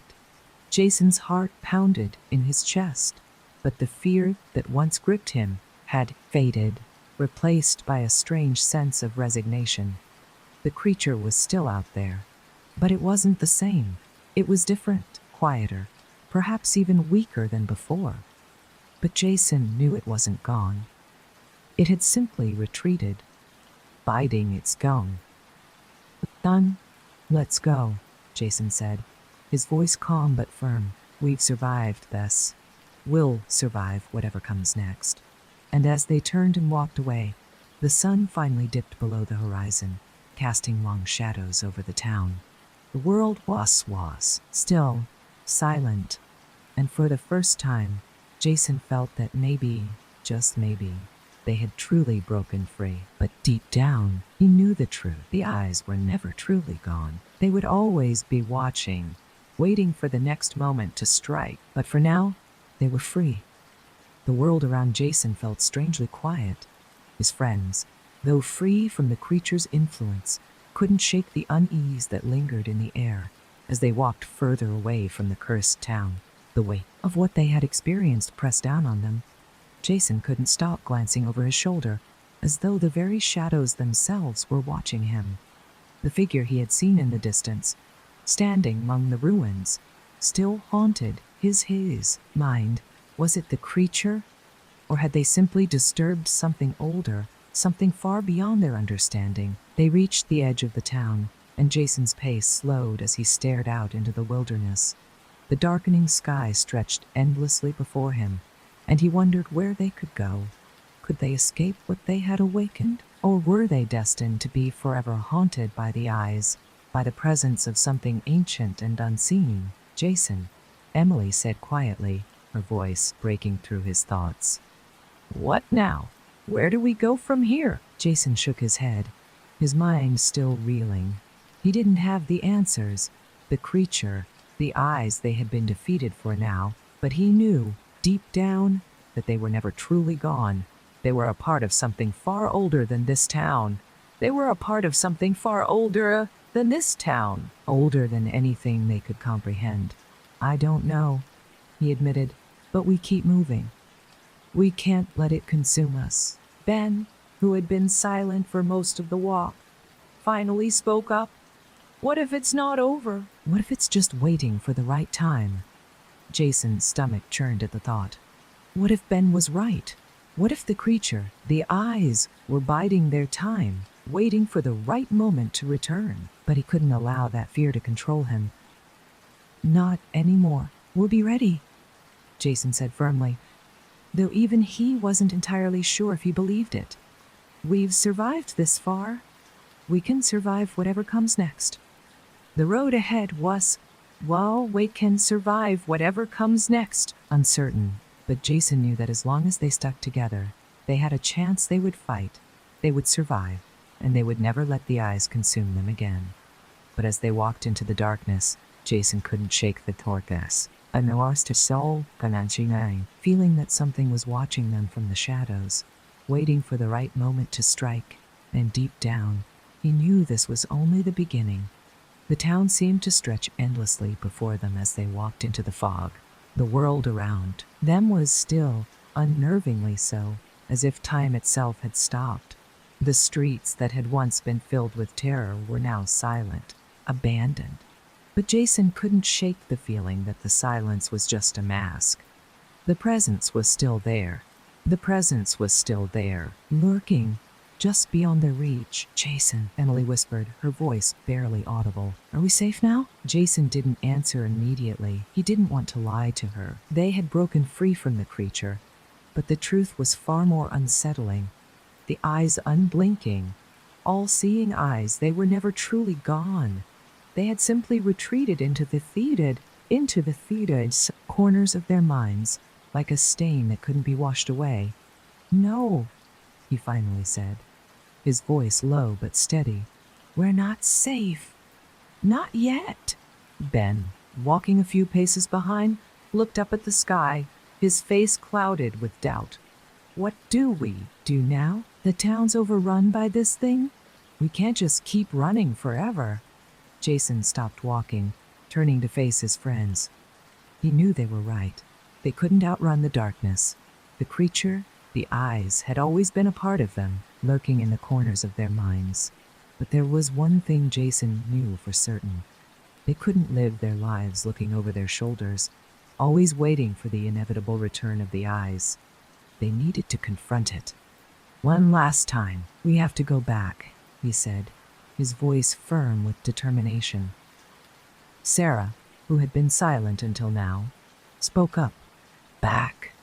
You want us to go back to that hellhole? To the place that nearly destroyed us?" Jason nodded. "We can't let it win. It wants us to be afraid. It wants us to run. If we keep going, it will never stop hunting us. But if we go back, we can end it." The group was silent, their faces a mix of fear and disbelief. They had barely escaped with their lives, and now Jason was asking them to return to the very place that had nearly consumed them. But Jason knew that if they didn't face it now, the eyes would keep watching, waiting for their chance to strike. Emily, for their chance to strike, stepped forward, her face filled with resolve. "I'm with you. Whatever happens, we're in this together." Ben hesitated, but after a moment, he nodded. "I guess we don't have much of a choice." And with that, they turned back toward the ears. And with that, they turned back toward the town. As they walked, the fog thickened, the mist curling around their feet like something alive. The familiar sense of dread crept back into Jason's mind, but this time, it was different. He wasn't running from the creature anymore. He wasn't running from the creature anymore, walking toward it. The streets that had once been filled with terror were now eerily quiet. The buildings loomed over them, empty shells of what they had once been. The air was thick with the weight of memories, of things they had fought so hard to escape, but Jason couldn't dwell on that now. He had to focus. They had to finish what they had started. They reached the edge of the town, where the school had once stood, where the creature had first revealed itself. It was still there, standing in the distance, its silhouette barely visible through the fog, and as they approached, the ground beneath them trembled, a deep, rumbling sound shaking the earth. "You're too late," the voice echoed through the mist, deep and through the mist, deep and malevolent. Jason turned to face the others, his heart pounding. "It's here," he said. "Get ready." And just like that, the ground split open, the earth cracking wide as the creature emerged from the shadows, its eyes burning with an unnatural light fixed on them. The creature's form was more massive than before, its shape distorted and shifting, as if reality itself couldn't contain its presence. The eyes stared at Jason, and for a moment, everything stopped. The world, everything stopped. The world around him seemed to freeze, the creature's gaze locking onto him, as if it were digging into his very soul. Jason could feel it, the weight of its presence, the pull of its power. "You cannot escape," the creature whispered, its voice slithering into Jason's mind. "You are ours. We are always watching." But this time, Jason didn't flinch. He had faced this creature before, and he wouldn't back down. Now, he could feel the power inside him, the strength he had tapped into. The strength he had tapped into before, and he reached for it. This time, he wouldn't let the creature control him. He wouldn't let it control any of them. He raised his hands, channeling the energy that had flowed through him before. The air crackled with power as the creature recoiled, its form flickering and distorting in the wake of his energy. "No," the creature howled. "You cannot defeat us. We are eternal." Jason's hands trembled with the effort, but he refused to stop. He focused on the connection between him and his friends, their shared strength, their determination. Together, they could stop this. Together, they could break the creatures. Hold once and for all. With a final, desperate push, Jason released the energy, and the world seemed to shatter. The creature's scream echoed through the air as its form dissolved into the mist, its eyes fading into nothingness. The ground was fading into nothingness, shook violently as the town itself began to crumble, the curse that had haunted it for so long breaking apart. Jason collapsed to his knees, exhausted, his breath ragged as he watched the town disintegrate before his eyes. The creature was gone. The eyes were gone, but as the dust settled, Jason couldn't help but feel the weight of the darkness still hanging in the air, like a distant memory. He knew it wasn't over. Not completely. The eyes, the creature, they were just one part of something much larger, something that would always be watching, always waiting. But for now, they were free. The dust settled around Jason and his friends, the eerie silence of the aftermath stretching out like a heavy fog. The town, what remained of it, was a shell of its former self. The buildings had crumbled. The streets were now just cracked earth and debris. The creature, the eyes, the whispers, they were gone. Or so it seemed, but something still felt wrong, like an unseen weight pressing down on them. Jason stood up slowly, feeling the exhaustion settle deep into his bones. His body ached, his mind weary from the battle, but he knew they hadn't won, not truly. The creature had been defeated, but the feature had been defeated. But the darkness, the eyes, they were still there, lingering on the edges of reality, waiting for the right moment to return. Sarah, her face pale and drawn, turned to him. "It's over, right? We did it." Jason didn't answer immediately. He looked around at the remains of the town, the sense of desolation weighing heavily on him. The creature's form had vanished into the mist, but the land itself seemed to pulse with an eerie, unnatural energy.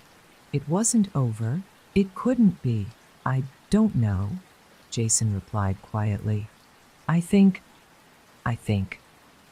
we've only scratched the surface." Emily stepped forward, her face tight with anxiety. "What do you mean?" "The creature's gone. The eyes, whatever they were, gone." Jason shook his head. "I felt it. The eyes. They never really left. They were part of something bigger, something ancient. They're not gone, just hidden." Ben, who had been standing a little farther back, raised his hand. "Jason's right. That creature wasn't just some monster. It was connected to this place, to the land. We destroyed it, but I don't think we've destroyed everything it was tied to." Jason looked at his tried everything it was tied. Friends, his heart heavy with the weight of the truth. The eyes were never just watching us. They were a force, a part of something much older than us. If we leave now, it might come back. It might already be here. Emily clenched her fists. "So what do we do? Do we just wait for it to return?" Jason took a deep breath, looking around at the destruction that had once been the town. "No, we go to the source. We find out where it all began, and we end it for good." Sarah stared at him. "Back to the heart of it? After everything we've been through?" Jason nodded. "Yes, if we don't, it'll never end.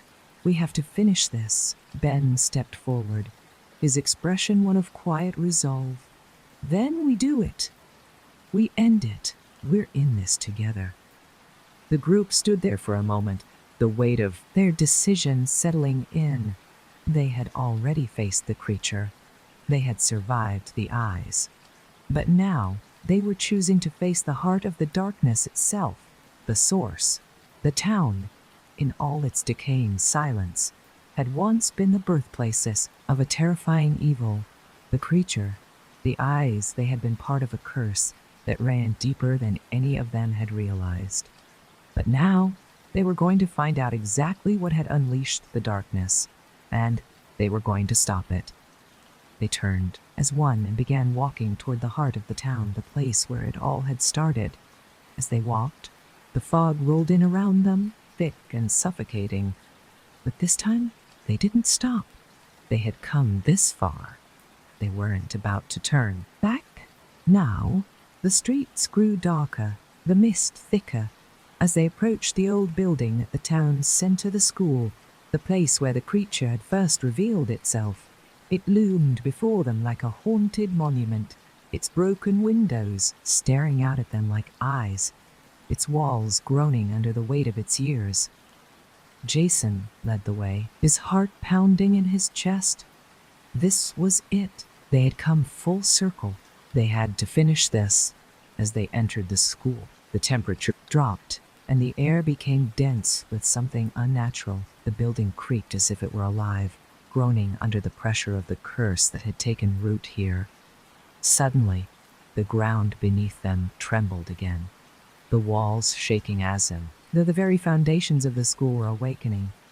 Jason's breath quickened as he felt the presence of something watching them. The eyes, the whispers, the creature, it was all still there, waiting for them. "Stay close," Jason muttered, his voice low but firm. "We're not alone." They moved deeper into the school, their footsteps echoing through the empty halls. The air grew heavier, and Jason could feel the darkness closing in around them. It was all here, the source of the curse, the source of the eyes. They reached the center of the school, where a massive, crumbling staircase led down into the bowels of the earth. The door to the basement was ajar, and beyond it, the air hummed with an oppressive energy, like 1,000 unseen eyes watching from the shadows. "We have to go down there," Jason said, his voice steady, though his heart pounded with dread. Emily looked at him, her face pale but determined. "Let's end this," with a deep breath. Jason led the way down the stairs, the darkness closing in around them as they descended into the heart of the town's curse. The eyes were waiting. The creature was waiting. The creature was waiting. But so were they. They were ready. As Jason and his friends descended into the basement, the air grew colder with every step.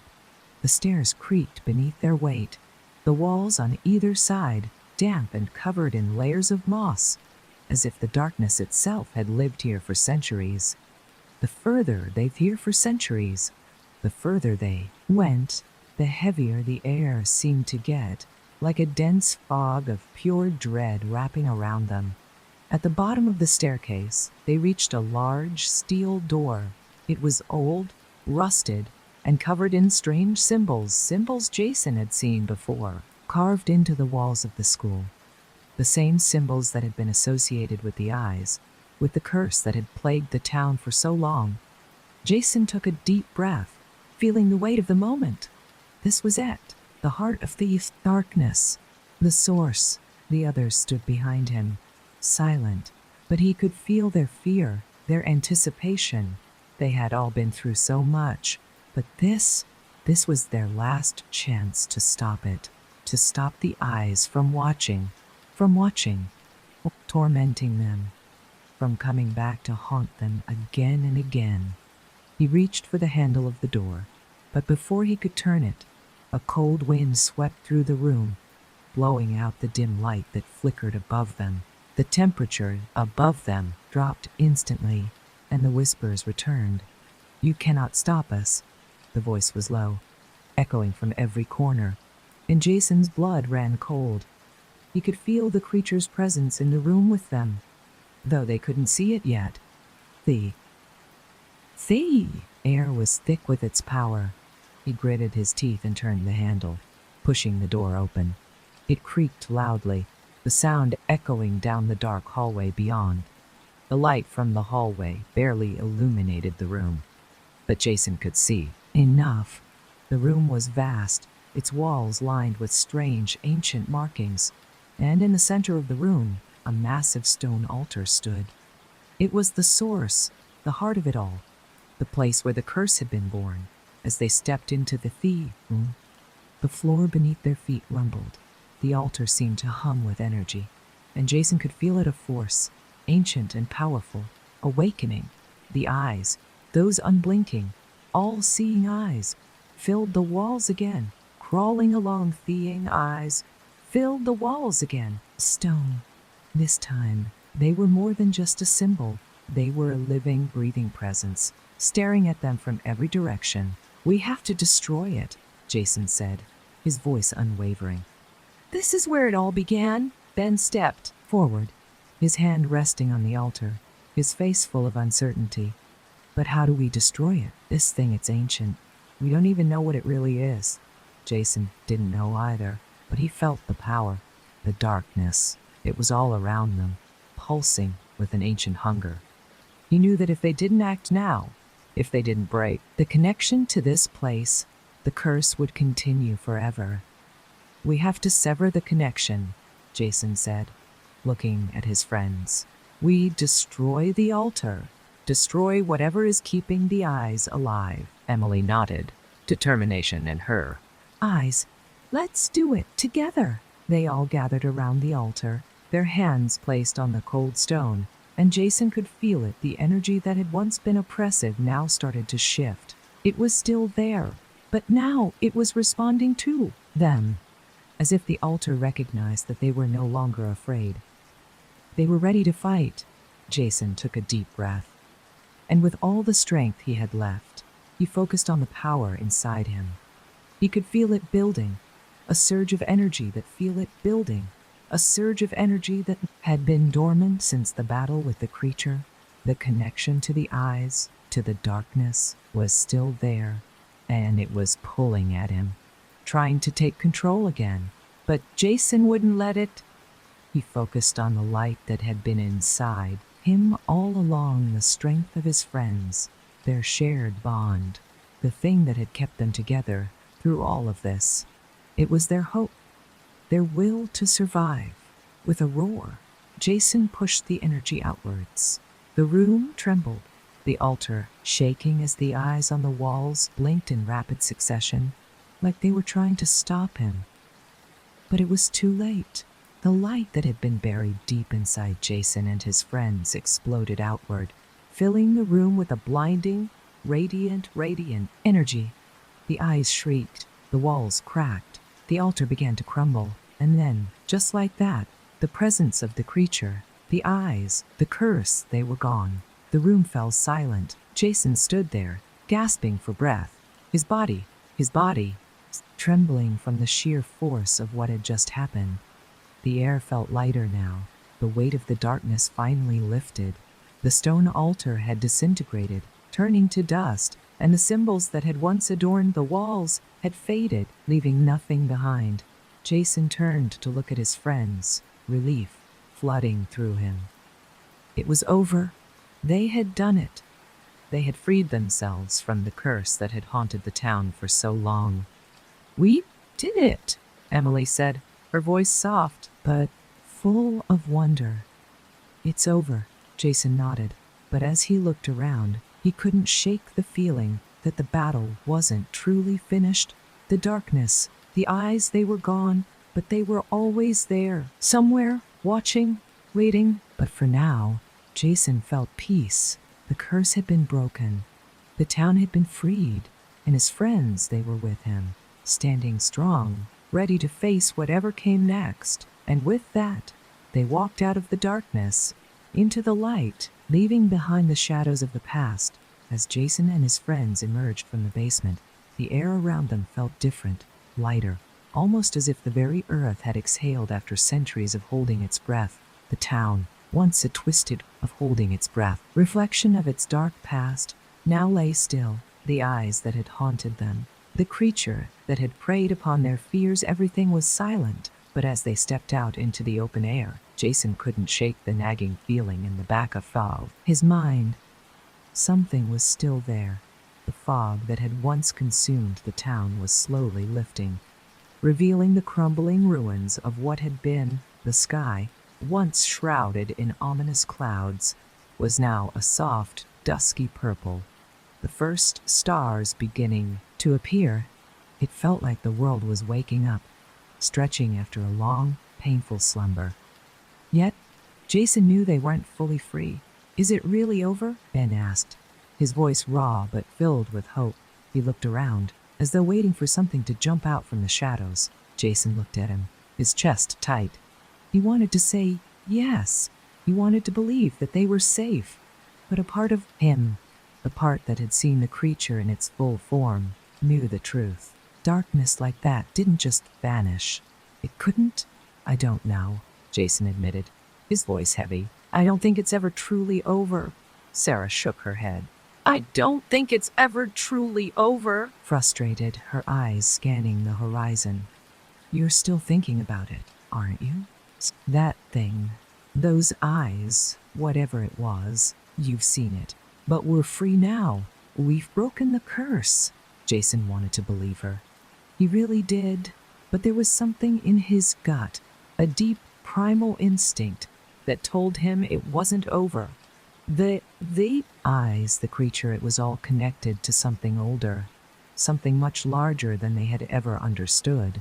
They had only broken a piece of the chain, and Jason feared that one day the link would reconnect and everything would come flooding back. We should leave, Emily said quietly, her voice carrying an edge of worry. This place, it's not just a town. It feels like a graveyard, like we've been walking through a dead place this whole time. Jason nodded, agreeing. But before they could leave, the ground beneath their feet trembled again, and the sky above them darkened. The sense of unease flooded back, stronger than before. Jason turned to face his friends, his eyes wide with panic. Not again! He yet breathed, but it was too late. The fog that had seemed to dissipate was rolling back in, swirling around their feet. The earth began to shake harder now, the ground splitting as cracks appeared in the pavement, like veins of darkness creeping at pavement, like veins of darkness creeping through the town. The wind howled, and Jason could hear the faint whispers again, distant but unmistakable. We are always watching. Jason's breath caught in his throat. He had thought they had destroyed it. He had thought the eyes were gone, but they were back, and this time, stronger than before. No, Jason whispered, stepping back. We didn't finish it. We only stopped it for a while. The ground shook violently, and from the cracks in the earth, dark tendrils of smoke began to rise, curling into shapes that seemed too familiar. Jason's heart raced as the shapes began to solidify, forming figures, tall and thin, with glowing eyes. The figures moved slowly at first, but the whispers grew louder, their voices surrounding them. You cannot run, the voice echoed, now louder and more distinct than before. Jason stood his ground, looking at the creatures that were emerging from the ground. He could feel their presence, like an icy chill, their presence seeping into his bones. He turned to his friends, his eyes wide with fear. They were back, the eyes, the creatures, them, their movements fluid and inhuman, their eyes glowing brighter with each passing second. Jason could feel the energy building around them, and the pressure was unbearable. They had broken the altar, broken the connection to the creature, but they hadn't destroyed it. The eyes were still alive, still watching, and now they were coming for them. Faster now, their bodies flickering in and out of the shadows, each step bringing them closer. Jason could feel his power, the energy he had tapped into before, bubbling up from deep inside. He didn't know if it was enough, but it was all he had. He raised his hands, gathering the energy, focusing on the light that had once defeated the creature. The world around him seemed to bend, and the power within him flared, crackling like lightning. Stay together, Jason said, his voice filled with determination. We can do this. The creatures closed in, but before they could strike, Jason unleashed the energy, the light bursting outward in a blinding flash. The creatures recoiled, their forms flickering as if the light was burning them. For a moment, the world seemed to hold its breath, the light pushing back the darkness. But as the light began to fade, Jason could feel it. The darkness wasn't gone. It was still there, lurking beneath the surface. The eyes were watching, always watching, waiting for their next moment. He could feel them, and this time, he knew. It wasn't over. The light from Jason's outburst faded, and for a moment, the world seemed to hold its breath. The creatures, their forms, the creatures, their forms, flickering and warping in the brilliance of his power, shrieked in pain. But Jason's triumph was short-lived. As the light began to fade, the creatures reformed, their glowing eyes still burning through the darkness. Jason's heart pounded in him, his chest The creatures were weak, but they weren't defeated, and the whispers, the voices that had once tormented him, were now louder, more insistent. The eyes, they were everywhere again. Jason dropped to his knees, exhausted. The energy where again he had summoned had drained him, and his limbs felt like lead. His friends stood behind him, fear etched on their faces, but they didn't back away. They had come this far together. They wouldn't give up now. We can't keep fighting like... This, Ben said, his voice trembling with a mixture of fear and determination. This is bigger than us. Jason looked up at the creatures, their forms shimmering in and out of reality. He could feel the weight of their gaze, even as he felt the weight of their gaze, even as he struggled to remain conscious. It was like being pulled into a void, sucked into the blackness of their eyes. He could feel them within him, scratching at his thoughts, trying to take control. You belong to us, the voice rumbled from the shadows, its tone darker, more insidious. You will always be ours. You will never escape. Jason clenched his fists, forcing himself to stand. His knees wobbled, but he stood tall. He couldn't let them win. Not now, not after everything. We have to stop it, Jason said, his voice low but filled with resolve. We have to end this once and for all. We can't let it control us. Sarah stepped forward, her eyes hard with determination. But how? We've tried everything. The eyes, the creature, it's too powerful. Jason turned to face her. We have to destroy the source. We didn't finish it before, but we can now. We can break the cycle. Emily raised her hand, her expression a mix of fear and understanding. The altar. It was the key before. Maybe we can use it again to destroy the curse completely.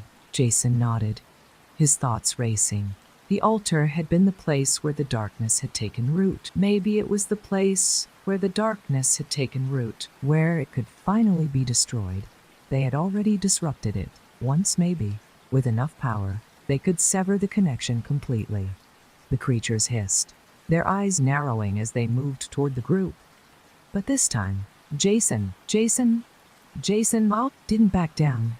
He felt the energy inside him beginning to stir again. He wasn't sure if he could summon the strength, but he had to try. We need to get to the altar, Jason said.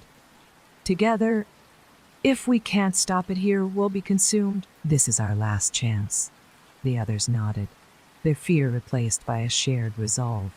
Together, they moved toward the heart of the town, where the altar once stood.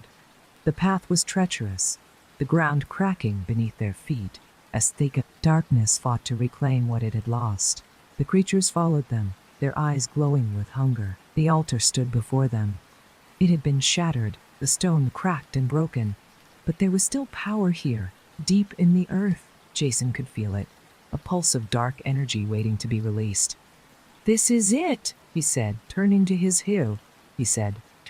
corcodile. We're friends. We have to finish what we started. The creatures were closing in, their twisted forms stretching toward them. But Jason couldn't afford to be afraid. He reached out, his hands trembling, and placed them on the broken altar. The energy beneath him surged, and the ground trembled as if the entire town was coming alive. The creatures screeched, their forms flickering and warping as if they were being pulled apart. Jason could feel the darkness, the malevolent force that had plagued the town for so long, trying to reassert itself, but he wouldn't let it. With all the strength he could muster, Jason focused on the power deep within him, the light that had burned so brightly before. He could feel his friends' presence with him, their energy merging with his, creating a force stronger than any darkness. The creatures screeched in pain, their forms dissolving into the air as the light surrounding Jason flared brighter. The ground cracked open, and the dark energy began to dissipate, pulled into the light, sucked back into the void from which it had come. Jason felt the weight lift from his shoulders. The whispers faded, The creatures were gone, and the oppressive presence that had haunted them for so long was finally vanishing.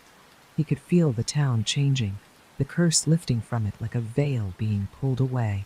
But just as Jason felt the last of the darkness fade, he heard one final whisper, faint but chilling. "You cannot escape. We are always watching." Jason's heart skipped a beat. The whisper wasn't a voice from the creatures. It wasn't a voice at all. It was something deeper, something ancient. The eyes they had never truly left. They had only retreated, but for now, the curse had been broken. The darkness had been banished, and for now, Jason and his friends were free. Jason turned to his friends. Exhaustion etched into his face. They had won. They had ended it for now. But deep down, he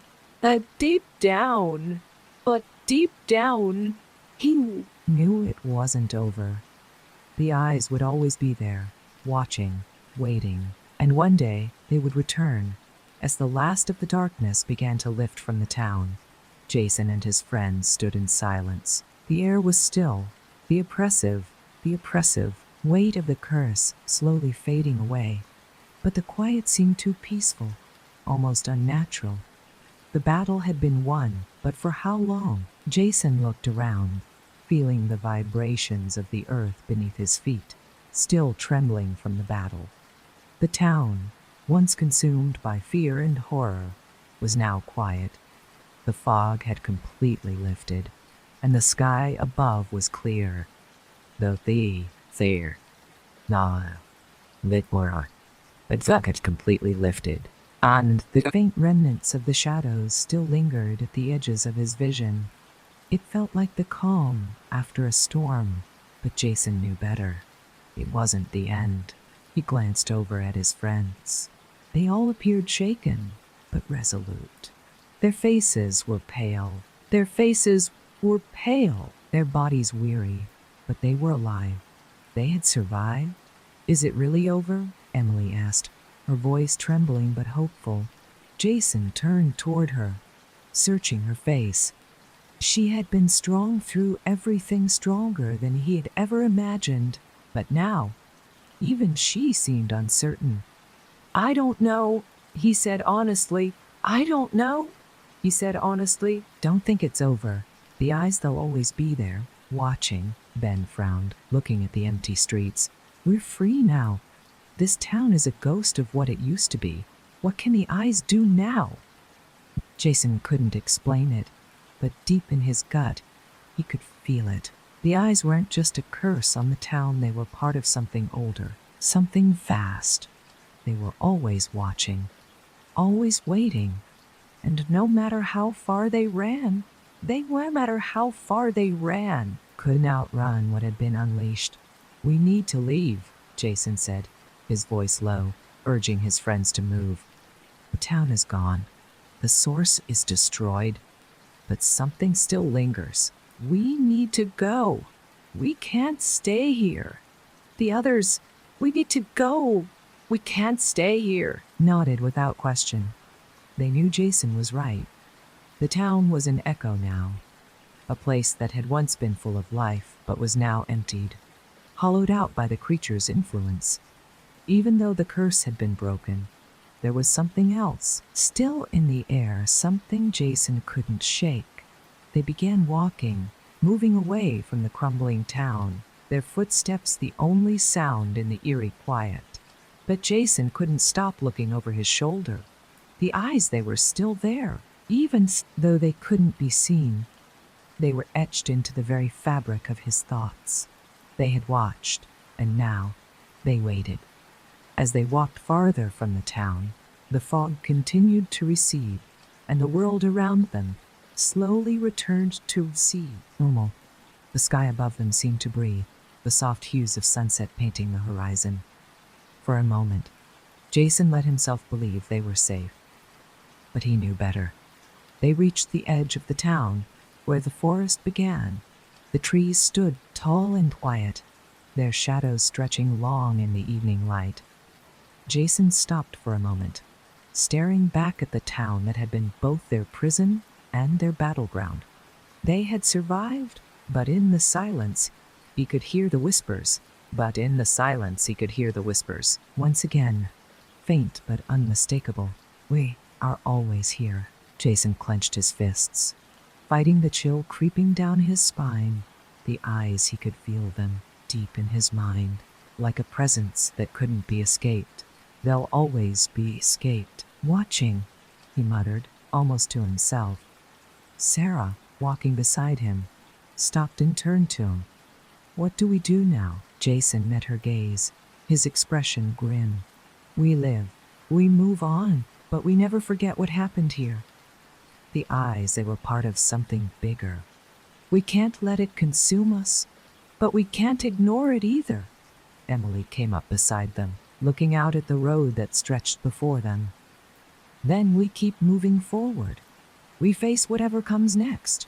We survived this, and that's all we can do. Ben nodded in agreement. We fight together for a moment. The group stood together, the weight of their shared journey pressing down on them. The road ahead was uncertain, but they had come this far. They weren't going to stop. Now, no matter what darkness awaited them, they would face it together. Jason took a deep breath, feeling the faint hum of the world around him. He wasn't sure what the future held. The eyes, the curse, the creature, it had all been tied to the town. But Jason felt deep in his bones that the darkness wasn't gone. It was just waiting for the right moment to return. And when it did, they would be ready.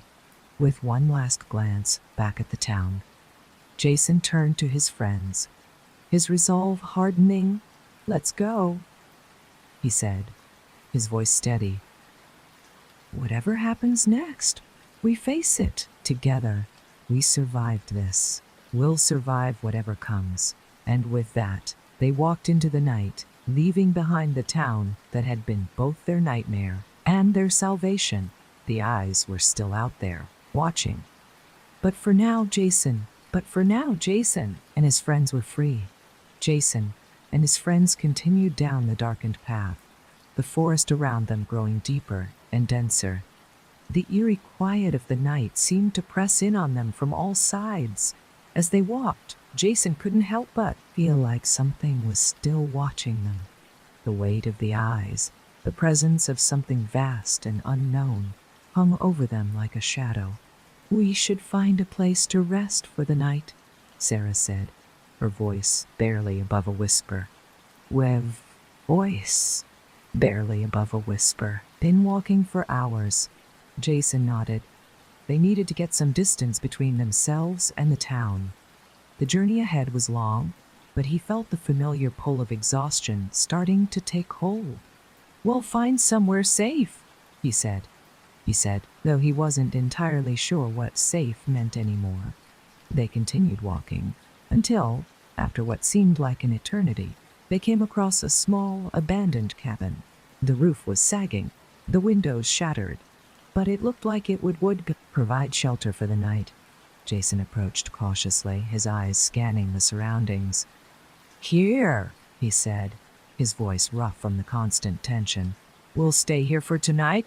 They made their way inside, the creaking floorboards groaning beneath their weight. The air inside was damp and cold, but it was better than nothing. They gathered in a corner, huddling together for warmth as the darkness outside pressed closer. Jason sat by the window, his eyes fixed on the forest outside. The night was thick with shadows, and he could feel the presence of something beyond the trees, something ancient, something still watching them. Sarah sat beside him, her face drawn with exhaustion. "Do you think it's over, Jason?" The eyes, the creature. "Are we safe now?" Jason didn't answer immediately. The question hung in the air, heavy with the weight of everything they had been through. He wanted to say yes. He wanted to reassure them, to believe that the worst was behind them. But deep down, he knew the truth. "No," Jason said softly. "I don't think it's ever really over." Sarah's eyes widened slightly, but she didn't argue. She had seen too much. She knew what he meant. The creature, The eyes, they were connected to something far older than any of them had realized. The curse wasn't just a localized thing. It was part of a cycle, a force that had been watching and waiting for eons. Ben sat across from them, staring at the ground. "Then what do we do?" he asked, his voice tinged with desperation. "We can't keep running forever. What if the eyes come back? What if they're still watching?" Jason looked up, his eyes meeting Ben's. "We fight. We survive. We keep moving forward, no matter what. We can't let it control us. We can't let it make us afraid." Emily, who had been sitting in the corner, finally spoke up. "But what if it never ends? What if we can't stop it?" Jason turned to face her, his eyes filled with a quiet determination. "We have to try. We can't let the darkness win. We've seen what happens when we give in. We've seen what it can do." They all sat in silence, the weight of their journey pressing down on them. But in that silence, there was something else too, a sense of unity. They had been through hell together, and no matter what happened next, they would face it together. The cabin creaked as the wind howled outside, and Jason's mind drifted back to the town they had left behind. The creature, the eyes, they were never truly gone, but for now, they were safe. They had won. They had broken free from the cycle. But the question remained, for how long? As the hours passed, the night grew colder. The tension in the air was thick, and Jason couldn't shake the feeling that something was wrong. It was as if the darkness was watching them, waiting for them to drop their guard. The whispers of fear, eyes faint but persistent, echoed in his mind. He couldn't escape it. Suddenly, the ground beneath the cabin shook, and a deafening crack sounded from outside. Jason's heart skipped a beat, his pulse quickening. "It's not over," he whispered to himself. The eyes were still there, waiting. The cabin door burst open with a force that rattled the windows, and before them stood a figure, tall, thin, its eyes glowing in the darkness. The creature had returned, but it was glowing in the darkness. The creature had returned, but it was different now. It wasn't just a physical being. It was the embodiment of the curse, the very manifestation of the darkness they had tried to escape. Jason stood, his breath caught in his throat. This time, the creature wasn't just watching. It was coming for them, and it was stronger than ever. The creature's voice was a low, gravelly whisper that seemed to come from everywhere, inside their minds, in the very air they breathed. "You cannot escape. You will always be ours." Jason could feel the power of the creature, the weight of its gaze pressing down on him. His friends stood beside him, their eyes wide with terror. But Jason knew they had to fight. They said, his voice shaking but steady, "Once and for all." The creature laughed, its voice sending chills down their spines. "You cannot. You are already part of us." But Jason refused to back down. He gathered all the strength he had left. The power he had tapped into before, and he channeled it into a single desperate surge. A blinding light filled the room as he reached for the darkness, his will battling against the creature's power. The room trembled, the air thick with the weight of their struggle. The creature's form flickered and distorted, but it wasn't enough. The light that Jason had unleashed flared, overwhelming the darkness, forcing it back. And just as the creature howled in fury, its form dissolved in fury. Its form dissolved into the light, fading away into nothingness. The whispers faded, the pressure lifting from Jason's chest, and the room fell silent. Jason stood there, gasping for breath, his body trembling from the effort. But as he looked around at his friends, he knew it wasn't over. The eyes might be gone for now, but the creature was part of something older, something beyond their understanding. The darkness wasn't gone, it had merely retreated. And so, Jason and his friends, though victorious, knew that they would never be truly free. The eyes would always watch. But for now, they had won. The silence that followed the creature's departure was deafening. Jason and his friends stood there, breathless and battered. Their minds still reeling from the battle. The light that had burst forth in that final moment had shattered the creature's form, but it didn't feel like a victory, not completely. The air was still thick with an unsettling energy, like the darkness, wasn't entirely gone, just hiding, waiting. Jason wiped the sweat from his brow, his legs weak beneath him. He glanced around at his friends, all of them standing frozen, as if they too were waiting for something to happen. Emily's face was pale, her lips trembling, while Ben's eyes darted around nervously, as though expecting the darkness to return at any moment. "We did it," Sarah said softly, but even her words felt hollow. "It's over." Jason opened his mouth to reply, but the words stuck in his throat. Was it really over? He didn't feel any different. The town was still ruined, the earth still trembling beneath their feet. The whispers still clung to the edges of his mind, like a faint echo of something that was never fully gone. "I don't think so. Jason," finally said, his voice barely above a whisper. "It's not over. It's just hiding?" Ben looked over at him, his face creased with worry. "You're not saying it's still here, are you?" Jason shook his head, though the doubt gnawed at him. The creature, the eyes, they were ancient forces, part of something much larger, something that had existed long before this cursed town. Even if the creature was destroyed, the darkness, the eyes, they were part of a cycle, one that couldn't be easily broken. "I'm saying that it's not over yet," Jason said, his voice steady despite the fear rising in his chest. "We may have stopped it for now, but the eyes, those things, they will always be there. They're tied to this place, to the land. The moment we leave, they'll come back." Emily's face darkened. "But we can't stay here. This place is cursed. It's destroyed. We need to leave, Jason. We can't keep running." "But we can't stay here either." Jason took a deep breath, the weight of their situation sinking in. She was right.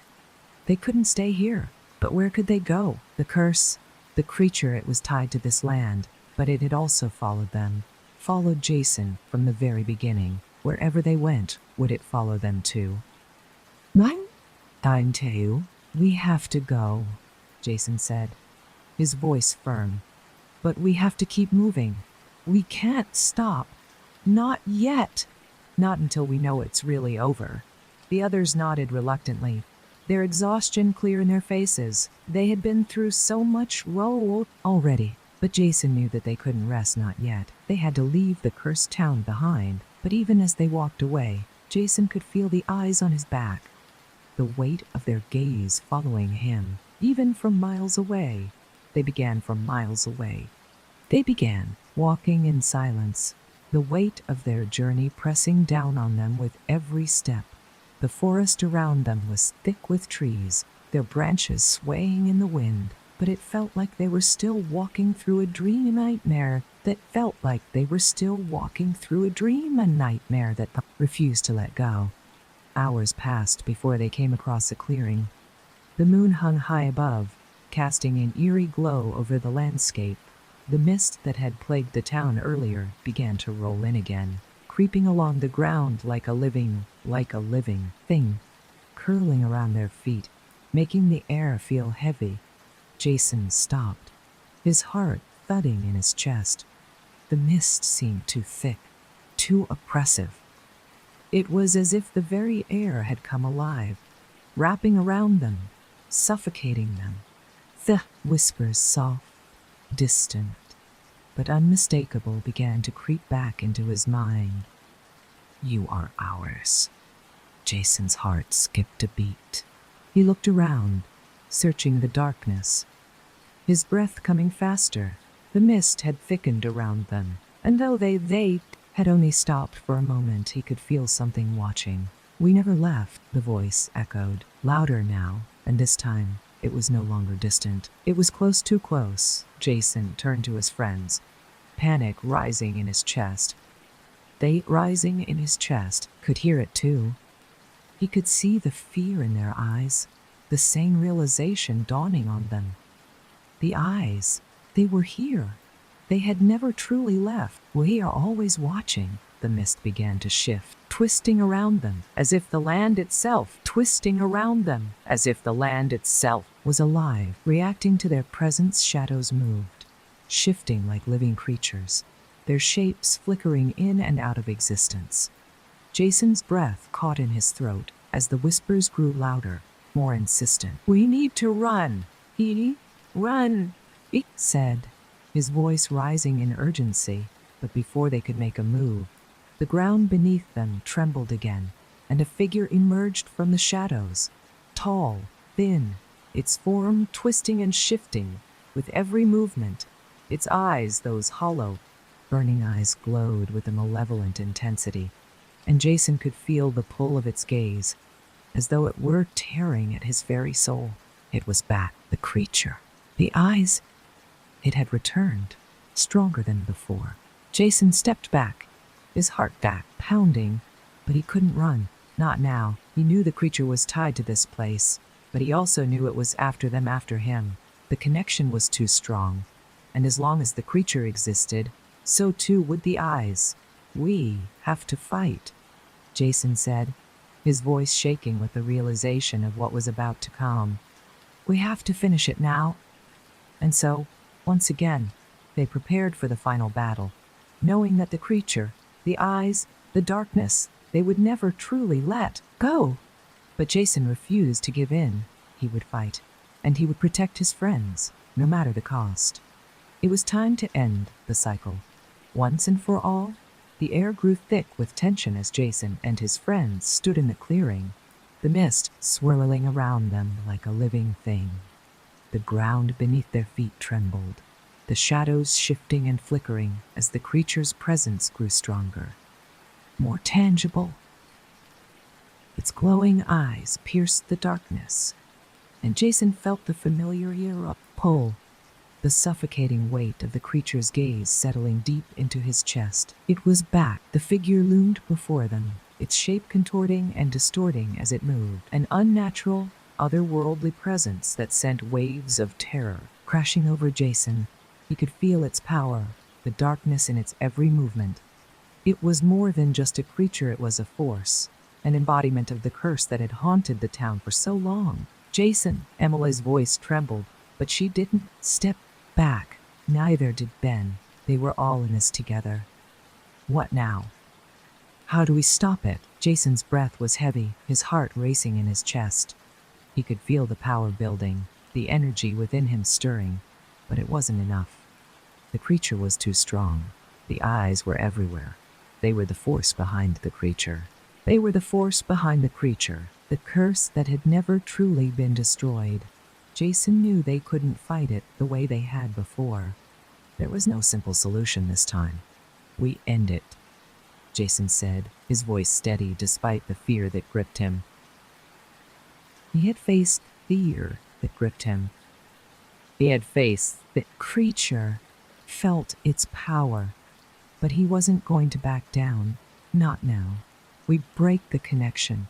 We sever the curse," the creature hissed, its eyes narrowing, and Jason could feel the temperature around him plummet.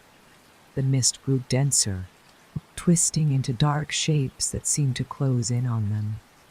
The whispers of the eyes grew louder, a constant, maddening hum in his mind. "You cannot escape us." Jason closed his eyes for a moment, trying to block out the whispers, trying to focus. The creature wasn't just a thing of flesh and bone. It was a manifestation of the eyes, of the curse that had consumed this place. They had to destroy it at its core, at the very source of the darkness. "We have to find the heart of Thekal. Good Beedwas, Wheels you dies," "It gone good. I'm in a third of the eye. Curse," Jason said, his voice a whisper, but filled with determination. The altar, the place where it all started.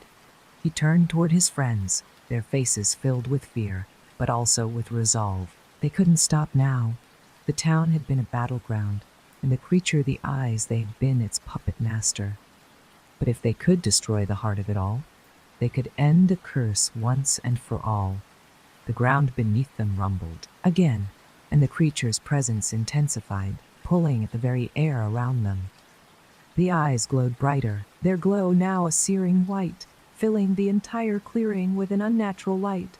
"Stay close," Jason said, stepping forward. Determined, "We go to the altar. We end this." With the creature in pursuit, the group moved quickly, their footsteps echoing in the silence as they hurried through the mist, back toward the center of the town. The shadows twisted around them, the eyes flickering in and out of existence. But Jason kept his focus. The altar was their last hope as they approached the heart of the town. The broken ruins of the altar loomed ahead, its stone fragments scattered across the ground. "I was Louis, and I saw the yellow Restful. You read." Its stone fragments scattered across the ground, but the power of the curse was still there, pulsing from the shattered remains. The mist thickened, swirling around them as the creature's form emerged from the darkness, its glowing eyes fixed on them with a predatory gaze. "We can't let it stop us," Jason said, raising his hand toward the altar. He could feel the power of the curse, the pull of the eyes, but he refused to give in. "We have to finish it." The others stood beside him. Their hands raised in unison, their energy up building as they channeled their will into the shattered altar. The creature screeched in fury, its form flickering as the light from their combined power began to push it back. The eyes on the altar flickered, then began to burn with an intense, blinding light. "You cannot stop us," the creature hissed, its voice now a shriek. "We are eternal." But Jason wasn't listening to it anymore. He focused all his energy on the altar, on the light that had once driven the darkness back. The creature's form flickered again, and Jason knew they were close. They were weakening it. The eyes, the creature, it all stemmed from this place, from this cursed ground. With one final push, Jason released everything he had. His power surging outward in a blinding flash. The light exploded outward, engulfing the altar, the creature, and the eyes. The creature howled in agony, its form disintegrating, dissolving into nothingness. The eyes, one by one, blinked out, leaving only darkness behind. The ground trembled one final time, and then everything fell silent. Jason collapsed to his knees, his breath coming in shallow gasps. The air was still, the tension finally lifting. The creature was gone. The eyes were gone. The curse was broken. They had won, but Jason knew that this victory came at a cost. The darkness they had faced would always linger, even if it wasn't in the form of the creature, something much older, something that could never truly be erased. The town was free. The creature, the curse, had been destroyed. But the scars would remain, deep in their minds, like a shadow that never fully dissipated. Jason looked at his hesitated friends, each of them breathing heavily but alive. They had done it. They had fought the darkness and won. But the road ahead would always be uncertain. And as they turned away from the altar, walking back into the unknown, Jason couldn't help but wonder what would happen if the eyes returned. But for now, he was content with the silence they had won. For now, as Jason and his friends walked away from the altar, their steps heavy with exhaustion, a sense of finality hung in the air. The creature, the eyes, the curse, they were all always gone for now. But as the shadows around them stretched long in the growing dusk, Jason couldn't shake the feeling that the darkness had merely retreated, waiting for a new moment to rise. They walked in silence, each of them lost in their own thoughts, the weight of the battle pressing on their shoulders. The forest around them seemed eerily calm, the trees standing still like silent sentinels, watching their every move. The town they had left behind was now a distant memory, a broken, crumbling place that had once been full of life, but was now nothing but ruins and ghostly echoes. "Do you think it's really over?" Emily's voice cut through the silence, her words tentative. Unsure, Jason hesitated before answering. "No, I think we've only put a temporary stop to it." The eyes, the creature, they're part of something much bigger. They were never just tied to this place. I think we've only scratched the surface. Sarah, walking beside him, gave a soft sigh. "So what do we do now? Do we keep running? Do we just leave and pretend like everything's fine?" Jason's heart sank. He didn't have all the answers. He didn't know what they should do. But deep down, he knew they couldn't let the darkness consume them again. They had to keep moving forward, keep fighting. But how? "We can't run forever," Ben said, his voice steady. "We need to find a way to end this for good." Jason looked at his friends. They were all worn down, their bodies bruised and battered from the journey, but their determination was unshaken. They had survived, and they had fought for their lives. The bond between them was stronger than ever. They had faced the eyes, the creature, and they had emerged victorious. But what now? "We go forward," Jason said finally, his voice firm. "We find a way to destroy the curse once and for all.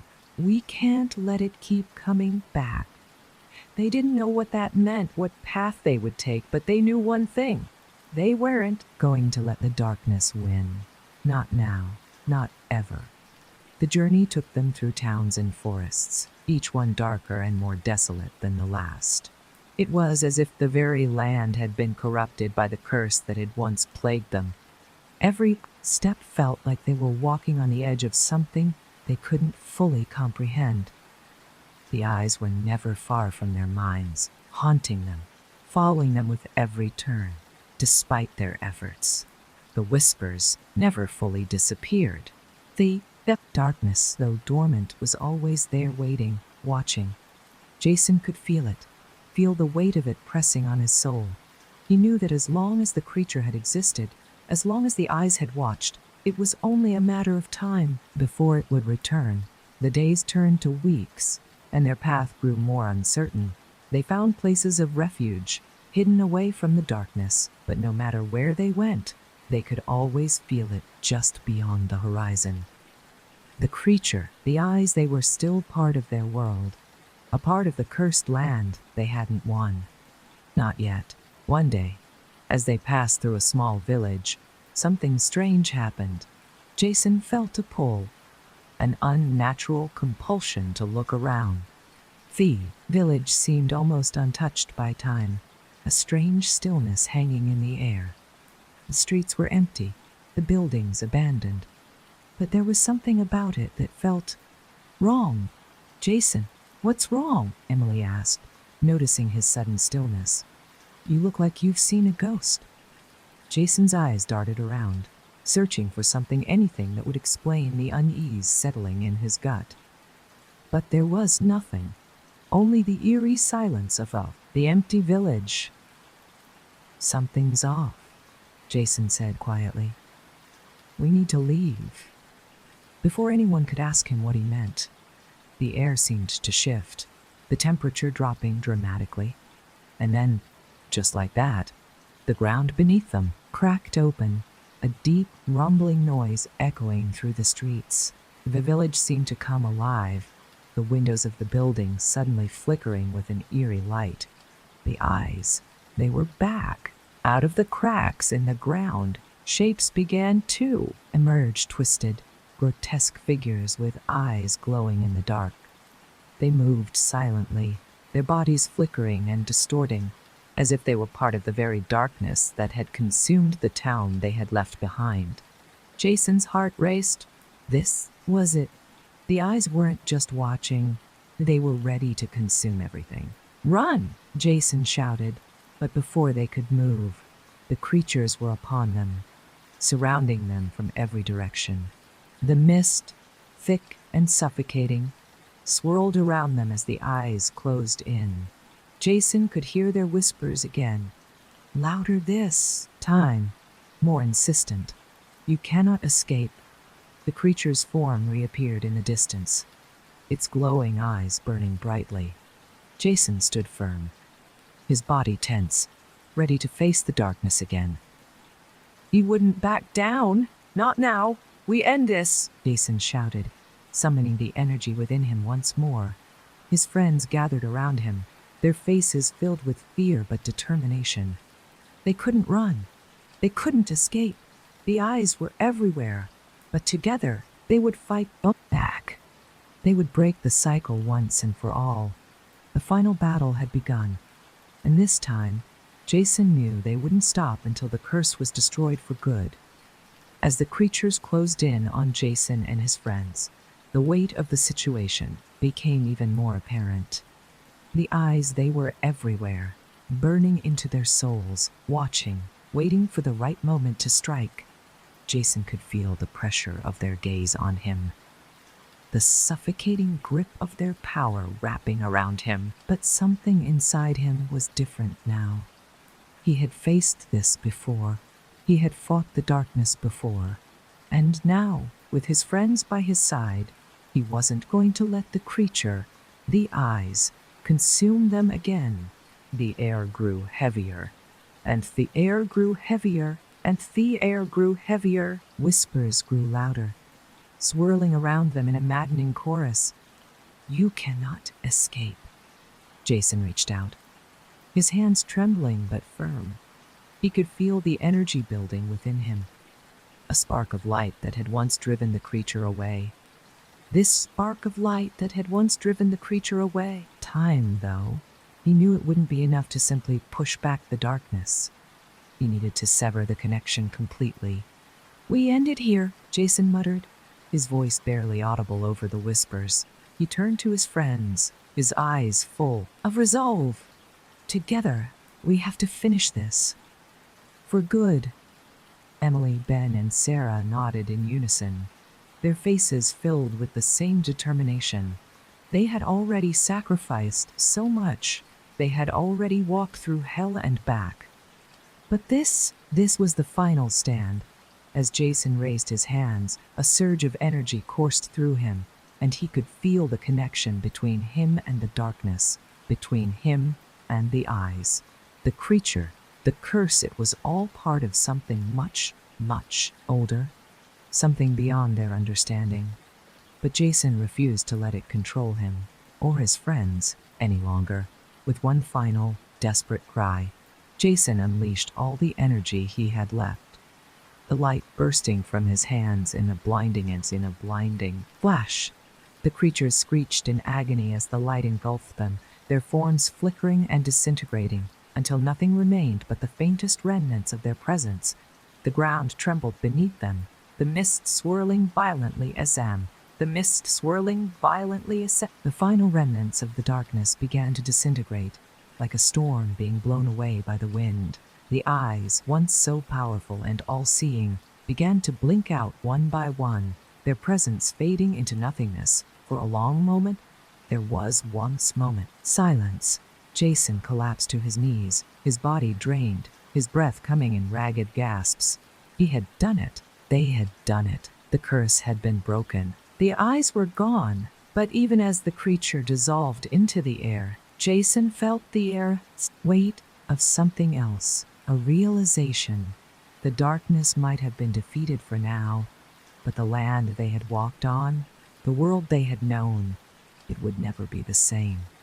The whispers had stopped. The creatures were gone, but there was a lingering sense of unease in the air.